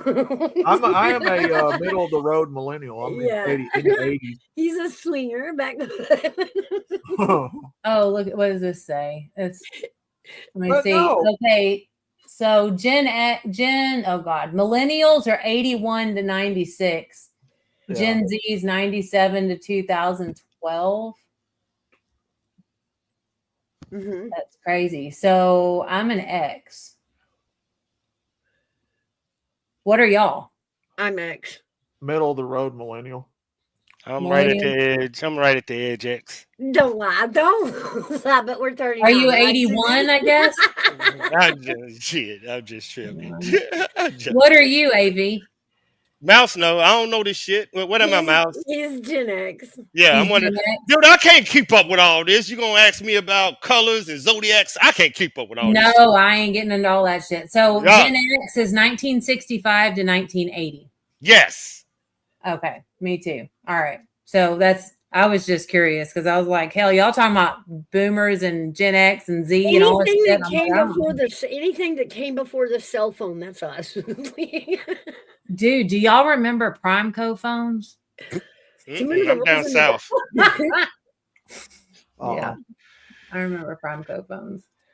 And when you had to buy per minute. And then when they came out with that one cell phone plan that it didn't charge you more during the day versus at night or anything like that. Oh, I remember that. 3,000 minutes for like $50 a month, and it didn't matter when you used your phone. Yeah, I mean, see, these kids, they don't even know. Like, Do back you in know the how day, many groundings we got because long distance existed? long distance, or you were using your phone during peak hours. It was cheaper to make a phone call after like 6 p.m. as opposed to during the day. During the day, it was more expensive. That's so crazy. Oh shit. Crazy. We lived in a small town, and it was a big thing in the 80s that you called the radio station and you made requests and things like that because, we were recording tapes off the radio.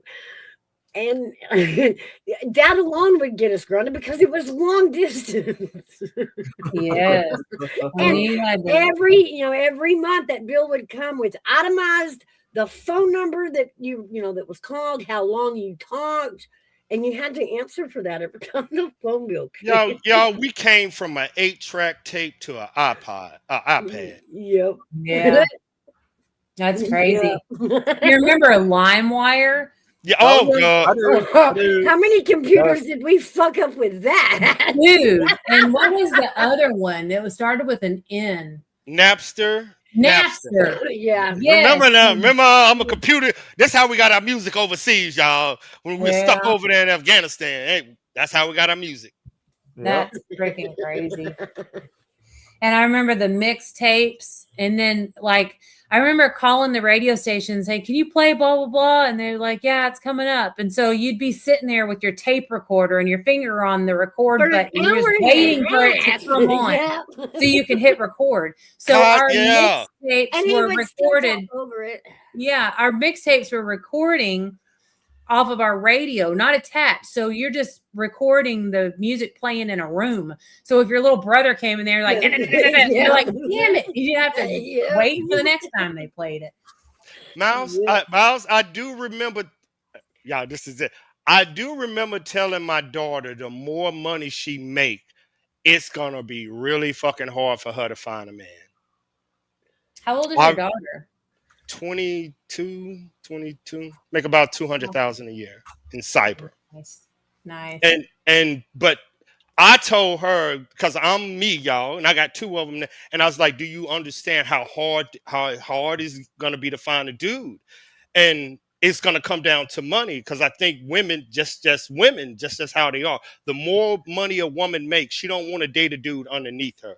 So I told my daughter, it's only like 20% of men that make over $100,000.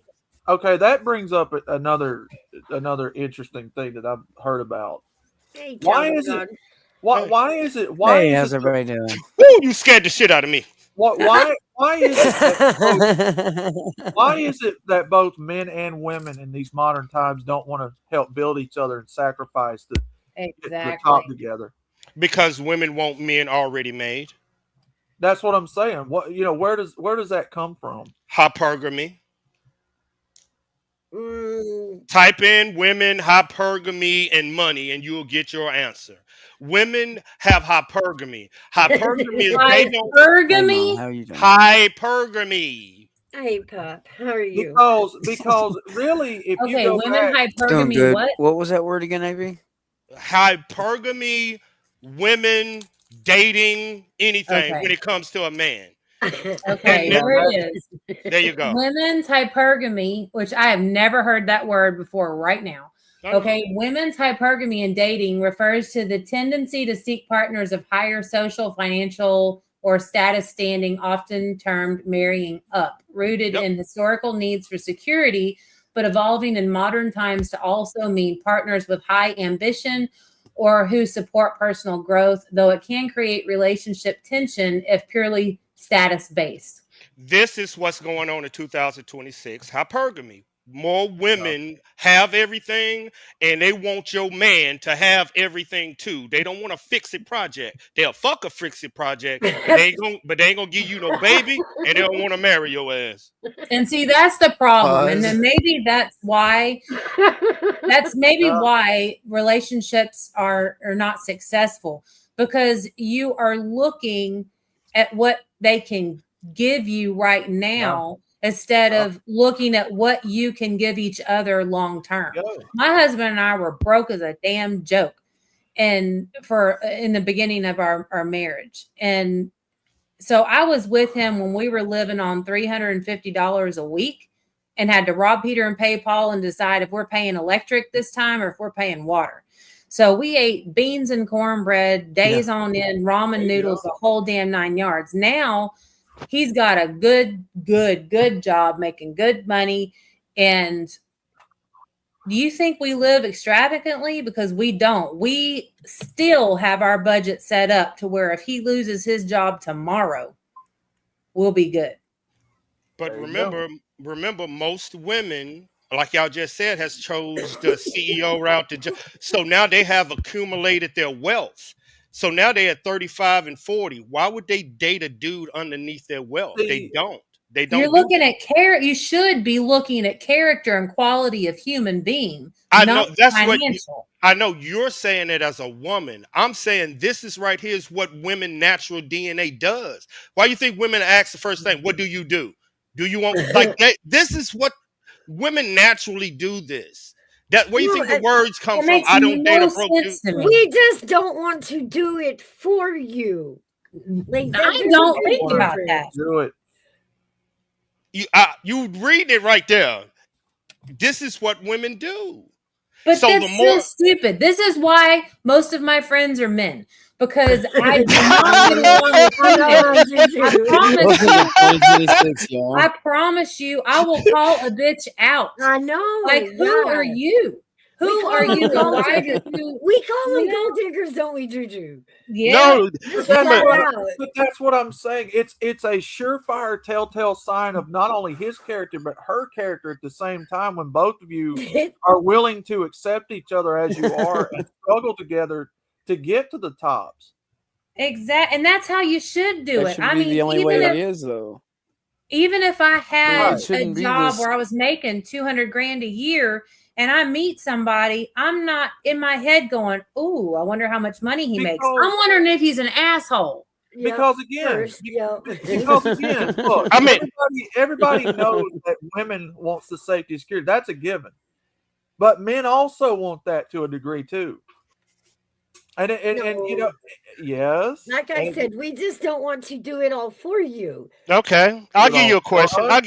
I'll give you the scenario that they say hypergamy is. Say your woman is making $100,000 and she living in a good house, and you just a mechanic. When she go to have a baby, can you afford to take over the house bills? Your answer going to be no. But I'm gonna ask you a follow-up question to that one: is if she is making that much money, Depends on how good of a mechanic you are.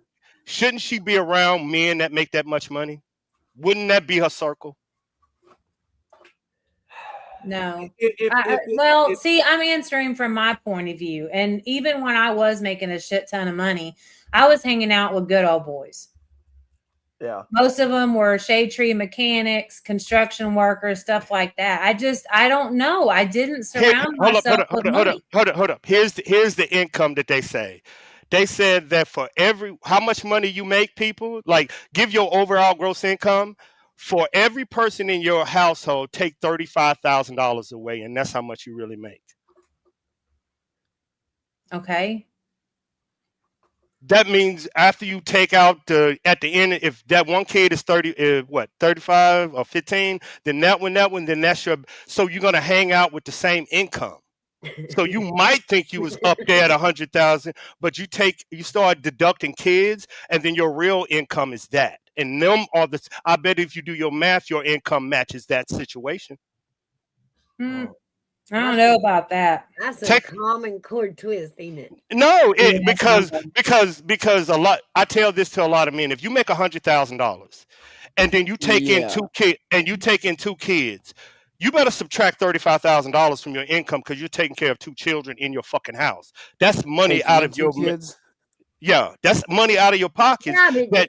Why are you budgeting children like a bill? You're that's the difference. Yeah, that's what I'm net and gross. How are you gonna budget No, a kid like no, it's not budgeting. It's not budgeting your kid. It's budgeting your life. You're putting a price tag on that kid's head. No, I'm making sure I'm building my children a future without getting a big ass house and not thinking of their 18-year-old college. This. I have to understand. I'm a father. I get what you're saying. Yeah, okay, yeah. Okay. I gotta play like you got to plan for their future. You got to start planning for your children. I planned for my daughters. I had to take money out because I know she's gonna turn 18. I know she's gonna need a car. I know she's gonna need help with that. That is what a father and a husband does. That is what a father and a husband does. You have to plan for your family's future. It just ain't a day-to-day shit. You have 3 other people that you are in charge of as a man. You better plan. Of course you have to plan, but I wouldn't say that if I make $100,000 a year and I got 2 kids that I really only make $65,000 a year. I make $100,000 a year, and as a responsible adult and parent, my kids' future is part of my budget. But I'm not going to say like, oh, I got 2 kids. That $35,000. I don't make it. I make it. No, you make it for my children. Okay, I say it like this: you're living at $100,000 income is completely different than living at 65, right? But it also depends on what kind of spender you are. There you go. Like, okay, so for instance, and I'm going to use myself as an example again. All right, when I was making $100,000 a year, and I was married to my ex, okay, we had a 3-bedroom, 2-bath, 3,000 square foot, nice neighborhood, blah, blah, whatever fucking house. I was miserable. I was absolutely miserable. Yes, it had a lot to do with him, but it also taught me what was important and what was not important. So when we got divorced, I sold the house. I moved into a little apartment that cost me $615 a month because I'm saving money, right? So I'm stacking my cash. I'm taking care of my kids. I'm picking up odd jobs here and there when they went to go be with their dad for the weekend or his, vacation, whatever, blah, blah, right? I'm stacking my cash out because I got a fucking plan. So then here comes along my new husband. I can't get this dude to go away for damn nothing, right? So he's staying. So, all right, I like him. He's not an asshole. He was a HVAC guy. They don't make a lot of money, right? I was making the money. He wasn't. I don't care. I looked at his quality of person. So then we end up having a baby. We decide between the two of us, I'm going to stay home. We lost $100,000 a year, right? But what was the difference? He asked me, what do you want? And I said, I'd like a little cabin in the woods. To this day, we still live in that cabin. It is 585 square feet. Our property is paid off. Our house is paid off. We live in a tiny home with us and our 2 children, our dogs, our cats, and that damn guinea pig. I keep telling y'all, you can spot a wife, you can spot a real mouse, you can spot y'all a mile away, mouse. You can spot y'all a mile away. Y'all are wise. The guys that he works with, they went and bought these big expensive houses. Their house payments are like almost $4,000 a month. They got $100,000 trucks. They got all that. And one of them ended up messing up at work, walked to the gates, pink slips. You're done. You're fired. His wife doesn't work. Do you know he lost his house? He lost his trucks. He lost all the fancy shit. She can't get her eyelashes done anymore, her nails. I'm like, y'all had your priorities fucked up like a soup sandwich. You don't need that much room. Now you see why I had that, but I operated as that. And it just sprung. Yep. I put money on my daughter's education than a house.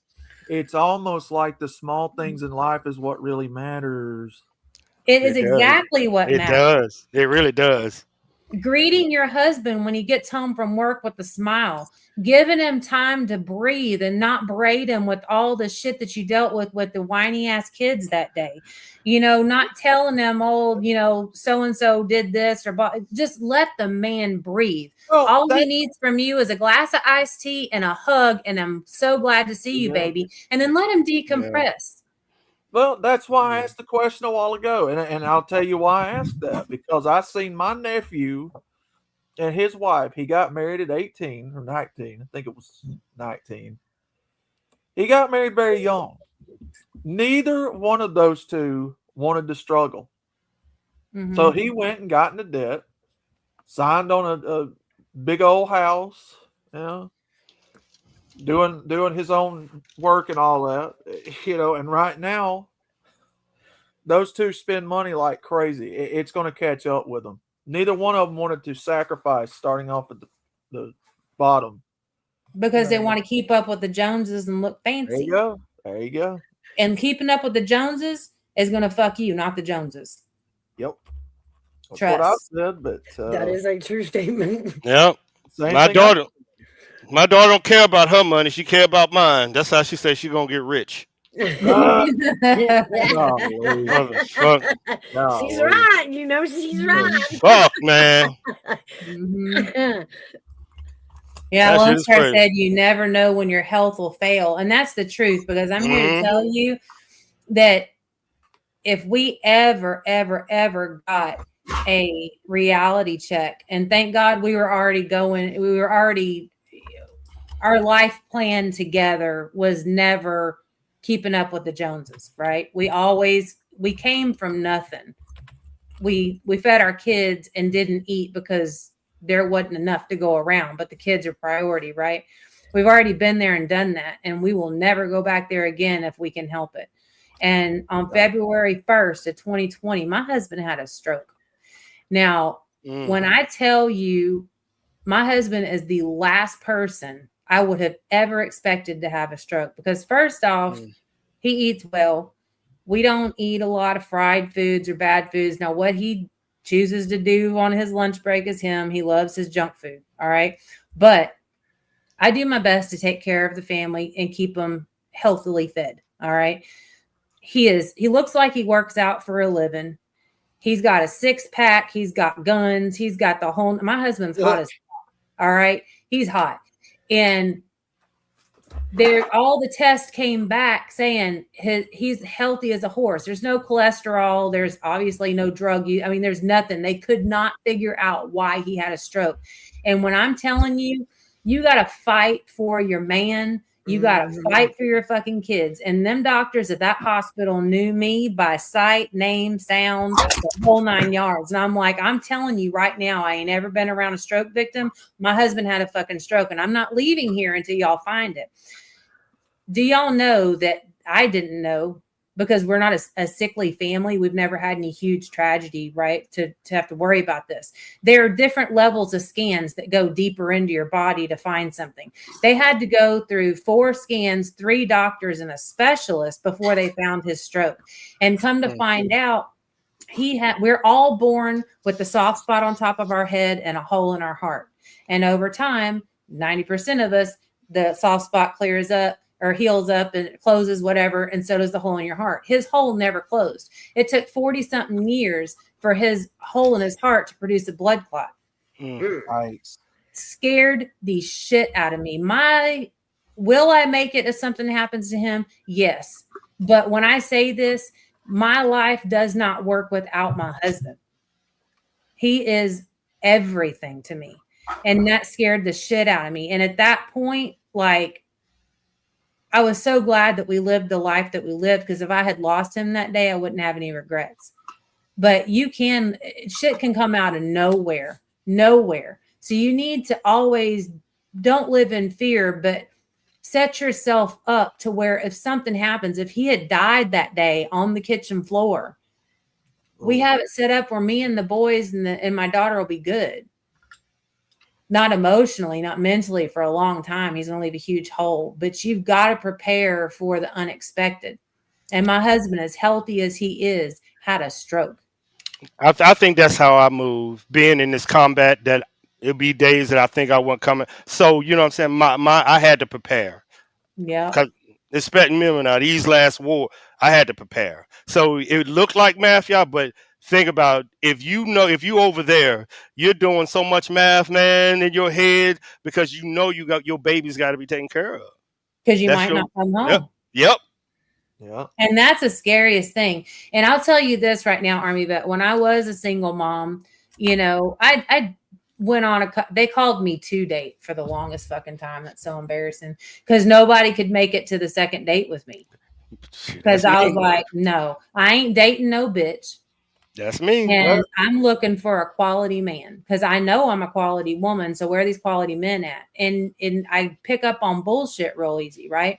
But 2 of my things is I was not dating a law enforcement officer, a first responder. Let's say I refused, because my ex is a first responder and he was a sadistic prick. Okay. False. So, and the second thing, I'm not dating military. Because quite honestly, Army Vet, and I'm not being ugly when I say that, but Army Vet, just speak. I'm not asking anything. I'm telling you, like, if I would have met you, we probably would have hit it off great. And we probably would have ended up being good friends, and I wouldn't have let it go on any further. Because if I allow myself to fall in love with you and you go overseas, I can't handle it, man. I'm not built like that. I want my man at home with me every night. And I would be sleepless, stressed, fucking flipping out if you were my man and you were over there. What you're saying is how I hope I haven't carried it on, but that's why I didn't date, because I seen the women go through this when we came, and it drove them fucking crazy. And I was like, I said to myself, I never put a woman through no shit like that. That's why Mouse, I tell Mouse I don't date from, I think it's October all the way to March. There you go. Yeah, March. There you go. You Any will not damn pay for the no, holidays, you cheap no, ass. no. Any days I gotta pay money or getting emotional, I ain't dating you. I'm out of that No, shit. no. But And yeah, if you're right. something happened to you and then they have the funeral and somebody hands me a flag, I would probably be the most disrespectful bitch that ever hit the earth. My husband gave his life and you're giving me a flag. Boy, I'm telling you right now, I'd lose it. I would lose it. Maybe I would have a different perspective if I was a military wife, but thank God I'm it's not. only a few of them. They're called gold. It's only a few. I appreciate everything that the military does for us. I have I can't put into words how much I appreciate it. I'm just so glad that my boys, my daughter, and my husband are not involved. I can't get it. handle heartbreak. I can't. I get it. Because I ain't gonna say it happened, but my daughter got kind of deployed to Iran, and Mouse, no, I went crazy. I like. I imagine. It's You hard didn't want to go with her? Y'all don't know how crazy. I mean, y'all don't know. Y'all behind the scenes, y'all might know, but Mouse, I was. Y'all don't even, man. Yeah. Dude, it took me at least 2 months to recover because I'm that, and seeing your baby go through, dog, it broke the shit out of me, man. So I get it.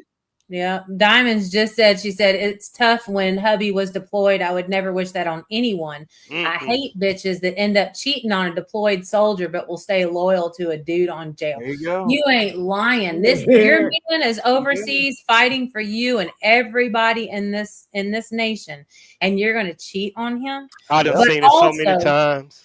But also the guys that go overseas and think that, they got a free pass and they're, $2 make you holler or whatever. What the fuck are you doing? Like, just go rub one out. Why do you have to cheat on your woman? Why do you got to cheat on your man? Like, there's toys, there's all kinds of things. There's video chat. I mean, why do we got to cheat? I don't like that. But then there's also these chicks that look for military men because they want that money. But they also know that they're going to have plenty of free time to go do what they want to do. Boy, give me 5 minutes with her. Then you tell me to get married, Mouse. Y'all the biggest warning sign against marriage. All I gotta do is listen to you and Juju. You retired. How am I a warning sign? Hey, you guys need a warning sign. I'll give you now. No. Look, it's the same reason that I stay single, because this modern day generation of women is nothing like what y'all are describing. You're right, none of them. You're right, but now it's your responsibility because I'm gonna tell you what. I'm gonna tell you what. Just go date somebody from Gen X. That's who the ladies are. But some of them are a little nutty too, though.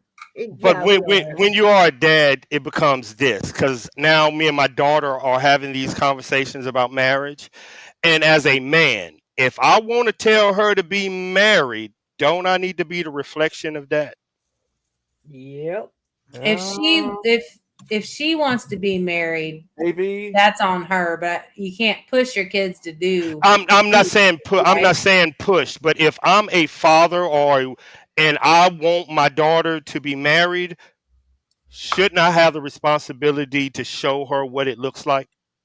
I'm gonna put it to you like this. This is my humble opinion on what I think.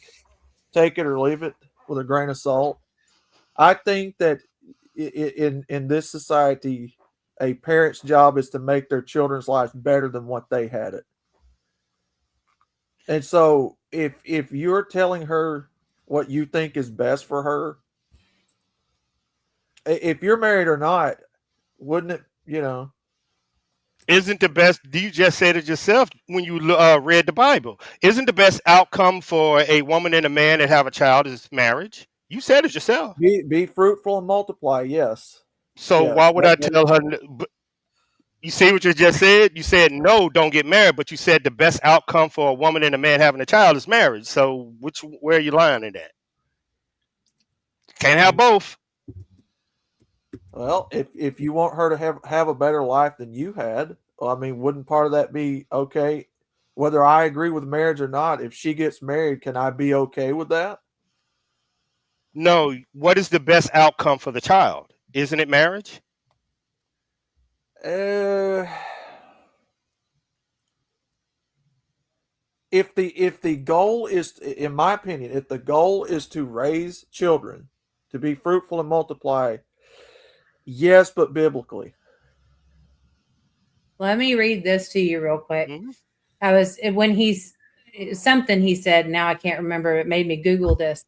It says there's the fable that you're likely thinking about. I can't say his name, I don't know what it is, but it's the founder of Dubai and his prediction about generations, stating his grandfather rode camels, his father a Mercedes, he drives a Land Rover, his son drives a Land Rover, but his great grandson will return to the camels. And this illustrates how hardship builds strength. Easy times create weakness, and tough times are inevitable, requiring resilient warriors, not parasites. So it's give you, oh, it was you want your kids to have better than you had. And that's true. I want my kids to have better than I had, but I want to instill in them the fact that they have to put in the work. Sure. I want to teach them the work that gets up to having the better life, right? Yeah.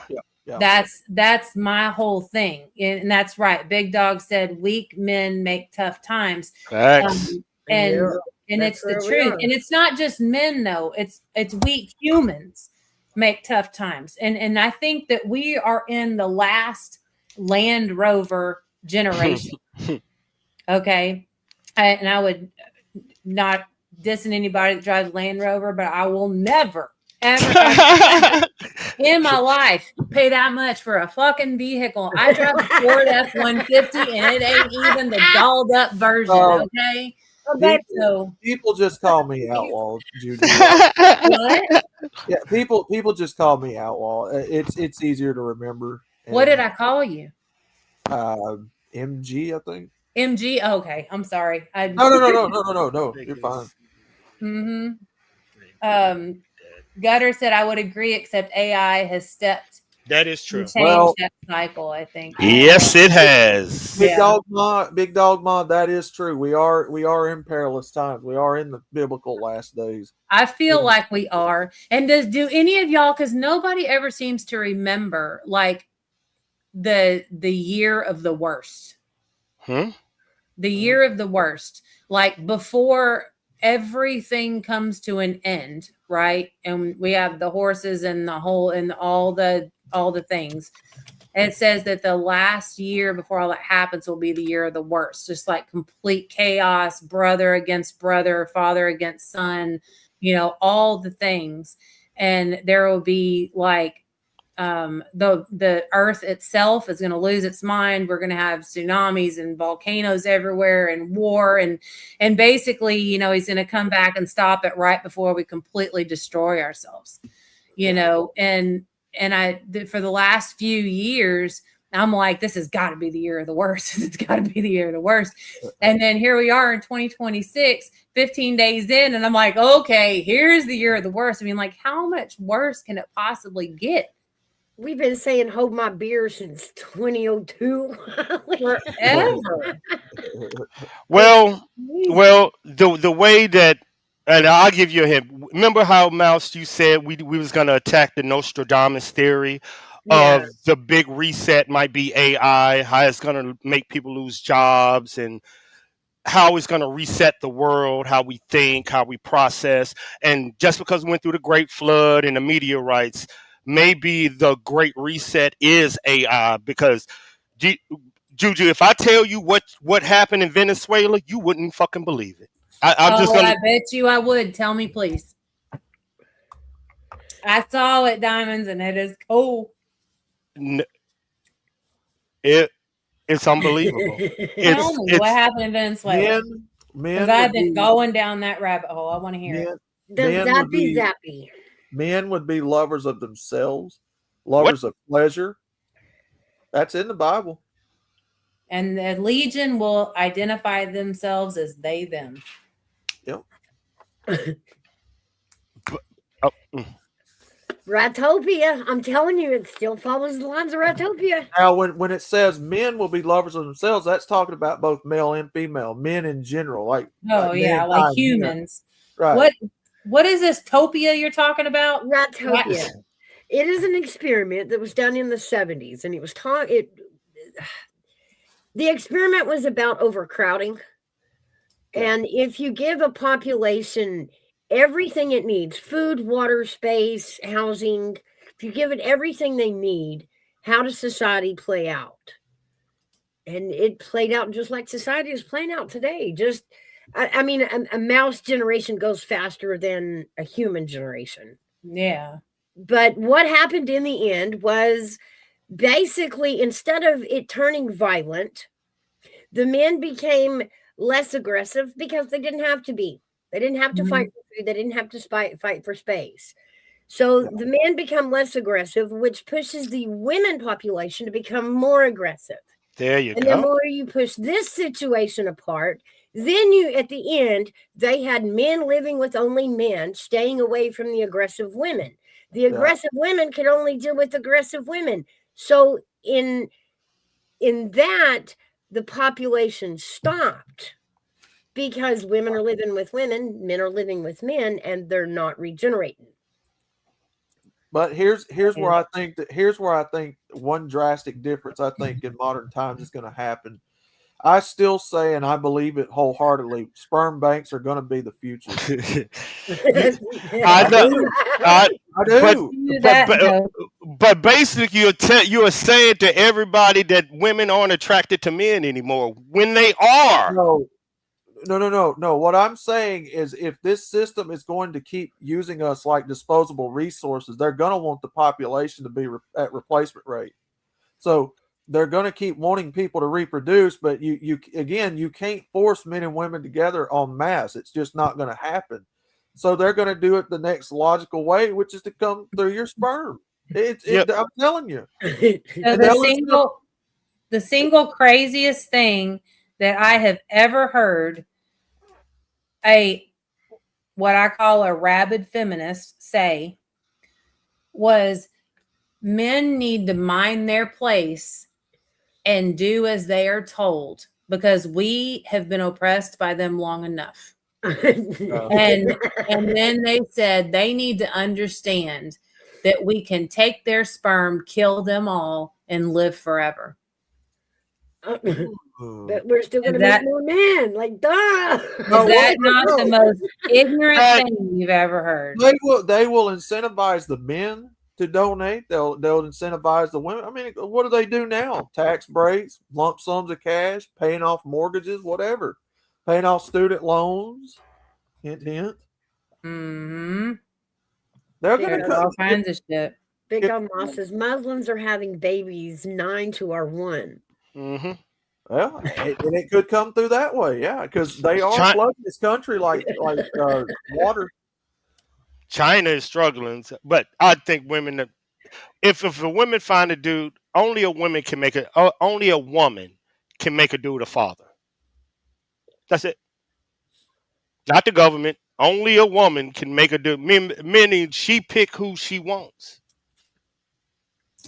I get the government, but she does. You can't make her attracted or even want to be a mom. But if she want to be a mom, she's gonna fuck somebody. That's easy. But how much easier is it for a woman to conceive a child and not ever know who the man was that donated? Out of sight, out of mind. And likewise, the man donating to whatever woman. I mean, look at how they are now. There's already a guy out there who has like 20-something kids because he went to the sperm bank and donated. And then years later, he's getting these knocks on the door. Are you my dad? Are you my dad? Yeah, and I'm glad you pointed that out because the laws are not going to change as far as the greediness of taking people to court and getting you to pay child support and all that. It wasn't a child support thing, but just curiosity of the kid. Once they get older, and they all became of age, and they all got curious. Well, who was this sperm donor? Yeah, So don't think they won't come knocking if you make a deposit. Be They careful. They Be will. careful. That's the whole point I'm saying. This corruption with the system is not going to stop. It's just going to be a lot easier, a lot more streamlined because, they're still going to want somebody on the hook for, Okay. 18 years or what have you. Look, again, it's not going to change. It's just now men and women are not going to have to interact face to face anymore. They're going to have it streamlined in case. But yeah, if the Muslim thing is true, like what Ma's saying, yeah, they're going to get it one way or another. I'm telling you. Are you saying American women don't want to have sex with American men? Or are you saying American women don't want to have babies with American men? Because I'm trying to get specific on your question. No. If you look at the average attitude of a lot of feminist women who are misandrous, just be honest, a lot of these feminists are man haters. Yep. But yet a lot of them, their cravings to have children didn't end. They just, for whatever reason, don't like men. Out of 100% of women, what's your percentage that you perceive? Just a hypothesis that you perceive as feminine. I'm trying to get the question going. I'm trying to get some heat. If we're talking about percentages, I couldn't give you an exact number, but I do know there's a lot of women that are feminists, that are man haters. Out of 100%, 50%. Remember, just a guess. 30%, 80%. So they will. So they will know who you're talking to. That hate men. Out of 100% of women, who do he deem just making a feminist, like out of women? Like, easy question. I got an answer, but mine is after his. I really want to know this. This is gonna be good. I like this. Ooh, big dog, my down there, MGTOW. You better watch out. She down now.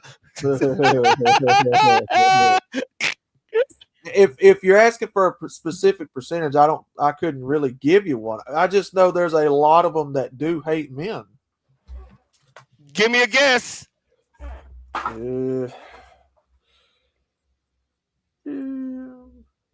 I love how Google turns it around. Yeah. Yeah, I know. One of the main things is what percentage of women are scared of men. Come on. Come on. Hey, Big Dog. Come on, Big Dog. Let's start the argument. They listening. They listening, Big Dog. Mouse ain't gonna boot you. I don't know. I know there's a lot of them that do. Now, some of the feminists are just clueless and not really understanding they're what dumb. they're going to begin with. Yeah. We get who you talking to. Out of 100% of women, who are you talking to? Just guess. It ain't even got to be close. Give me something. Come on, dog. Come on. I don't know. I just say what, 40, 50%? I don't know. Wow. That's okay. That's all right. That leaves many more good men open because 50% of women don't. Okay, now this is why I said I would say 20. You see how we so different? Yeah. Now ask a woman that their number is going to be completely different between me and yours. So that's what I'm saying. Who do you believe who are you talking to? He believes 50% of y'all. So Mouse and Juju, one of y'all are feminists. We just can't figure that shit out yet. I'm not a feminist. I can promise you that. I think Mouse is more of a feminist. Got him! MGTOW, you got him! You got him, MGTOW! I think she would agree. I do think she would agree. But what I'm finding odd is I have worded this several different ways. And I put in what percentage of American women hate men. It says there's no reliable statistic showing a specific percentage of American women who hate men, as hate is subjective. Okay, see, they're already trying to not answer the fucking question. Okay. Here's another. Look, I know how to talk to AI, dumb crazy. But it does say nearly 90% globally have some bias. But it's not a universal hatred. See, they're just dancing around the Well, that is fair because some days we hate even our own men. Okay, here you go. This is the question. How many American women define themselves as a feminist? Okay, let's ask that. You got to remember now, y'all. It AI says is stupid. American women Define themselves as a feminist. identify. Yes, there you go. Big words. Big words. As a feminist. Okay. 61%.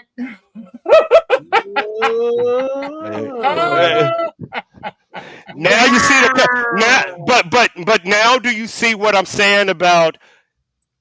Do y'all see? This is women in 2026, and y'all giving me wives. That's what I'm saying. It's good to hear y'all. Let me read it this way because it's a really good thing. While survey results vary, around 60% of American women in recent years said the term feminist described them, though a significant minority, closer to 30, identified as feminist There you in go. other polls. There you go. See what I'm saying? But it's worse than what y'all think, ain't it? I think it's worse because I speak to the women, and we go back to my previous statement about I don't get along with females well, right? Mm-hmm. So the reason I don't get along with females is because when we get into when they get comfortable enough with me to have a real conversation, I call them out on their bullshit. Because, like, for instance, there's one girl, she met a guy on Tinder or Match or whatever the fuck people are using these days. And meets this guy and they message back and forth. They go out on a couple of dates. Her birthday's coming up. He's like, yeah, I'm going to take you out for dinner for your birthday. It's not just her that shows up. It's her and like 6 of her friends. And he was like, all right. But the conversation came up like she expected him to pay for her and all of her friends. And he was like, no, like I wanted to take you out on a date for your birthday. I'm paying for you. And her and all her friends was like, you jank ass motherfucker. What the hell? You ain't no man. Da, da, da, da, da, da, da, da. And I'm like, you a damn lie. Like, he is a man. He went out of his way to tell you he wanted to take you out for your birthday. You're taking advantage by bringing all your broke ass friends and expecting him to pay for a steak dinner and drinks. It ain't right. I get, so but all set at the table, and they roasted him. But do you see the math? If 62% of women identifies that, saying you can't tell me shit, that means only 40% of women are marriageable. And we have to figure that out. That's why I tell people a feminist and a wife look exactly the same in 2025. Come on, that meant 30% were actually feminist. A lot of us women say it, yes, because I know. And women, so you're lying. Each other's back. No, it's just a woman thing. We got each other's back. You do you, I'll do you. Come on now. No. Well, feminism in its entirety is a political movement. It's a bullshit movement. It's a dividing right. It was created by the government to distract us from the socialist lifestyle that they were seeing in the Soviet Union. Yes. And they wanted to distract us from that and go, no, y'all are oppressed. Y'all wouldn't like that at all. It's just you're allowing yourself to be manipulated by the powers that want more power and money and are greedy little fuckers. I told you. They are setting the scene. Exactly that. They are setting the scene to cause discord and chaos. They can't just leave it alone with society or with people in Walmart or anything else. They got to come to the home and try to destroy the family unit. There is more power for them if we are divided. If me and Army Vet think that each other hates the other one because of the color of our skin or our gender, they are winning. We are losing. Yep, there you go. That's what I was just fixing to point out. The racism deal is a political movement also. A social construct.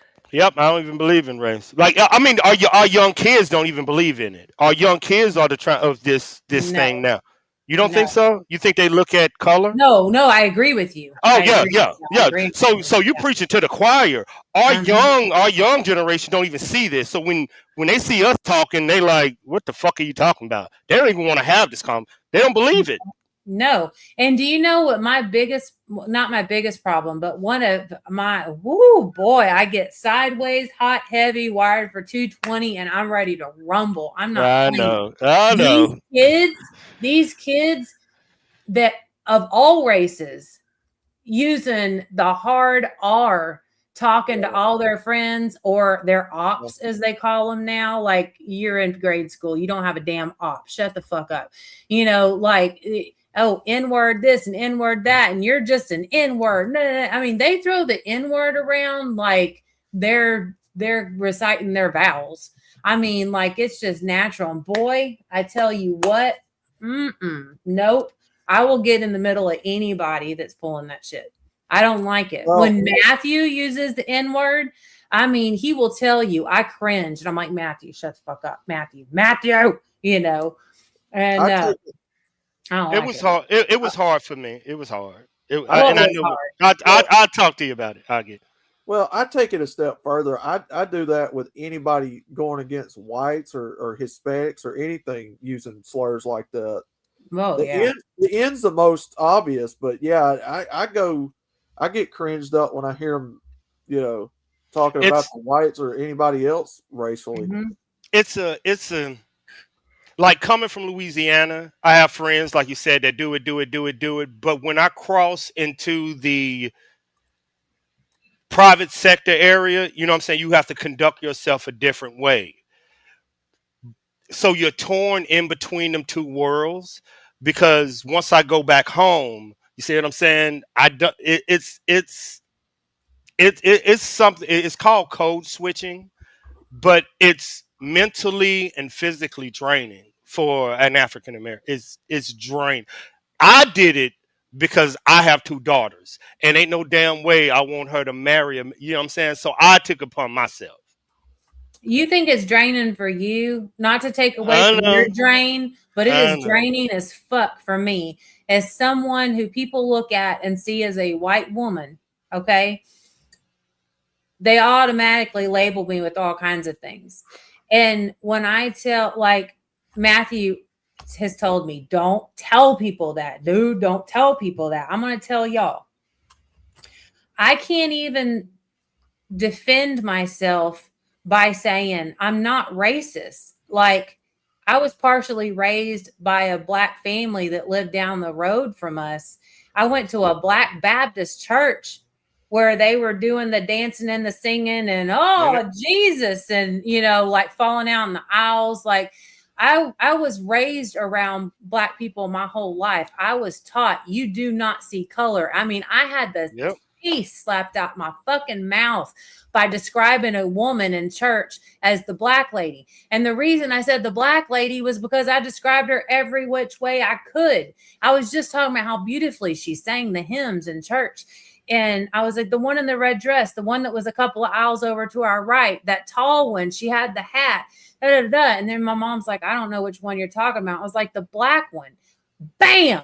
You don't even see color. And I'm like, I was just trying to get you to figure out which one had the beautiful voice. But I got the taste slapped out my mouth over that. And then I couldn't ever figure out why. And this is where I'm going to blow y'all's fucking mind. Maybe. Remember I told you I was Native American, right? Cherokee. Do you know that I have aunts that are going through our genealogy and all this kind of business, and it was just pure accident. I ran across, ain't nobody talking about it. I don't know how many greats back, okay, because I can't do the math right now. But my grandmother, one of my great grandmothers, was a black slave. And so then the ongoing joke was I'm a 2% black woman, right? Now they know where I get my ass from. But, you know, like, I can't even say like my great grandmother was black. And Matthew's like, no, they will get your ass. Like, you can't even say, oh, I got black friends. I was raised by black people. I have a black grandmother that was a slave. No, he's like, color your skin's color your skin. That's what you are. And as far as the black community goes. So like a lot of times I will go off on somebody that's being racist and disrespectful, but then they come back at me like, you cracker bitch, you can't say shit. You don't know our life. And I'm like, I may not have experienced it as a Black person, but I have seen what y'all have gone through because I was raised with y'all. You're describing, It's not and fair. but I'm gonna tell you, I have one of my soldiers died, and I ain't gonna say adopted, but I'm her dad now. Her daughter is half Black. I mean, his daughter, Sarah, half Black and half white. Mm-hmm. One part of her mother is a known police officer, FBI, and cops. Her dad, before he died in Iraq, was a known Black Lives Matter sponsor. Mm-hmm. And you reminded me of what she was calling me, crying, saying, I'm lost between two cultures. I'm too light to be considered Black, but when I go, that's where you're at. Yeah. Yeah. And I don't go around saying I'm a Black woman. Because you can't see it, right? I get but is that, who do you trust to have that conversation with in your family? I've talked to my family about it, and they're like, and we're mutts. Like, yeah, we're mostly Cherokee. I'm 80% Cherokee, but I'm like, why Who's your was my spiritual advisor? Who's your spiritual advisor? Who's that? spiritual advisor? The person that when things go to hell is the person you can come to with your head down and ask these questions. Who is that? The person that can tell you to sit the fuck down. My husband and my dad. Have that conversation. I did. You aren't fulfilled with it? Did you get your answers you wanted? Or are you still confused about it? Because that means I'm not confused. I'm more frustrated with the fact that I'm not trying to pull the Black card out of myself. I'm not doing that. I'm just saying, like, I am so extremely against racism. It makes me sick. Like, if you want me to catch a charge, like, put me in a situation where any race is being tarred and feathered because of the color of their skin. I will fuck somebody up, and you can clip that. I am so against it. Shouldn't that be enough? Shouldn't that be enough? But when I try to connect or have a conversation or defend specifically a Black person, okay, I see what you're saying. I'm the white woman with the superhero complex trying to protect the Black people, and I'm like, that's fucked up. I get what you're saying. You know what I'm saying? Yeah, like, I'm damned if I do, and I'm damned if I don't. If I don't say shit, I'm just like them. If I say shit, I ain't shit. There's a Mouse. I don't know if she's still here. There's another experiment you guys need to watch. You probably already know about it. What is it called? It's like a subconscious societal acceptance of what people are doing around you. So it's basically like if you have a room full of people and one person is not in on what's going on, and they all start standing up. Experiment. Yeah, they start standing up when they hear a beep and sit back down. The woman will conform to them over a few minutes because she doesn't want to be left out of the group. Anyway, what over large. It has to do with the group mentality theory. Group thing, yes. Herd mentality, yes. Yeah. Basically, in this culture, we have that going on with how people perceive as racism. Why you feel so frustrated about it. Mm-hmm. I've had conversations with people about this before. They feel frustrated like she does because the groupthink, the majority of people's groupthink is in the direction that she's against. Because so many people, talk about white people as the devil and pink devil and, y'all have privilege and all this shit. That's what the majority of the herd culture thinks. But what herd culture? What herd culture? It has to do with things like this culture, American specifically. People will conform to society to fit in before they will go on their own moralities and character. Yes, and so the herd mentality of our culture that we're in now, a majority of them thinks that most white people have privilege, they have power, intersectionality. I'm waiting for my privilege. I don't believe that. Right. But what I'm saying is, and you see it mostly on social media, right? And a lot of times you'll see it on mainstream media in some places. But I'm saying that's where the herd think is currently on this subject. See, you guys see through it. You don't fall for that bullshit. But you're in the minority because so many people outnumber you that think that way, and because we're social creatures of habit and we want to conform and be accepted socially. That's why Would there's a we say that conflict this there. could apply to the problem in Minnesota? Yes, Yeah. very Group much so. mentality? Very And see, much so. I think that's my problem is I don't give a shit if I'm accepted. Me There either. you go. There you go. I'm Yeah, gonna that's say what my I'm saying. piece. Mm-hmm. There you go. That's what I'm saying. So you're in the minority with seeing through it, like most of us here, or everybody, I would hope. But yeah, people who see through it, you're outnumbered. I tell the guys all the time on my channel, AV, you know those guys. I tell them all the time, like, guys, you're outnumbered by stupid people. There's stupid people all in this culture everywhere. Mm-hmm. They got room temperature IQ, a cool 72 degrees in their head all year round. And they stay there. Very few people see through this bullshit. That's how powerful the societal conditioning is. And I don't understand. Like I was raised to question everything. Don't believe what you hear, question where's the context, like strive for knowledge and learn. And I think honestly, I got really lucky. I've just been lucky. If that's my white privilege, then okay.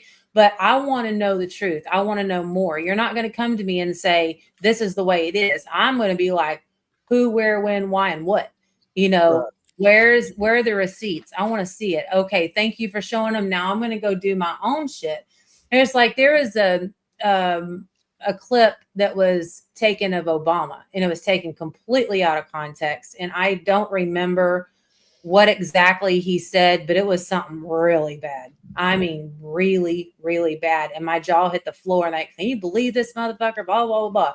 Then I'm like, but that's like a 30-second clip. What did he say before and after? So I went and it wasn't easy to find. I found the speech to where it came from and I listened to the whole speech. And the bad thing that he said that they clipped and made it his belief, the way he thought it was, like what he was saying was correct, wasn't, because 10 seconds before that, leading up to that statement he made was, and then you got people that are, doing this and saying that, and they honestly believe, hey, and then there was the quote. And then after it was like, but we all know that's not good. That's not correct. That's not how we should be. We need to, and then he said something positive and in my opinion, correct, but they only clipped the quote of the really bad thing and then put that, and it went fucking viral on social media and people were coming for his head. Right. I don't like that. And there was a Bernie Sanders screenshot that was taken and put out when Bernie Sanders was running for president. And it was, he was going to take 50% of everything we make and give it to everybody else. So if you made 100,000, he's taking 50,000 and he's putting it in the community pool, and people that don't work are getting 50% of your money. And no, that's not what he was saying, not at all. But they were, demonizing him and Obama off of things that were taken out of context, and people were running with it. And I'm like, how does your fucking brain work? Like, can you not think for yourself? Like, go try to find it, prove it to yourself, prove it true or prove it untrue, and go set the record straight wherever you can set it straight, because this is drama that's unfolding, that's unnecessary and manufactured. And the intelligence, and the way we look at it is this, and this is how and if you see me on panels, y'all will know this. The minute that I know you're talking about race, or I know you're talking about culture, I know you have lowered your IQ, because even in mental, they say the minute that you bring these two things up, that tells you the education level of the person that you're talking to. Look it up. Just look it up. I mean, anytime you bring up race, look it up. That's why I don't do it, because like everybody says, it's a construct, plus me as a leader, I can't go there because white dudes are looking at me, black men, they are looking at me for leadership. They don't care, like you said, they don't care they're hearing that voice first. That's what I want. You want to hear that voice first. And but I understand what everybody's saying, but I don't play. I just understand our society can be manipulated by media. Mm-hmm. It's a political construct. Yeah, all of it is a political construct to divide and conquer people. Yeah. By emotions, by illogical, irrational thinking, disguised as human rights. See, I tell people there's no such thing as human rights. Those are not a thing.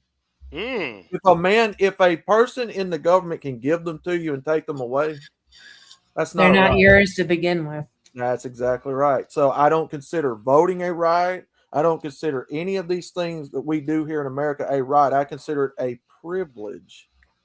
Driving is a privilege. Voting is a privilege. Anything you do that the government grants you the ability to do under law, it's a privilege that they can take away. They can snatch it away from you.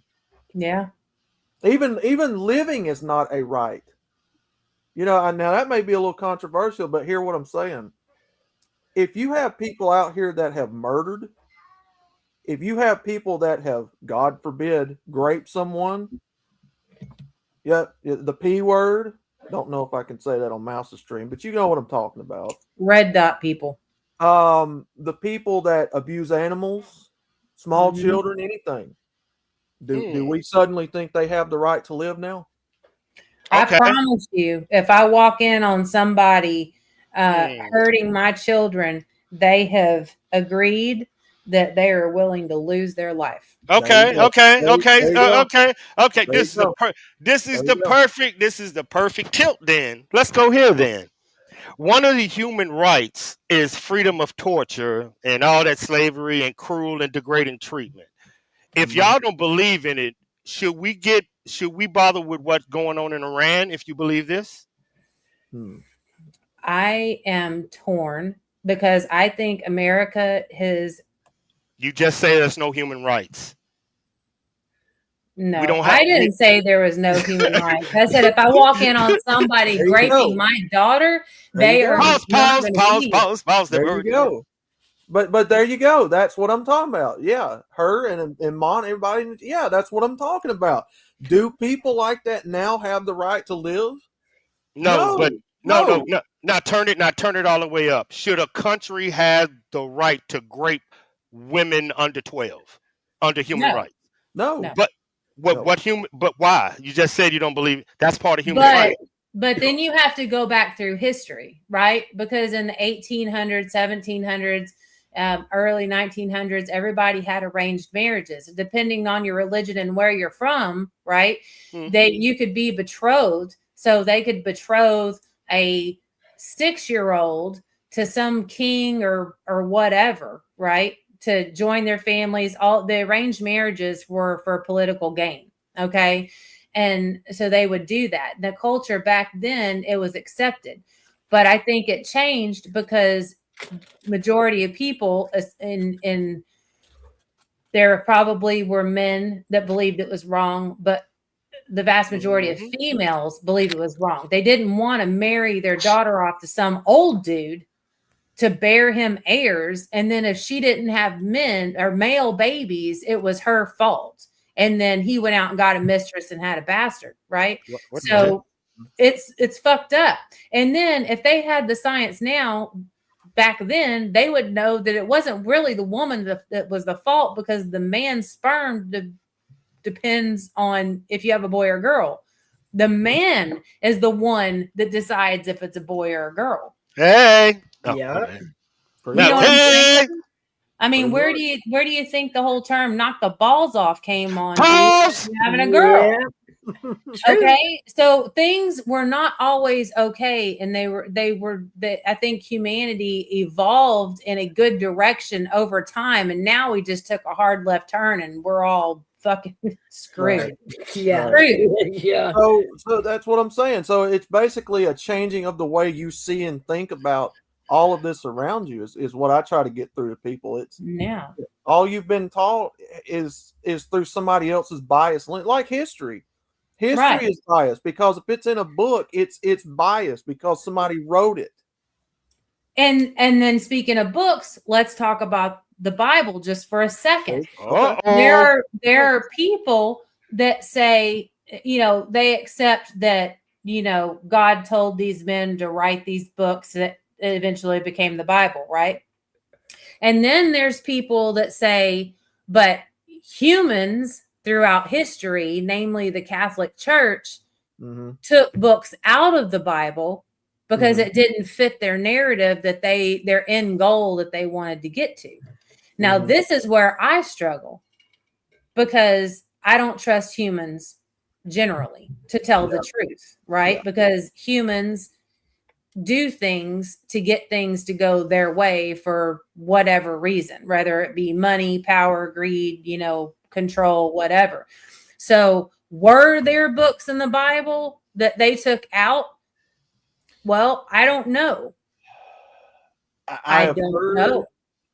I have heard through the councils of Nicaea that there were books tossed out, which just tells me that every bit of biblical and scriptural literature you read has been changed at some point. Yeah. So then what do we do? Well, I mean, how do you know if that's the truth or not? We're not going to ever know. Yes, we do. Yes, we do.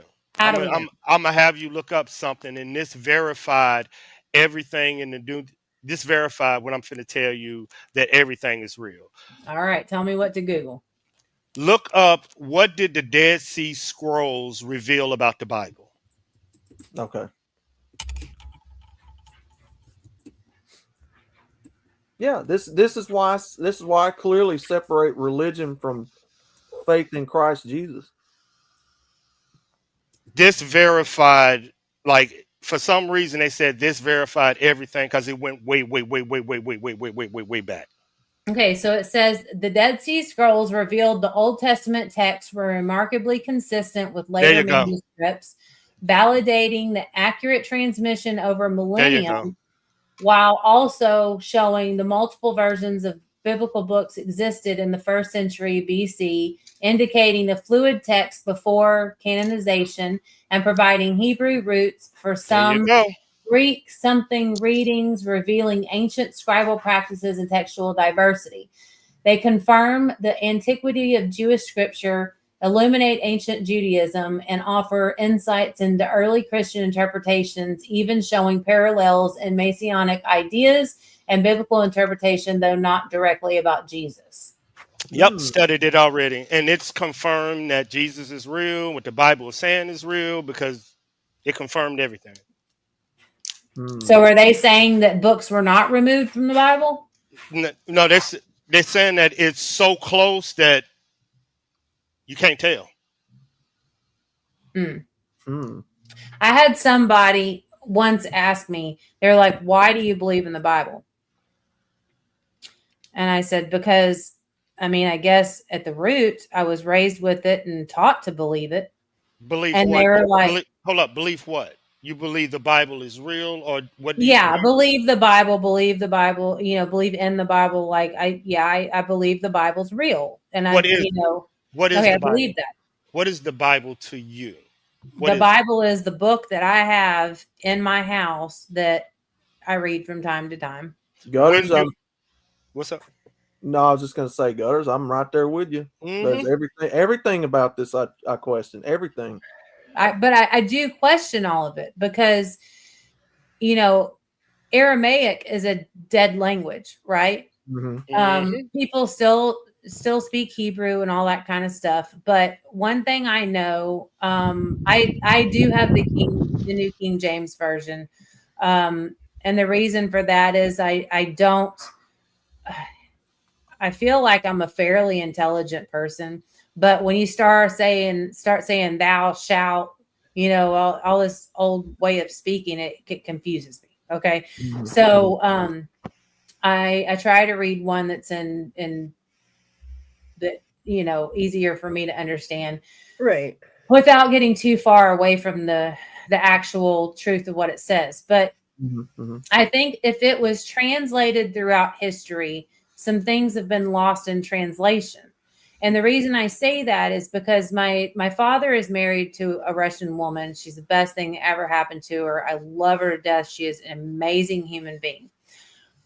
When she was teaching my father Russian, and even in like Spanish, like Diamonds can tell you if she's still here, we have a lot more filler words than they have in other languages. So when my dad was trying to, or my mother, I guess you can call her my stepmom. It's so weird for me to say that. But when she was teaching my dad Russian, he was having a little bit of a hard time with it. And granted, my dad speaks like 6 languages. Okay. But they don't, like, the big black dog ran all across the yard and then killed the chicken. Like, they don't really have a thing for the, and then they mix it up. Like in Spanish, it's negro gato, right? It's the cat black, or black cat, but they say gato negro, right? Yeah. So they talk about what it is, and then they describe its color. And in Russian, a lot of things, depending on the situation, they refer to it in a feminine sense of the word. But if you're talking about something else, then it's the male sense of the word. So things don't really translate because they don't have a word for every word we have. And then they don't speak in word order the way we speak. Right. Remember, in the English language, and only in the English language, you can talk to anybody else that speaks Japanese, Swedish, German. They will tell you we conjugate our verbs backwards in English. Exactly. So then this is my deal. Yeah. If Jesus spoke Aramaic, which is a dead language, okay? So we got to trust somebody way back in the day to translate that to Hebrew, from Hebrew to English, into all the other languages on earth that the Bible's been translated to. I feel like there's a lot of lost in translation things, or maybe misinterpreted because the translation is hard. So while I believe in the Bible, I don't believe in the human ability to translate it the way God meant it. If you didn't understand the Bible when we were when we were little kids, where did your mama and daddy send you to understand the Bible? Church. Yeah, it was church. I mean, my dad started before we went to church. Like, he started teaching. Doesn't that mean if you need understanding the Bible, shouldn't you go back to the Middle East to get your understanding? But the world has told you that place is a death trap. True. And I don't think that Jesus is white. I don't think he's white. In the Bible, it says, he looked like an average person. There was nothing extraordinary about him, blah, blah, blah. If all of this our understanding is correct, and all of this happened in the Middle East, wouldn't he look like a Middle Eastern person? Exactly. Yes. True. Yes. You know what I'm saying? And then also, he was born when all the other babies were born, when all the animals were in the things where the flowers were flowering and the trees were growing. So his birthday's not even December 25th. And then it alludes to, don't celebrate my birth, but my death. So, I mean, like, what are we do? Like, I overthink entirely too much. And I think y'all probably all have figured that out by now. It but is when I tell y'all, we do not celebrate the birth of Christ in the month and day that he was born in. That goes back, way back to the king that, put him up there. And they wouldn't allow Christians to celebrate that day because it was against their religion. But then also the Catholic Church came along, and they wanted to bring in all of these people, pagan religions, all other kind of religions. And so they started putting a little bit of everybody's religion into this, right? So that they could get more followers, so that they could get the money, the donations, the power, the control, the whatever. And you don't have to agree with me. I'm not shitting on Catholics. All right. But I'm just saying, like, look into the connection between ExxonMobil and the Catholic Church. Look into that. That will blow your mind. Oh, That'll really blow your mind. There's a lot of corruption. So my problem with religion isn't Bible, God, Jesus, any of that stuff. It is the fact that I feel like religion is something that humans have manipulated to fit their narrative and their end goal throughout time. So we are kind of on the shit end of the stick now because we're trying to weed out what was manipulated and what's real or correct. We are. Well, it is. I see it the same way. I've always asked the question, well, if we had scriptural manipulation in history, why did God not intervene and show mankind the correct truth? I've had questions about this too. Yeah. I mean, like my personal opinion, and this is putting it in a very modern term, God's attitude is probably, I said what I said, and that's all I'm saying. Yeah. Damn it. Welcome in, Godfather. Hey. Hello. Sorry, my dog's barking. Give me a second. It's all right. You must have a big dog too. Yeah. But do y'all see what I'm saying? Like, I'm not attacking anybody. I really, really, really want people to start thinking for themselves with an open mind. Like, I mean, y'all can see like my seeking of truth probably goes far beyond the normal person's. Well, but it's because I want to know the truth. Well, that's about everything. Well, that's why even with the MGTOW and red pill stuff that I do, I have to keep a wide open mind about various different viewpoints, that people say, because intellectually I have to understand that there's billions of viewpoints in this world. There is no cut and dry answer to everything in this world. Now, when it comes to what we talk about, some things, we already know for a fact, and this, that, and third. But yeah, to be a content creator, you have to constantly keep an open mind about things, and consider that things are constantly changing. Your viewpoints, Mm-hmm. And this is something else that I was trying to figure out, like. Diamonds, I got something to say about that too, girl. Remind me. So I was trying to figure out, like, why did the Muslims feel the way they do versus the way we do? Like, why is there's such a conflict, right? And Abraham and Sarah were married. We know that. I don't want to turn this into a church thing, guys, really, but this is just like my line of thinking. Like, I want to start from the problem and work my way back to where the problem started.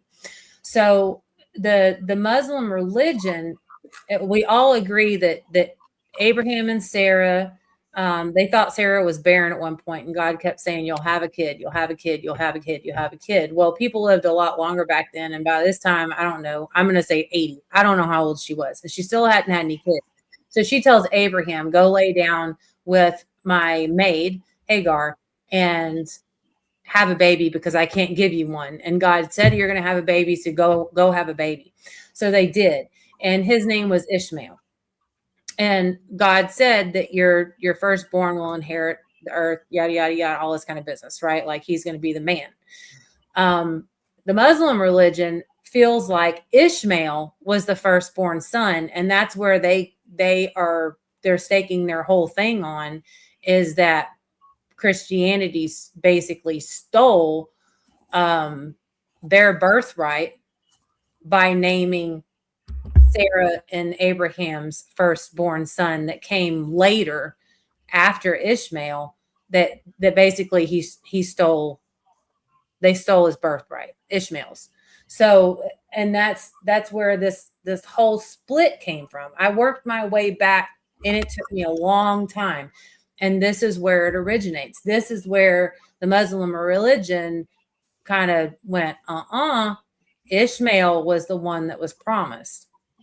And Big Dog Mom said that Sarah didn't trust God, and that's that was part of the problem. So that's, you know, you really got to do your research. And I'm not talking about God anymore as far as this. I'm talking about like all this stuff where we're originally talking about the protesters and why things are happening the way they're happening. Why does mainstream media spin shit the way they spin it?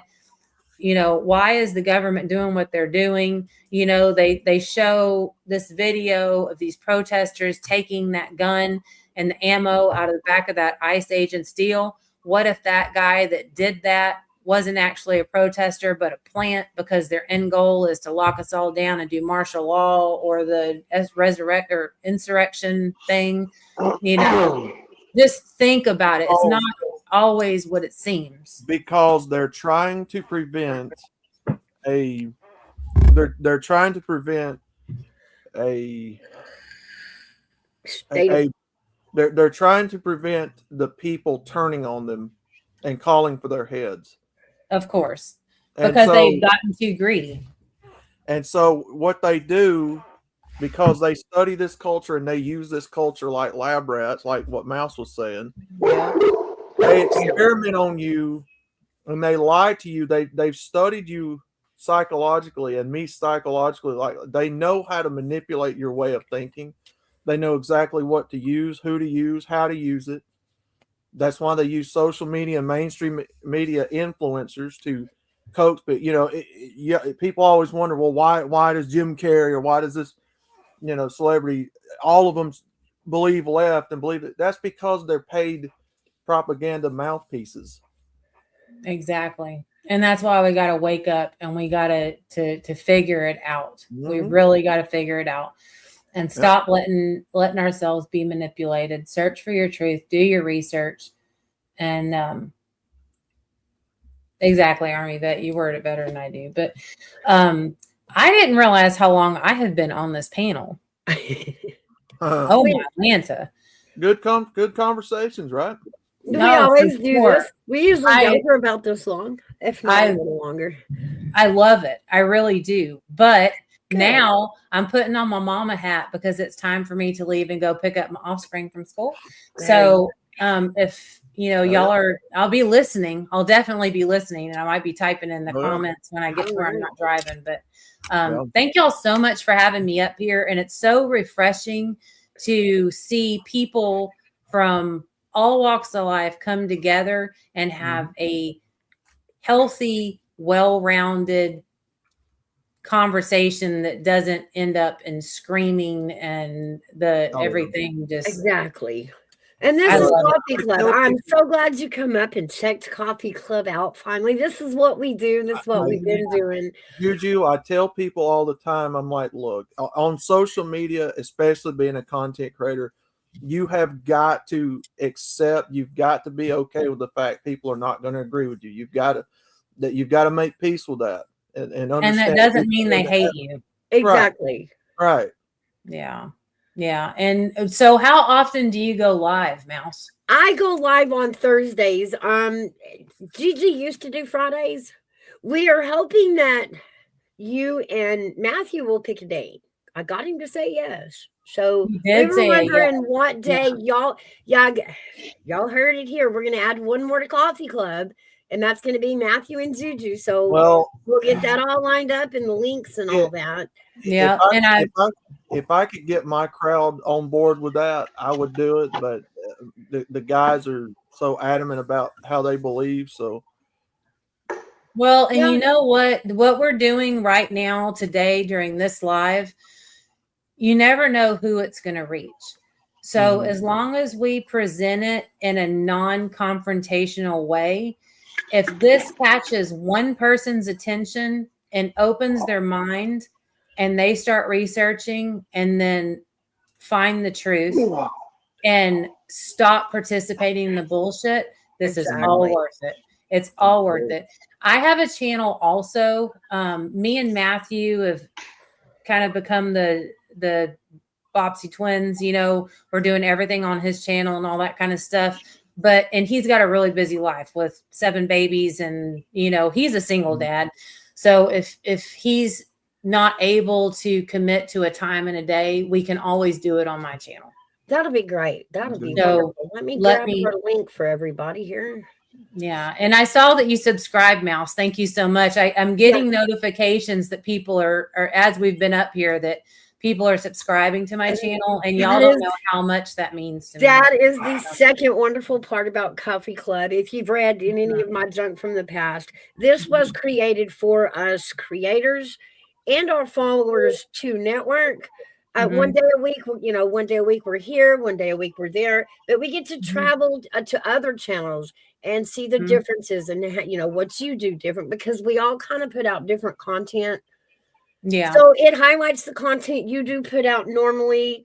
It lets you network up with, Gigi's channel and my channel and Army Vet's channel. It does increase the subscribers. It's good for it. It does. Is it Matthew is Silly AF? Yeah. Matthew Silly AF, and then they just put my link in chat. So I will definitely be back. When you said you do this on Thursdays, I kind of went, well, shit, now we got a whole week to wait. So I think Matthew and I are doing an evening live tomorrow on his channel. And but we can always and Diamond's got one too. Diamonds has a channel, and that chick, I'm telling you, I love her to death. If she needed me in PA tomorrow, I'd be there. Lone Star is really sweet. I don't think that she's got a channel, but we need to do this more often. So maybe we can do a daytime on Fridays or. Okay. All right. Yeah. Pick your day. Right now, like I said, we're just down to Thursdays and Fridays. We used to have them all week, but everybody's kind of quit YouTubing and whatnot. We're hoping to get back up because this is so much fun. It's like sitting around the coffee shop, talking with, the people, your neighborhood, about what you think about this issue and what you think about that issue. Because without the conversation, people aren't going to know. Yeah. Or stop and think to themselves unless they actually sit down and have the conversation with someone. Exactly. So, I mean, if y'all will sub up to all the links that they're dropping in chat, and thank you so much, Lady Autumn and Big Dog, for doing that. And then Mouse, how do I get a hold to you? You can email me. Okay. I need to get, can you put it in back chat maybe? And Oh, sure. Yeah, I'll put it in back chat. Because my alarm's about to go off and it's going to be loud. Let me see. I'm going to look in back chat because I'm going to email you, since that's how we can get, and I'll email you. I'm going to talk to Matthew. I'll talk to Diamonds. Okay. And, I don't know if Diamonds would be interested. I know she's busier than a three-legged cat in a litter box, but let's see, you two, and I'm trying not to give everybody. Oh, it's fine. They've all got my email address. That is the one public place you can reach out to me, and then from further there we can get private contacts. Okay. And then my email address is jujusrabbithole@gmail.com, and it's the Jujus is with an S. So jujusrabbithole@gmail.com. And y'all can, I like to hear Juju's dogs that sound like my girl. I got 5 and I got to go. So I will introduce y'all to my dogs later. But thank you so much. Much love to all of y'all. Well, thank you, Juju, for coming up and spending the entire time with us. It has been a pleasure. I'm so excited to get this coffee club going with you guys. Definitely. Me too. I will see y'all later, but I'm going to be listening. So I'll see y'all later. Bye-bye. Travel safely. I will. Bye. Bye. Hey, Godfather. Hey, how's it going? Pretty good. How you doing today? Doing all right. Not too bad. Is it cold where you are? Cold by Florida standards. Oh, that's right. That's right. I forgot. Well, it's cold in the mountains. Yeah. 38 where I'm at. 39. Yeah, it's a little chilly by Florida standards, but I mean, you Floridians had to put your pants on and take your shorts off, didn't you? Yeah. Well, I mean, I'm not a native Floridian. I'm not, so it doesn't really bother me. And we got 25 degrees up here in the mountain. Well, last year, I want to say February, it snowed like between 8 to 10 inches in the area where I'm at. And they said that hadn't happened in almost 100 years. And that was the first time my dog ever got to see snow. Because he was born in South Carolina, and I hadn't seen snow in years. And I'm originally from Oklahoma. Oh yeah. So yeah. that was pretty cool to take him out to let him play in the snow. We love it when other areas get our snow instead of us. We love to share the snow because we don't like it here. We're so tired of it. I hate it. I'm glad I live where I live because we don't ever see it hardly. It just means you're going to have a really hard day here. If you're not going to, again, insurance claims. Snow equals insurance claims here. if you don't break your hip getting to your car, for medical insurance, then you're lucky to get off the mountain without sideswiping the mailbox a tree or a neighbor. I'm gonna tell you what's sketchy. If you've ever done, cabinet work or construction work in some of these residential areas where they got like them steep driveways where they haven't poured concrete or anything yet, you got to climb muddy hills and trucks and stuff. And oh God, man. And then if you hit it just wrong, the truck slides down the hill. And we've been in a bunch of those. So what were you guys talking about for 6 hours before I decided to pop in? Oh, by the way, Outlaw told me he was over here. That's why I came over. Outlaw, you bring him back up. Is that what you did? Are you calling back up on us, ladies? It was kind of all over the place. I mean, we had a good conversation, just kind of all over the place, talking about gone from the shooting back to Greenland. We did some politics hard, and then we did some global stuff pretty hard. I don't know. We've been all over the place today. Yeah. Back into marriage and men and combos. What was it? The difference in what men and women are paid and why. Mm-hmm. Mm-hmm. Well, when I came in, she was whoever that chick was, Juju. I don't. Yeah. She seems pretty cool. I was talking about how Jesus wasn't a white man. Of course he wasn't a white man. I mean, you don't even have to be a historian or an archaeologist to know that. I mean, he was a first century Middle Eastern man. Of course he wasn't white. Right, it's Judaism. It's rooted in Middle Eastern Judaism. I mean, yeah, it's olive skinned people, like brownish skinned people. That's where that was something that was done by medieval and Renaissance Europe by artists. That was their interpretation of Jesus. Mm-hmm. Blonde hair, blue eyed, white skinned Jesus again. Yeah, I know. Anybody with a lick of common sense that understands geography or is even traveled outside the United States knows that that's not even a remote possibility. Mm-hmm. Because outside of the Roman occupiers in Judea in the first century, and even all those guys, even all the Romans weren't white. A lot of them were, but some of them may not have been. But I guarantee you, the local population was not white, not Caucasian. No, and weirdly, what would have happened had Christopher Columbus not got his directions and storm or whatever, but he got all screwed up and landed in the wrong place, right? That's why we're here. He even called him Indians. Well, he didn't even know. Columbus didn't even make it to North America. Well, he still called them Indians, and we never changed that because he thought he was an Indian. Yeah, well, because he was South or Central America, I think, is where he wound up landing. Yeah, he never even made it to North America. Well, what would become Yeah, What would become North America? if that whole thing started America as we know it, that whole Mhm. story, what would have happened Right. had he really made it to India? Would we all be in the Middle East right now? Mm. Well, if he would have made it to the Asian continent, where India's at, he was going in the wrong direction. I agree. But that's what they teach us in school, right? They were called Indians because he thought he was in India.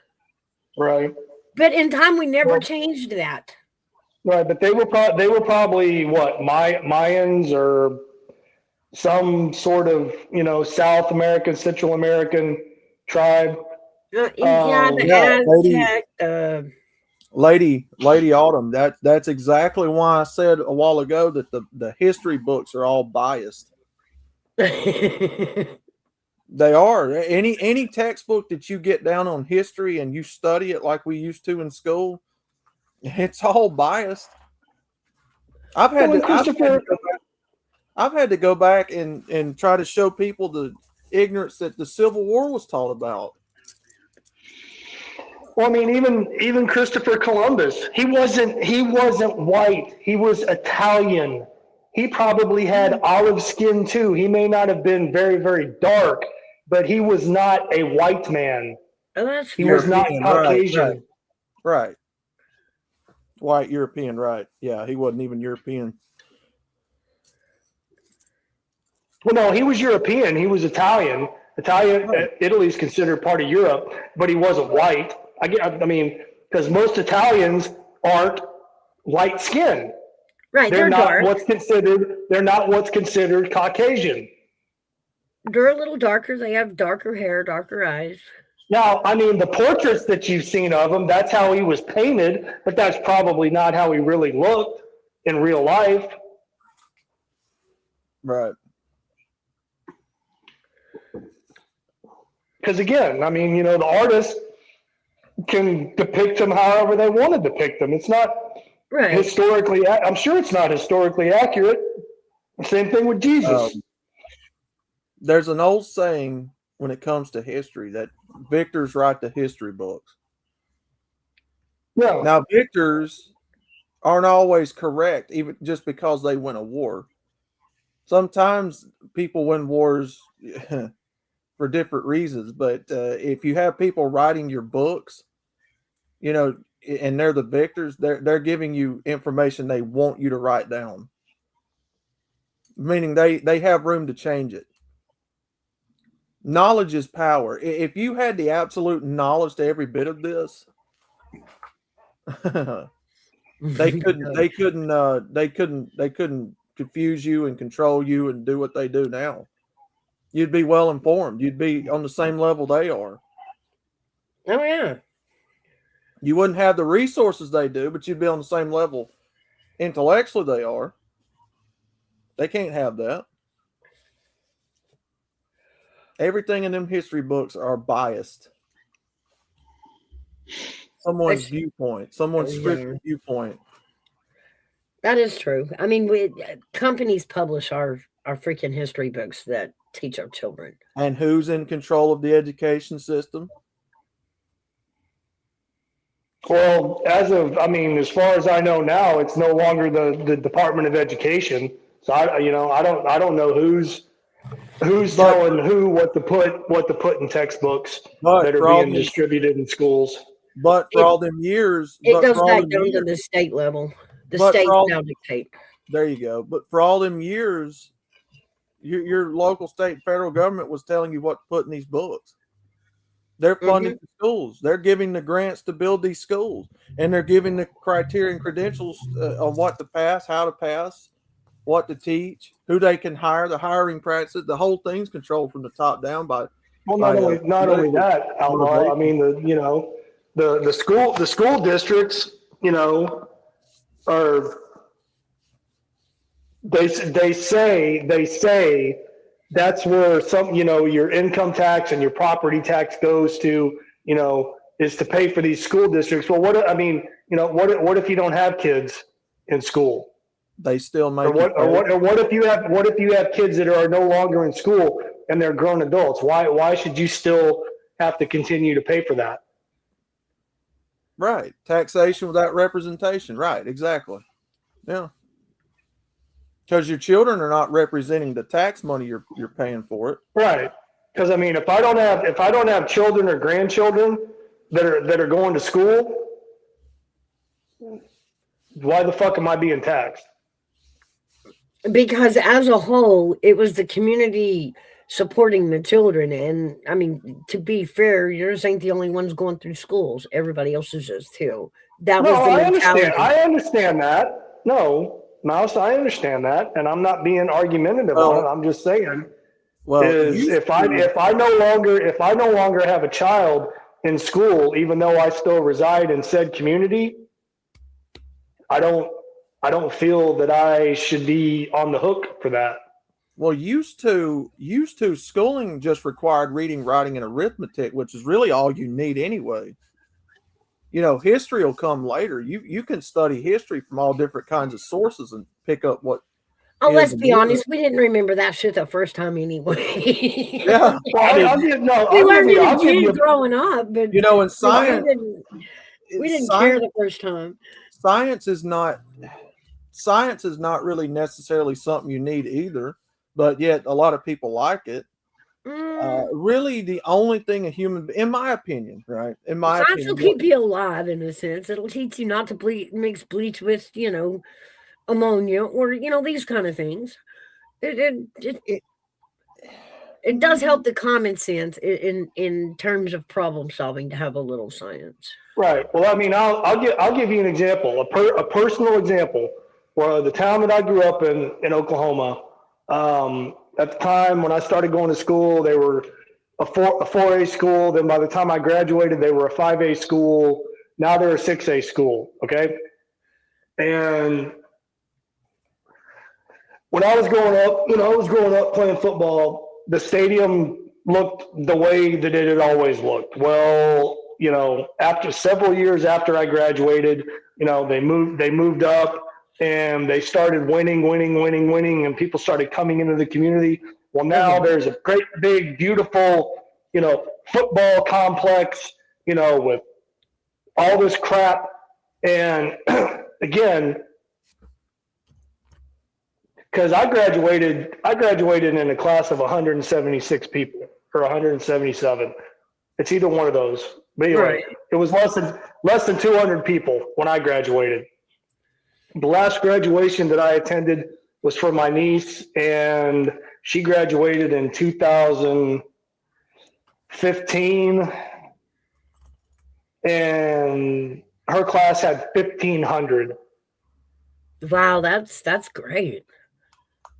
So, but think about it. That's from 95 to 2015. What is that, 20 years? Yeah. Yeah. 20 years. And there's that much growth in that community. So yes, it makes sense that, taxes and, income taxes and property taxes would go be funneled into the school to, make additions and, improvements and all this other stuff. However, when my niece graduated, my sister shouldn't have still been paying taxes for that. In my honest opinion. Yeah. I don't know. And I get that. I sit in the county. And so we have a different complaint. The county schools don't get any of that funding. Yeah. Only those that live within the city limits get that money. The money is attached to property taxes within the city. That's where that's how you pay those taxes that go to the school. Right. And we still say pay the same amount of property taxes in the county that they do the city. But the county schools don't get any of that money. I mean, at all. They don't get federal money. They do get some state money. Mm-hmm. But you know, they've even got it to where now if a county student wants to go to a city school, they're allowed to charge tuition. So for a public school? For a public school, absolutely. It's crazy. I don't understand it. I don't think that's legal. I don't think it is either. Well, the state of Tennessee went through this decision the last few years that we wanted to allow the children to go to a good school, good education. So we did this voucher program. And that was mostly for private schools, really. But because the city schools are charging tuition, then the question became, well, can't they use vouchers for that? Oh, that'll dive into the income. Oh, we can't do vouchers. Mm-hmm. So it's a big argument down here. Well, at the end of the day, they mishandled the vouchers anyway. They just started handing them out like candy. You want one, you want one, you want one. They didn't count how many spots were open in any of the quote better schools to see if there was room to add new students or to voucher them in. So when they started handing out vouchers, the private schools were like, we're full. I don't know what to tell you. I think the argument should be, in one sense, better education should not be behind a paywall that most Exactly. people cannot afford. Exactly. Exactly. Yeah. And so because you have, so many of these institutions cropping up everywhere, it's just, I don't know. Like I said, if a person can read, if they can write with their hands, with pen and paper, do math, I think the history and the science and all that comes later, but I think those are the three main things that people need on average. I remember them in school teaching us a lot more. We had home economics, and even in home economics, we learned more than sewing and cooking. We learned, how to write a disgruntled letter to a company. We learned how to balance a checkbook. We Mhm. we learned life skills. Yep. And that ought to be required. It ought to be mandatory. Every single No, student I don't going through the know. public education system should learn how to cook for themselves. Should learn how to sew, do all. Yeah, I agree. Yeah. I took it. No, took all that. hey, outlaw. Yeah, I took home ec too, man. And again, I got, I caught shit for it, from my other jock buddies, but I was like, hey, you know what? I know how to balance a checkbook. I know how to bake a cake. I know how to put a diaper on a baby. Yeah. I mean, just again, and again, I was being taught things at home through chores, wash dishes, do start a load of clothes, change it over, dry it, fold it, put it away. Well, not my parents, but just put it on their bed and they'd put it away. Put my own clothes away. Just basic, cleaning. And then again, the military expounded on all of that. But I mean, I already had all those basic skills before I ever left home to go into the military. Balancing a checkbook used to be a thing. Now, with everything going digital, I mean, yeah, no, because your online banking. Yeah, you've got it. Because I've got an app for my bank. I've got an app for my bank on my phone. I don't have to balance a checkbook. I can just pull up my app and I can look at my check rate or my balance history. The point. I don't think it's so much a skill needed anymore as people don't write checks anymore. Well, I know my mom used to. She wrote checks up until the day she died, but there's people because I was writing checks. Right. But what I'm saying is physical checks, but there's people that don't even know how to properly fill out a goddamn check. There are kids that don't even know how to fill out an envelope. Like if they had to drop a letter in the mail, they don't know where to start. Yeah, dear so-and-so, I'm writing this letter to you. To address the envelope. Yeah. They don't know where their name goes or where the sender's name goes. Man, it crushed my heart when I found out that these kids are not learning how to do cursive writing. Yeah. And it was they made me take that. We I were didn't in have a third choice. grade learning it. Yeah, we Yes. learned it early. My third grade, I came into third grade one morning, and my third grade teacher said, "Yep, go ahead and get your pencils out. We're going to learn how to do curves." I'm like, "What is that?" Didn't get a choice. Third grade for me too. Yeah, we're going to learn how to write in cursive, small and uppercase letters. It's funny how they didn't peck on our print as bad as they did our cursive. Now, me and my brother pulled out a history book, not a history book, a yearbook from my town years ago when the original high school was, in a different location back in the 20s. The penmanship of the average individual back in the 20s in this country was so beautiful. They wrote in cursive. Oh yeah. It was beautiful penmanship. These people could write. Not only their names, write letters, all that.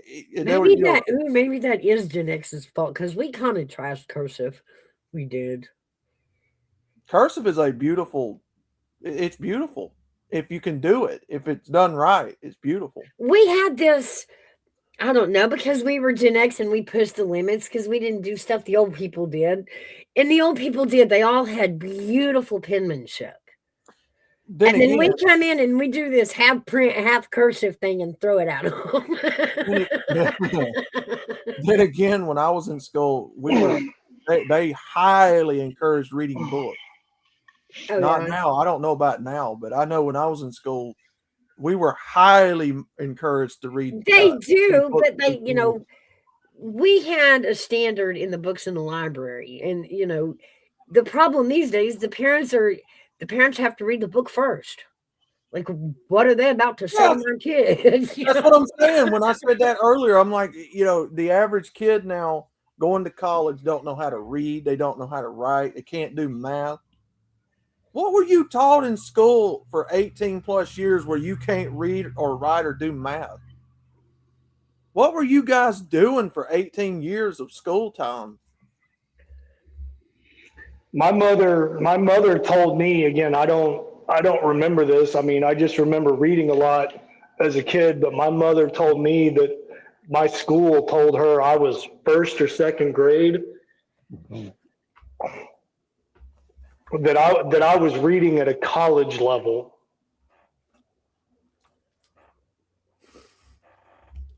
Well, I could read and comprehend things that a college student would be reading.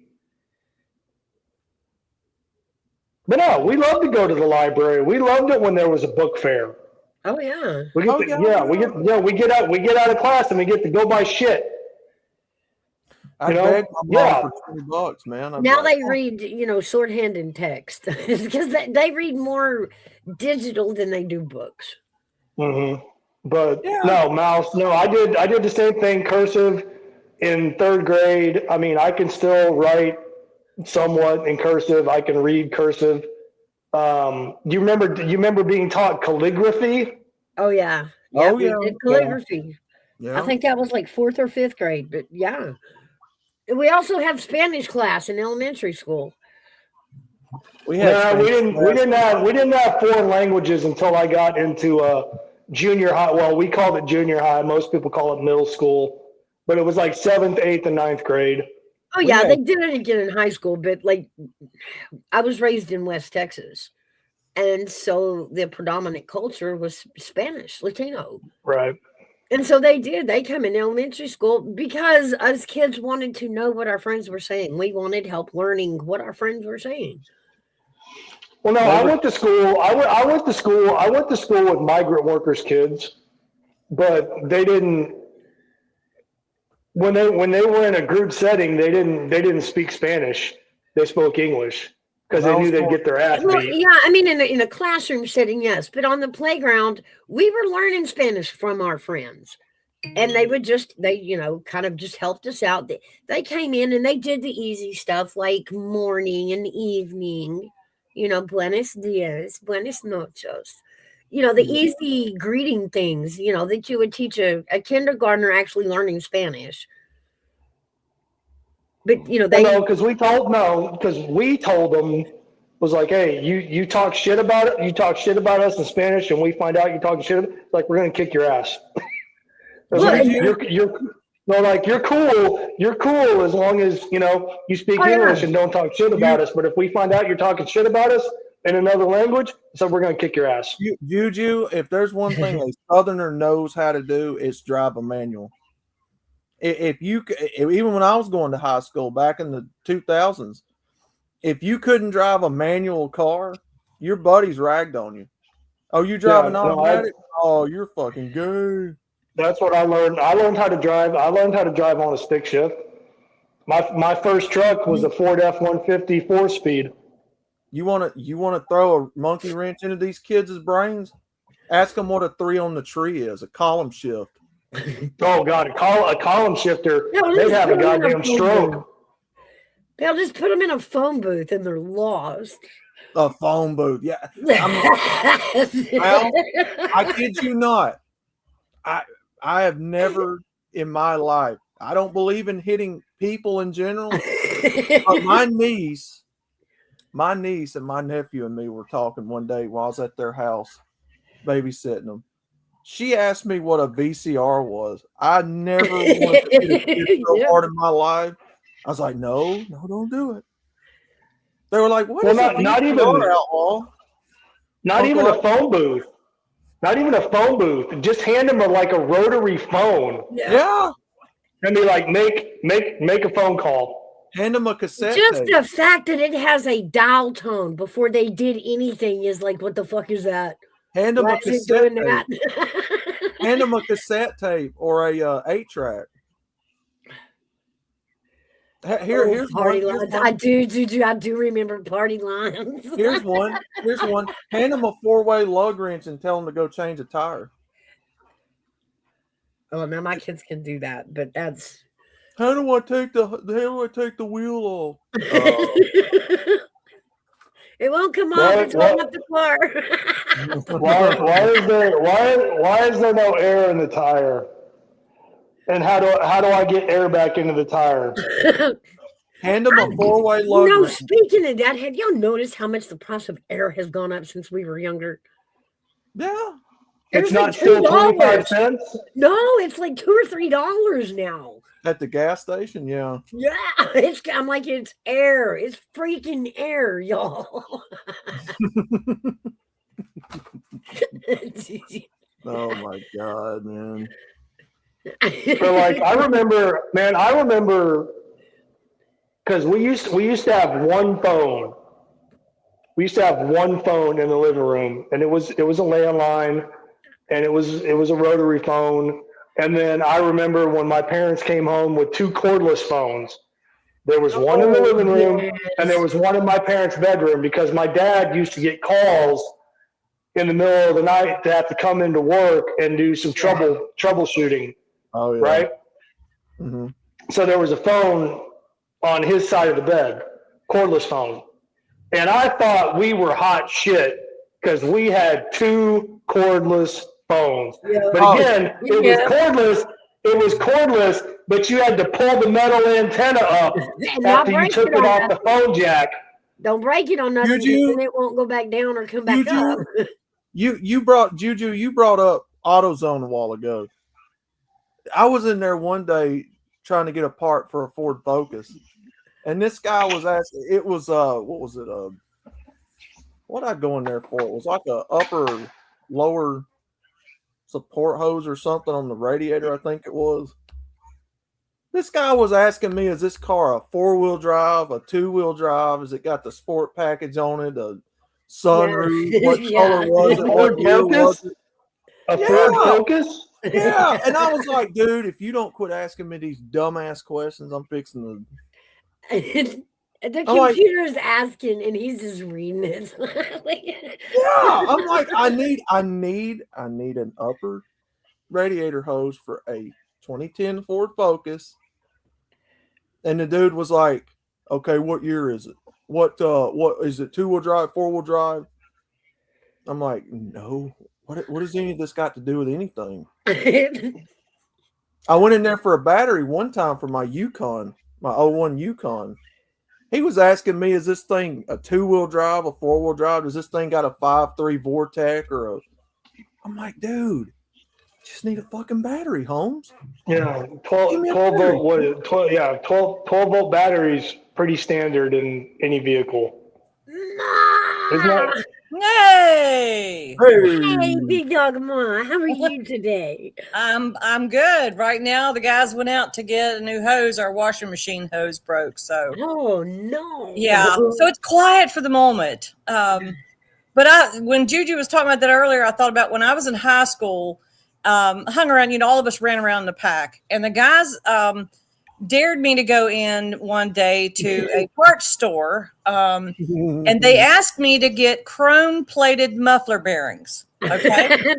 Now, mind you, I grew up in NASCAR, so I knew. On top of that, I knew the guy who ran the store. So I went in and I told him what the guys were doing, and he said, "All right, hold on." He went in the back and he got this brown bag and he filled it full of a bunch of screws and shit. I love it. Well, the dumb guys, they gave me money. So I told him, I said, here's the money they gave me. And he said, okay, I'm going to let you pocket that. Here's the change you give them back. You take this out and give it to them. Those guys shit themselves. I love it. I just came back to the straight place. It's like, yeah, here you go. Yeah, they had chrome-plated muffler bearings. Here you go. I love it. Oh, that's, it's like Juju. I grew up around cars and stuff, so it was in my wheelhouse. But they thought that because I was a girl, I had no clue. Right. I also would beat them drag racing. Just saying. What did you drive? What'd you have? In high school? Whenever. Oh God, honey, I've had so many different cars. I know you're going to cream on this one. I had a Trans Am. What year? 79. Yep, the four-eyed Trans Am. I'm telling you, and yeah, but the one I would beat him in, I had an old 69 Cadillac, and it had positive traction, and that thing would haul. Yeah, big block 472. Oh my Lord! Of course, we couldn't afford it. We'd all get together and pop in for the gas because we couldn't afford it, but it would roll. Yeah, that thing's a monster. Them things have a monster. The things have like 472, the 500 cubic inch big blocks in them. Yeah.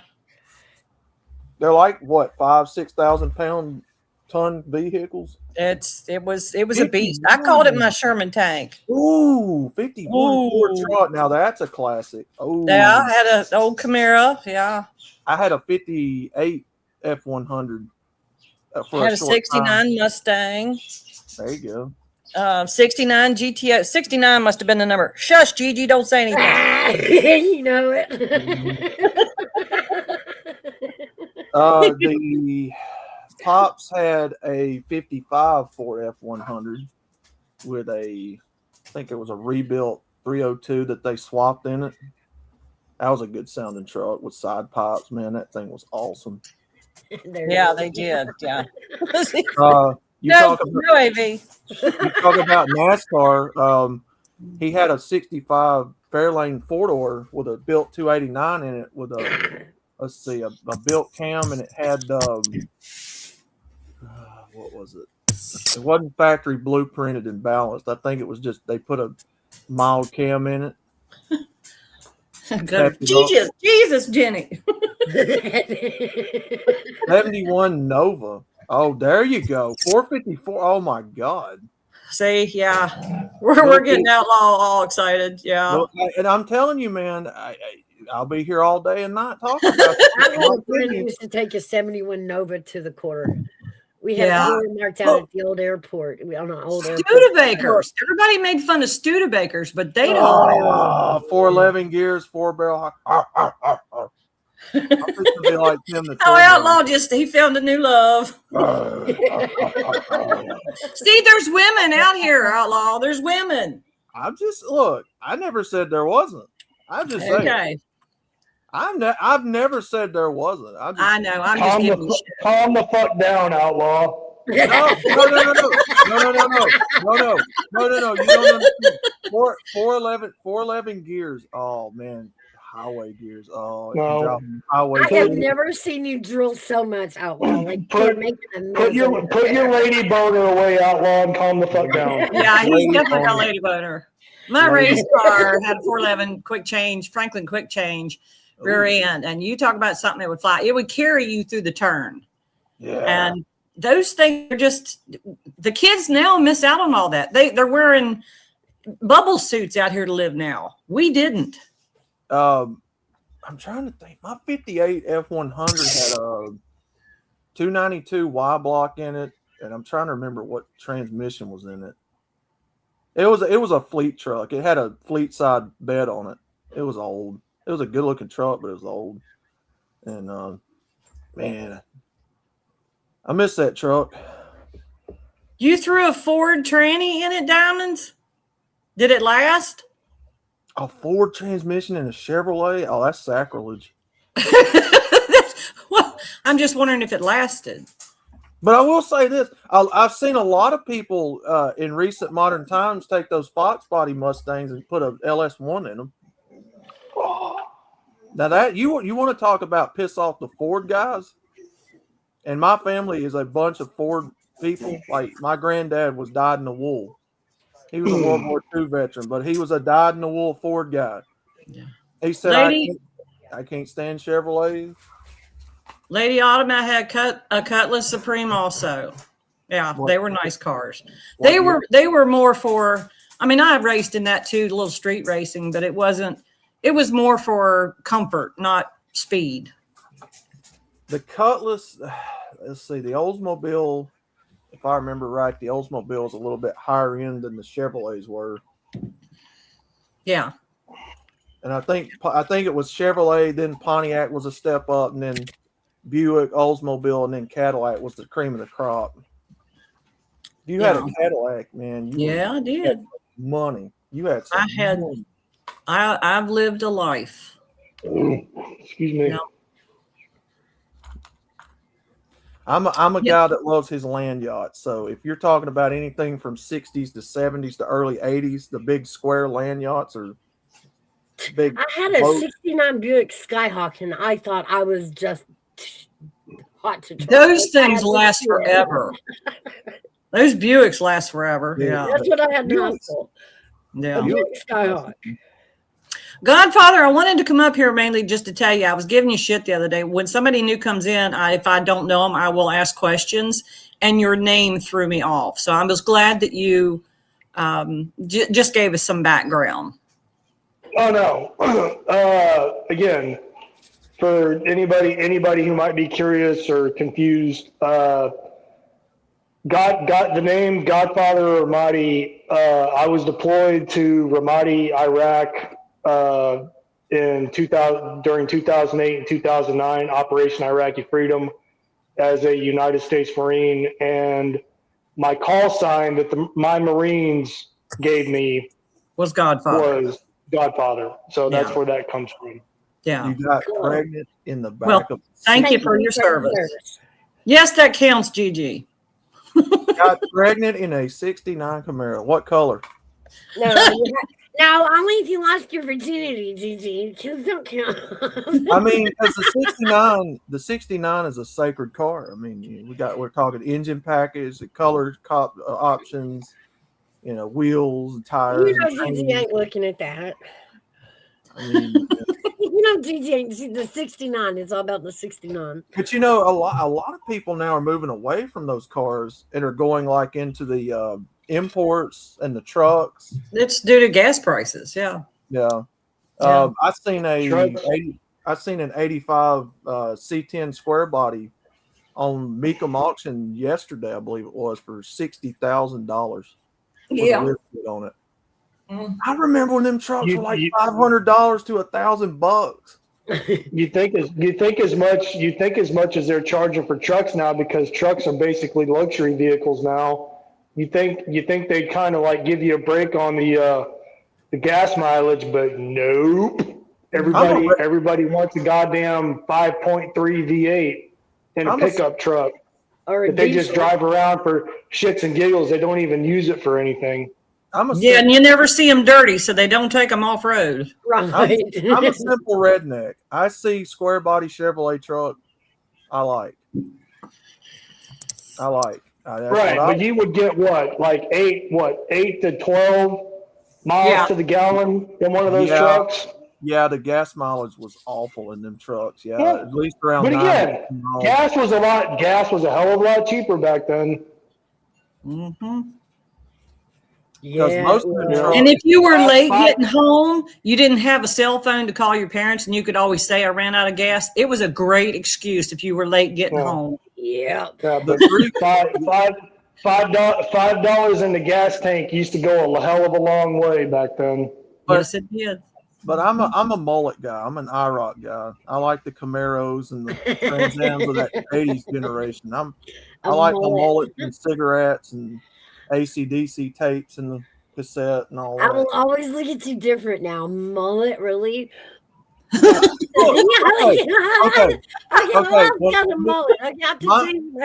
Okay, when I was growing up, my brothers were into Chevrolets. My uncles, my granddad, they were into Fords. My dad was a Chevy guy. So it was a big war every time we had a reunion or Christmas or whatever. Yeah, I can see that.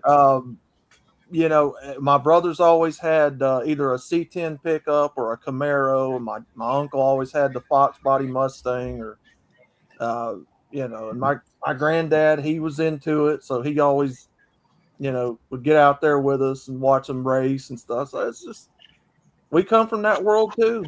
You break it, you fix it, and you don't rely on anybody. Yeah, well, my dad wouldn't send me out. It's like, if you don't know the vehicle, how to change your own tire, how to check the fluids, how to change the fluids, you don't belong in that car. You're not responsible. There you go. And he taught me how to drive literally everything. I look forward to learning how to drive something new.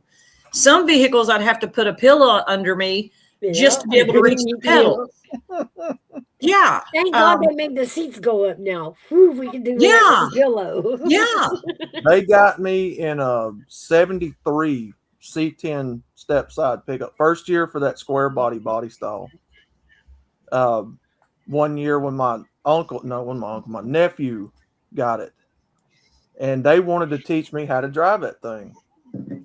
Jesus Christ almighty. Popping the clutch, dumping the clutch. Jesus, Jenny. Yeah. What is that? She asked me if I knew what Jenny, if I'd heard that song. It's the song. She played it on her live the other night. It's Ashley McBride. Okay. Yeah. You want to really confuse these kids? Ask them what bump starting is. Oh, they have no clue. No. Or popping the clutch, roll it downhill to pop the clutch. Yeah, they just don't. Been there. Yeah. Get out and push. Get out and push. Get out and push. Yeah. Okay. And I will tell you, learning from my mistakes, make sure that it's in gear when you do that. Like, it's not going anywhere in neutral or park. In neutral, you can pop it 100 times and it's not going into gear. Have you ever got out to push and your friends still had it in park and you felt like just jerking them out and throwing them down and beating them right there? I was that friend. I was that idiot friend. Oh, man. It's a wonder we survived. It is. I remember me and my younger brother, we were in high school, and we were out on Christmas break, and we went to different schools, but it's a long story. But anyway, we're driving around in his car because we're just fucking around because we're out of school and ain't got shit to do. And we're driving through a neighborhood in downtown, the town where we live in. And we go around a corner and I hear clink, clink, clink, clink. Ooh. And I looked at him. I was like, what the hell was that? He's like, I don't know. And we're coming up to a stop sign. And he starts stepping on the brake. And I'm looking at him stepping on the brake. And it's a Honda Accord with a 5-speed, right? Yeah. So, yeah, we know how to drive standards. And he's like smashing on the brake pedal. I was like, why aren't we slowing down? He's like, I don't know. Well, you better think fast. So he starts downshifting, right? So we blow through this stop sign. Eventually we get the car stopped. And I was like, you know what that clink clink was? He's like, what? I was like, I think it was your brake pads. Yep. Tore up everything. Like, what? Yes. We walked back. We parked the car, pulled the car over, pushed the car over, parked it, and we walked back. And we found his brake pads that had fallen off while he was driving. Do any of y'all, speaking of mechanics, do any of And y'all I just looked at him. I was like, "Thank God we were not on the fucking highway." Yeah. Well, have any of y'all ever watched these? Excuse you. That wasn't me. Who burped? That was probably me. I'm drinking beer. Excuse me. Okay. Excuse you. Have any of y'all ever watched these mechanic compilations on YouTube, like the mechanic fails? They pull these cars into these work bays, and they'll put them up on the lifts, and they'll take the tires off and look at these brake pads, and the people's grinding the rotors all the way down to the spindles and stuff. I've seen that. Yeah. No, I've seen that in real life, and they're wondering why. Yeah. You've been grinding the brakes so long that it's grinded into the spindles and the spines. Yeah, it's pitiful. Well, a lot of people don't know how to find their jack or their spare tire to their vehicles these days, much less how to change them. True. Yeah. Yeah. I'm telling you. Yeah, we're going to take over the world by knowing how to write cursive and a few things that we have been taught. We survived. Barely, but we did it. We did it without adult help. Or they'll pull in and like we were feral. They'll pull in and they're like, you see the subframe rotted and half the car's broken too from the subframe. Or that's that's still not the best part of working in a shop, though. The best part of working in a shop, and we highly encourage this because it makes their day. Please come in and tell me the noise your car is making. You see people wire up stuff. I have worked in a mechanic shop my whole life, body shop my whole life, so you can't tell me anything I ain't already heard. Not crazy. We had this game. If you came in and you told me what your car sounded like, the objective was to get you to do it 3 times. Just know we're fucking with you, y'all. Well, when do you see duct tape on a gas line, brake line? I've seen stuff that you would not believe if I told you. You still wouldn't believe the stuff I've seen over my years of doing it. Hey, duct tape, 190 mile an hour tape. It'll fix anything except stupid. Have you ever seen cars come in that's got like squirrels with nuts burrowed in the fenders? Oh yes. Yeah. Whole iron harness eaten half. I've seen rats, I've seen cats, I've seen dogs all wrapped up in weird places in vehicles. Chickens in He did? Look at what Diamonds just wrote. Trump has invoked the Insurrection Act on Minnesota. Yeah. About time, yeah. Insurrection. Oh my God. He should. They're acting like a bunch of fools. Yeah. And that's including the higher ups and the police. I mean, it's just, yeah. Now, we drove this truck for years. We had an old 80s Chevy bread truck, aluminum box Chevy bread truck for deliveries and stuff for the longest. The whole time we had it, I kept wondering why this thing rode so rough in the back when I'd go over bumps or it'd be loaded down, with plywood or whatever. Me and my uncle got out there to fix the brakes on it before Pops sold it. And come to find out that the shock towers on both sides of the rear dually axle had fell out from under it at some point. So it was just straight axles stuck to the bottom of the truck. Wasn't no shock, to dampen the ride or nothing on the back. And I kept wondering why it rode so rough and the thing would rattle and all that. And I'm like, damn, why is this thing? Here, I got a question for you real quick. Who would use brake lines for plumbing in your house? Holy shit. What? I was reading. Shit. How did they do that? When I met my wife, she had a house. She owned her own house when I met her. Well, her pipes was getting old, and I was supposed to fix the sink. Well, fix the sink. That started doing the whole plumbing of the whole house. I got down in some areas and cross places and like that area. They used brake lines for water lines, duct tape on sewer line. Oh, yeah, I could go on. So, Somebody was smoking some bad weed when they built that. That bread truck was bad about one of the brakes on the front to stick, and so every time I get the brakes in it, the truck would jut off to the left. You know, radiator hoses for your fucking water heater. I mean, I seen it all. Oh God. Using wire vents for your furnace duct work, and again, it's yeah, crazy times. I'm gonna have to leave. You don't know what to do. Don't touch it. Well, I was going to tell you before you jumped out. I do have a Bobby Allison story quick for you. Okay. His old shop in Hueytown. Uh-huh. We actually ran a business out of part of it. Cool. The original shop he was running when he had the gold and red. Was it the? I can't remember if it was the Daytona or if it was the Monte Carlo he was running at the time. Around 72, 73, whenever that was, but we had it back in the late 90s, right after he got out of NASCAR. Yeah. I have so many stories I could tell you. Oh, yeah. We'll have to pick another day for that because I have a lot to tell you too. Diamonds, I did hear that, and they fired him. Yeah.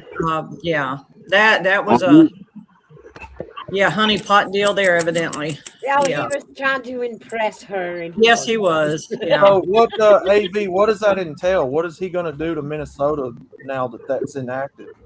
I know, but I got to go. It's that time where everybody needs feeding. So it was the only time I had quiet that I could hop up on panel, just want to come up, show some love, say hello, and I'll catch y'all again.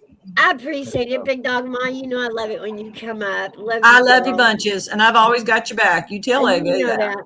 You tell AV that. He knows. I'm your bodyguard, and I have bail money. Yeah, he's so scared of you just having bail money for whatever. One of these times I'm gonna get back up here when AV's on. Yeah. You hear that, AV? Love you. All right, y'all take care. Love you. Love you, Ma. See ya. Yeah, it ain't gonna be long. I'm gonna have to start my stream here in a second. I gotta get. Wait a minute. Can you guys hear me? Yeah. Did she say that Trump instituted the Insurrection Act in Minnesota? Yes. Yeah. That's what. Where did he write that? Well, that means that there's probably not going to be too much more protesting. That's what that means. Well, they ain't going to be pulling what they're pulling up there anyway. Because, I mean, honestly, I'm with the broader public. If this continues, too many people are going to get hurt on both sides. Right. And it's that's the thing, Mouse. And I was talking about this earlier with somebody before I came over to you guys. I was like, those people, the protesters, the agitators, are getting spun up and geeked up. Yeah. By leftist talking points. Yeah. By the encouragement of Tim. From people, again, from people that don't even have the balls to go stand out there in the street with the same people that they are telling to go out there and resist and fight and protest. And so again, they don't care. They don't care about those people. If they die or they're collateral damage, those people don't care.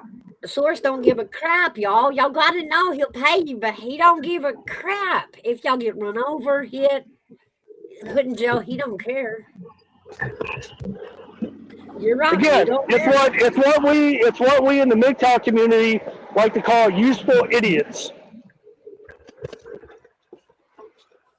Yeah. Community. I hate that word. Well, I mean, and it's pretty simple. None of this would be occurring if the police departments in those cities could and would be doing their job. Well, they were told to stand down. I know, and that to me, that's insurrection. You cannot tell a police department not to protect their people. How dare you? Even if you have the authority to, doesn't mean you should. Okay, it says it does not automatically suspend civil liberties, but military involvement changes how protest and public order are handled and can lead to stricter enforcement, curfews, and arrests. The curfews is what they need to put in.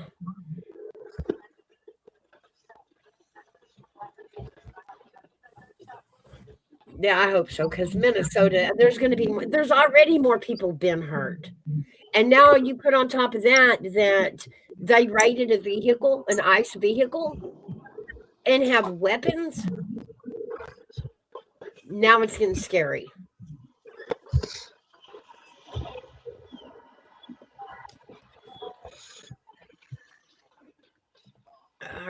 I mean, but again, you know, it's you make the conscious decision, even though you might have been manipulated to a point, but you still made the conscious decision to go out there and put yourself out there in the street and put yourself in harm's way.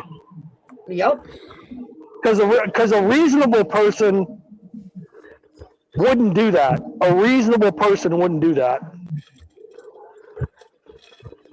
No, they wouldn't. A reasonable person would not be trying to assault officers arresting a violent rapist. Like, who fights for that? I mean, and again, I have experience in this, being deployed and having to deal with civil unrest in various countries. So I know how that can go. And I've done SNAP VCP vehicle checkpoints over in Iraq, where we would just stop and set up a vehicle checkpoint. And if you didn't slow down enough if you didn't slow down at a reasonable rate of speed, we took that as a threat and we clicked off safe. And you got whatever the fuck you got. We're not gonna give you the opportunity to try to run us over or get close enough to detonate a VBID, a vehicle-borne IED. Did somebody say they were gonna go live? But again, that was combat. Yeah, I've got a show I'm fixing to go do here in a minute. Oh, I'm okay. looking for content right now, actually. Juju, let me ask you before you come over. How are you with MGTOW and red pill stuff?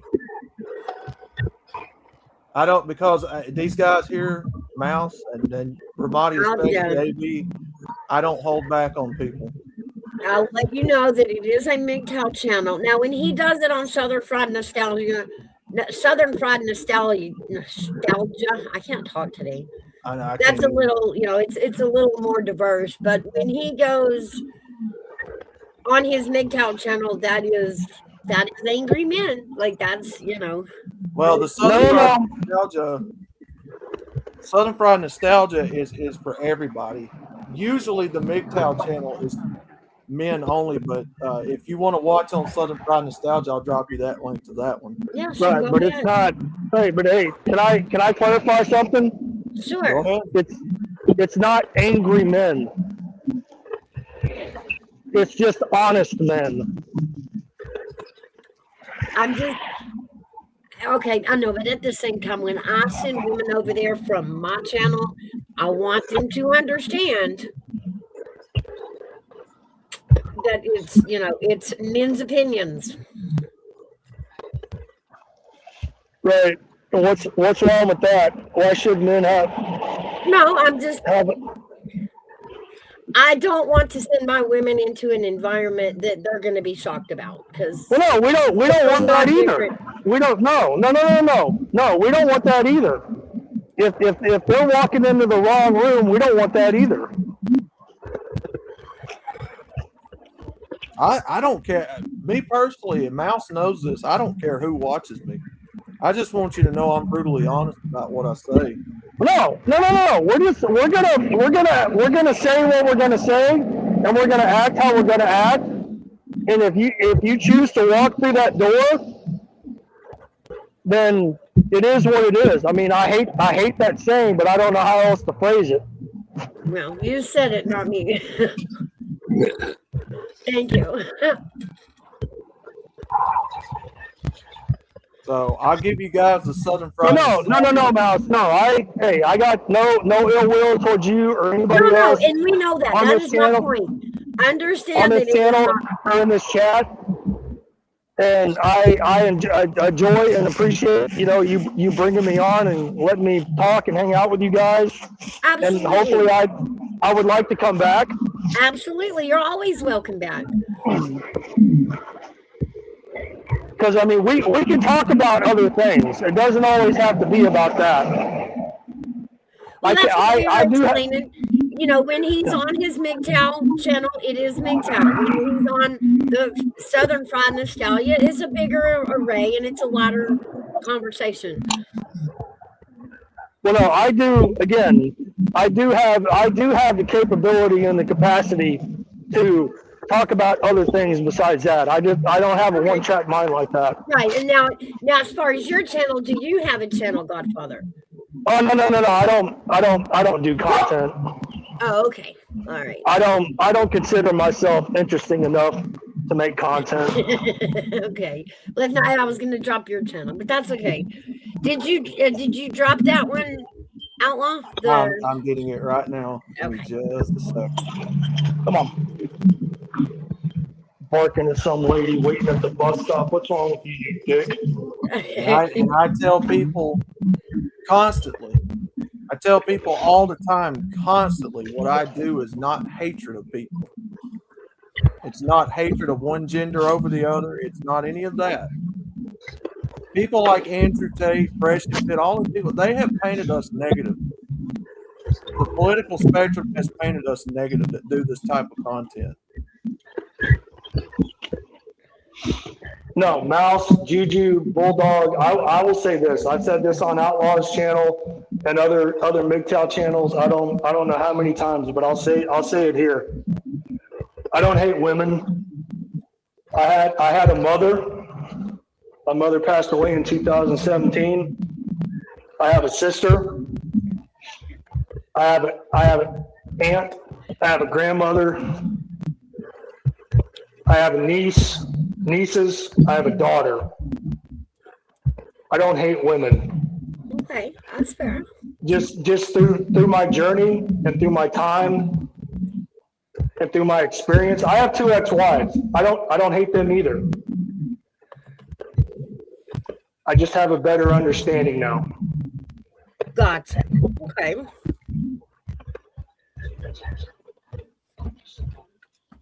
Because if I truly hated women, I would cut off all contact or association or affiliation with any female that I've ever known in my life. Okay. But yeah, it was just a warning. I don't, I can't be a tell-all for what content goes on over there. That's Outlaw. That's the boys. Just don't think it's my opinion.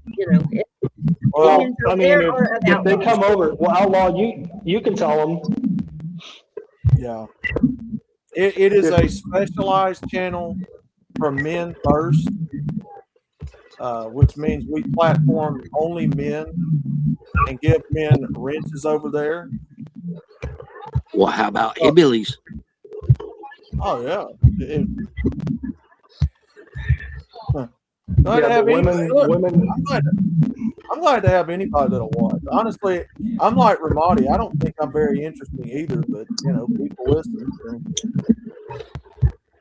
Neither am I, but here we are. I'm surprised anybody wants to hear me talk. So. We have fun with your opinion. We always enjoy it over here.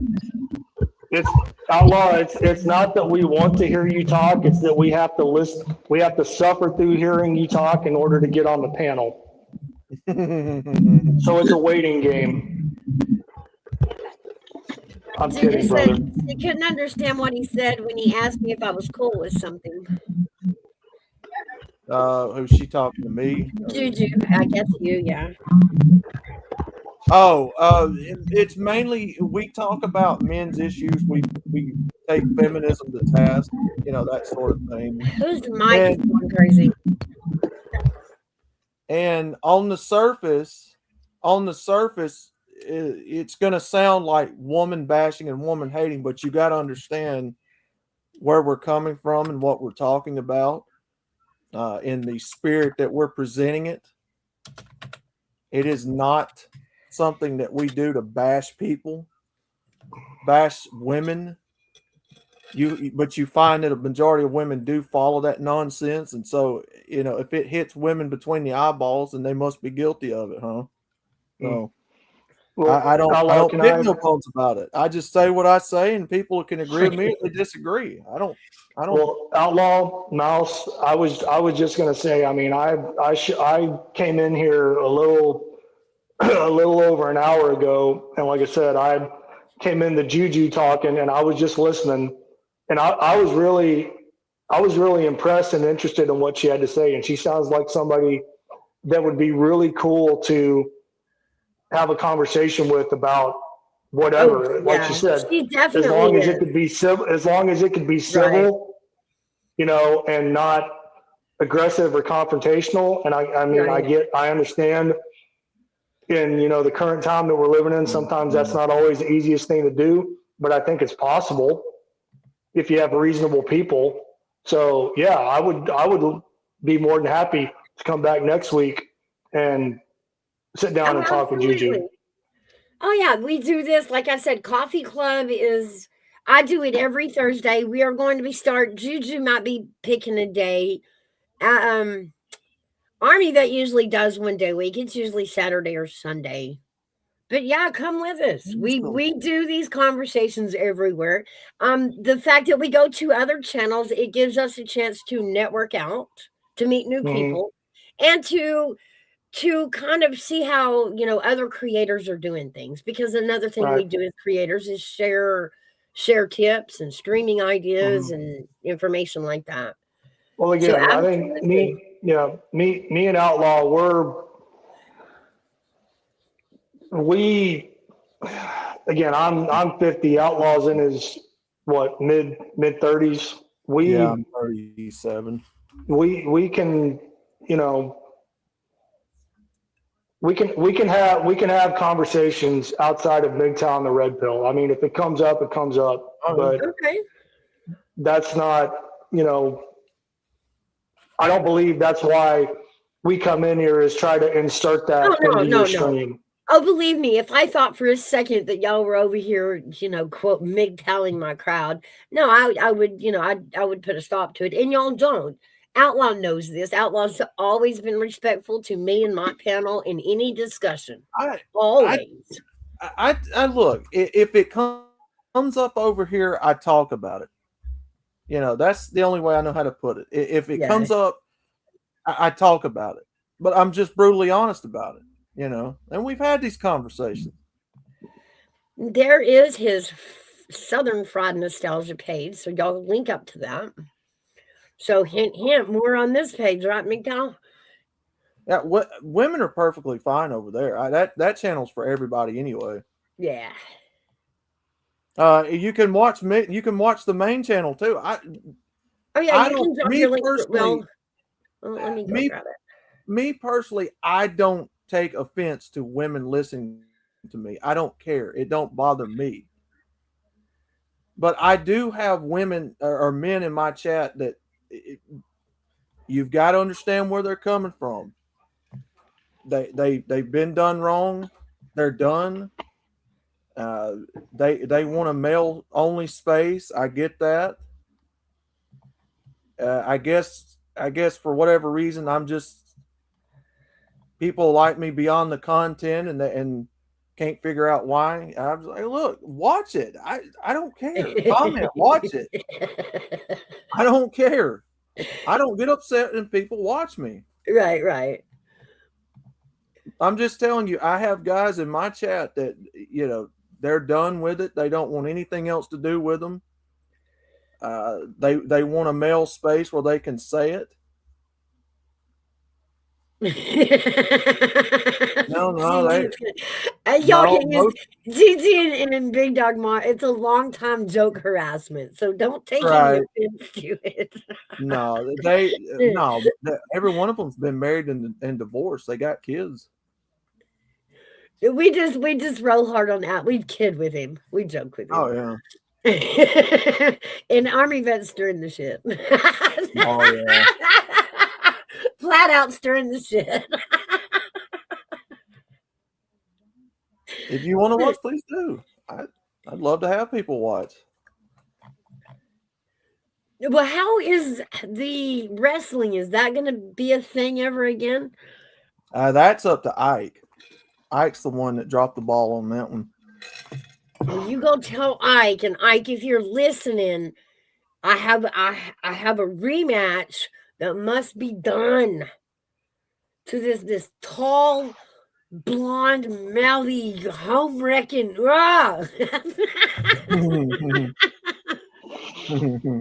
No, we had a lot of fun with the wrestlers and them making content creators into wrestlers and all of us wrestling. It was a lot of fun. It was better than the what do they call it? Where they act like somebody else. It was a lot funner than even doing parodies. Me and Chaos for You and a bunch of other people over there on Chaos for You are trying to get it restarted. I know most of you here don't know who Chaos is, which is a perfect time to plug his channel if you like gaming and stuff like that. And Juju, if you like political stuff and talking like we did here today, you'll definitely love that channel. I don't have a link to that, so if you've got one, please drop it. Trust me when I say we get into the Jew stuff, we get into the worshiping of Moloch, all that stuff, man. We get into every single bit of it. We call them what they are. And that's what I'm saying. That's me. I'm brutally honest. When I talk about the LGBT and I call them what they are. That's what I'm saying. I'm just brutally honest. Right. All right. Let me grab Chaos's link. Yeah, he had some good stuff over there. We have a lot of fun over there. He's approaching 1,000 subs, so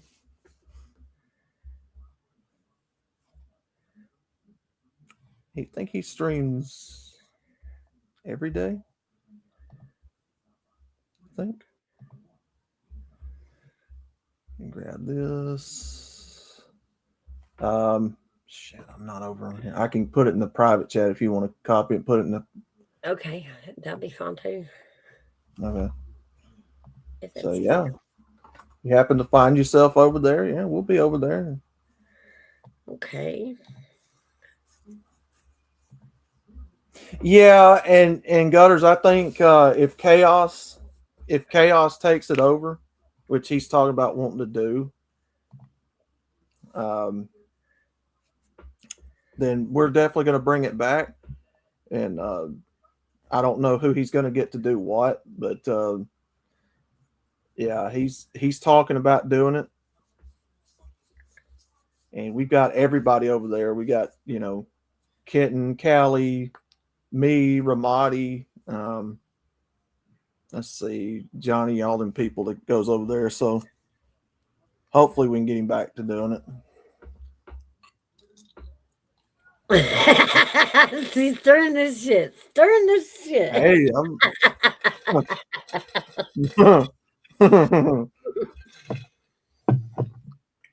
must just be me. I must have that infectious personality, huh? We enjoy you over here. It's always fun. And like I said, you've always been respectful over here. You've never down talked any of the ladies. You've never made us feel uncomfortable in any way. You've been totally respectful. Hey, Mouse, I got a question for the guy down in the corner. Okay, that'd be Godfather. Okay. You said anybody's working over on your channel, right? Oh, say it again. Cut out. I said you're welcome anybody over on your channel, right? I do. I do. Outlaw does. Okay, yeah. I do, but I don't bring women, and I don't give them the platform. Okay, how about if a hillbilly with the Stars and Bars flag behind there? What are you gonna say on that one? You cut out again, man. Say that again. If a true hillbilly like me with the Confederate flag behind me, what are you gonna say to me if I come over on your channel? Oh, you ain't gonna offend me. Trust me. Trust me, dude. I live in Alabama. That flag don't offend me. I don't get offended by that. If somebody takes offense to it, it won't be me. Trying to fix it. Dude, I just went and bought the whole complete set of Dukes of Hazzard on DVD, and got pissed off because they didn't put the flag on top of the car where I could see it. What did he say? He was real soft spoken on that one. I couldn't hear what he said. No, you're not going to offend me, man. No, I don't get offended by that flag. I live in Alabama. That flag is everywhere down here. Oh, it's up here where I'm at too, to a point. I just went and bought the whole complete Dukes of Hazzard box set and got pissed off because the flag wasn't being shown on top of the car. Oh no shit! I got the original. I bought the box set a long time ago, but you just went and bought it, and then they took the flag off of it. Yeah. On the box art set, yeah. When you see the car, they're very careful at the angle in which they're showing the General Lee because you can't see the flag on top of it. Oh, I'd be damned. I would have been pissed too. Yeah, I spent good money too, like $60-$70 on that box set. Well, see, the box sets where I'm at right now is going for $100 some. Good grief! I got one of the because I've got two sets of the entire series. I've got when it first came out on DVD, and I've got this one. Right. And the original has got John Schneider's autograph on it on the season 1. Oh, that's cool. I got Ben Jones's autograph on a set of the cars that I had as a collectible, but the tornado. Yeah. No. Oh yeah. No, dude. The Stars and Bars. Trust me, the Stars and Bars do not offend me at all. I don't get upset by it. I know what that flag actually is, and I know what that flag actually represents. Well, I do too. So, I mean, a lot of people don't like it. And I know that people that wave it are not in favor of slavery. I know people that fly it because they had family that served in the Confederacy and different things. It's got nothing to do with wanting to go back to owning people and shit like that. We know that. So. No, see, my great-great-grandpa was General Lee's right-hand man. And he was only 19 when he served. Oh, that's cool. They married his daughter. So I know all the history. I mean, as much as I know. It's partially the reason why I can't watch NASCAR anymore because they done. Yeah. Yeah, so the sport was started in Southern heritage on dirt, sand, and dirt with the Confederate flag there all the time. Moonshine running, all that stuff, man. See, my dad ran moonshine all his life until you couldn't do it no more. I got Southern history, buddy. You would love to. Hey, no, I've got an uncle. Ramadi, have you ever heard me talk about the uncle that served in Vietnam? No, this is I don't really know who you are. I know Mouse for a while. No, he was no. Hey, hillbilly or what? And I can't see your name is too small. No, he was asking me. No, outlaw. I don't think I've ever heard you speak about your uncle who served in Vietnam. I've got an uncle who served in Nam that contacted Agent Orange while he was over. I hear a kitty cat. Somebody's cat's meowing. And Mouse, you better go run and hide. And anyway, he came back to the States, and they had to take his leg off. Right. Anyway, when he was growing up back in the 50s or 60s, he was a moonshine runner for people underage. He was running people's cars and running moonshine all over the hills back here where I grew up. Yep.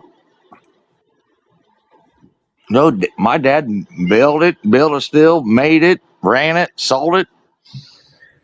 Did you just Built commit his a own- felony? He built his own cars, man. He built his own cars to run the shine in.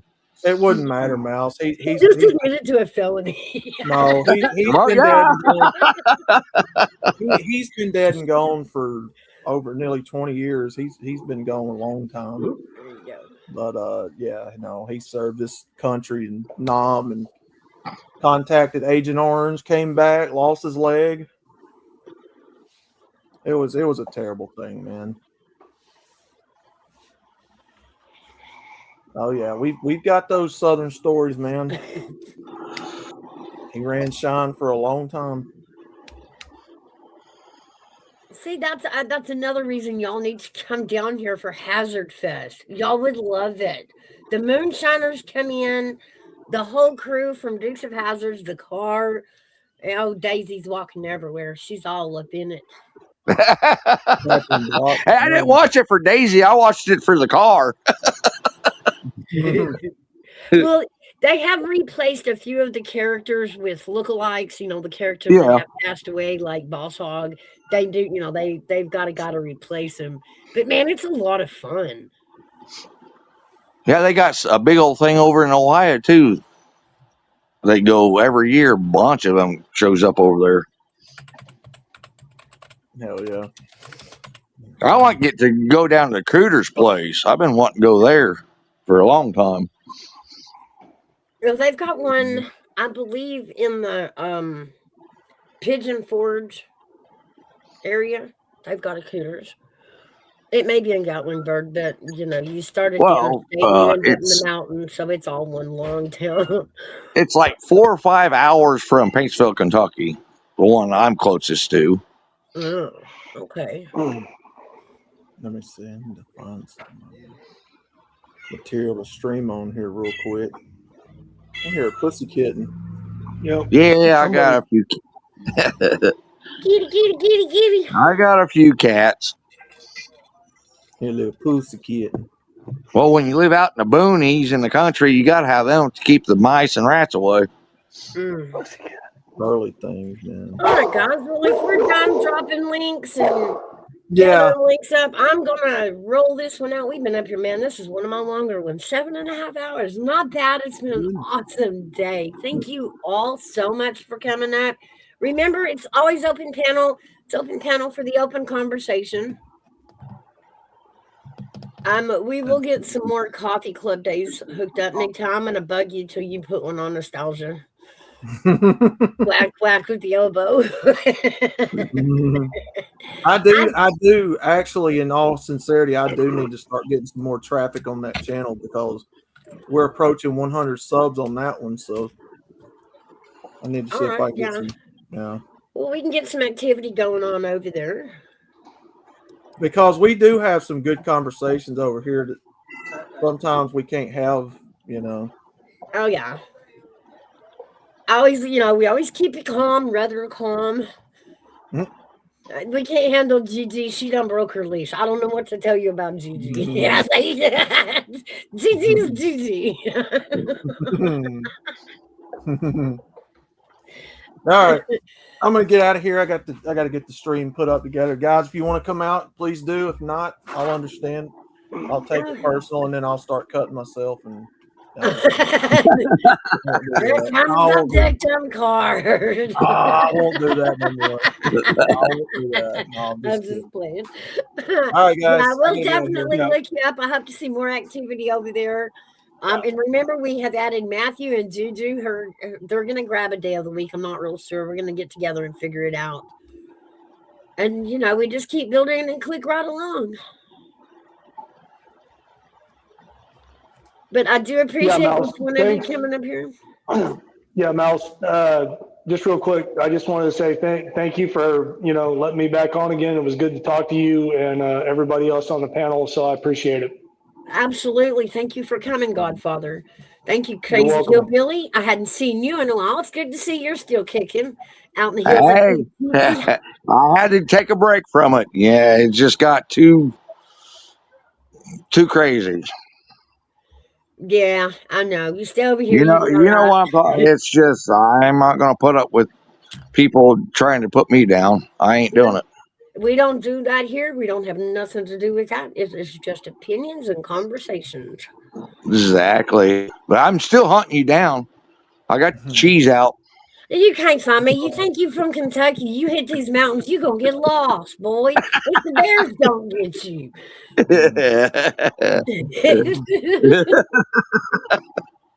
All right, guys. You been doing all right, Mouse? Yeah, I have. It's good to see you out loud. I'm gonna go ahead and tell you goodbye. Thank you for coming in again. Thank you for sharing your channel. I look forward to it.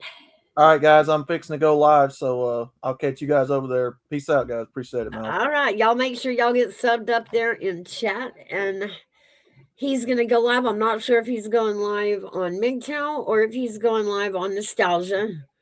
Make sure when you sub up, make sure you hit the all bell so you always get the notification when one of us go live, and you'll know, and you won't have to catch us in the feed. With that, guys, we'll see you on the next one. I love each and every one of you. We'll see you on the next one.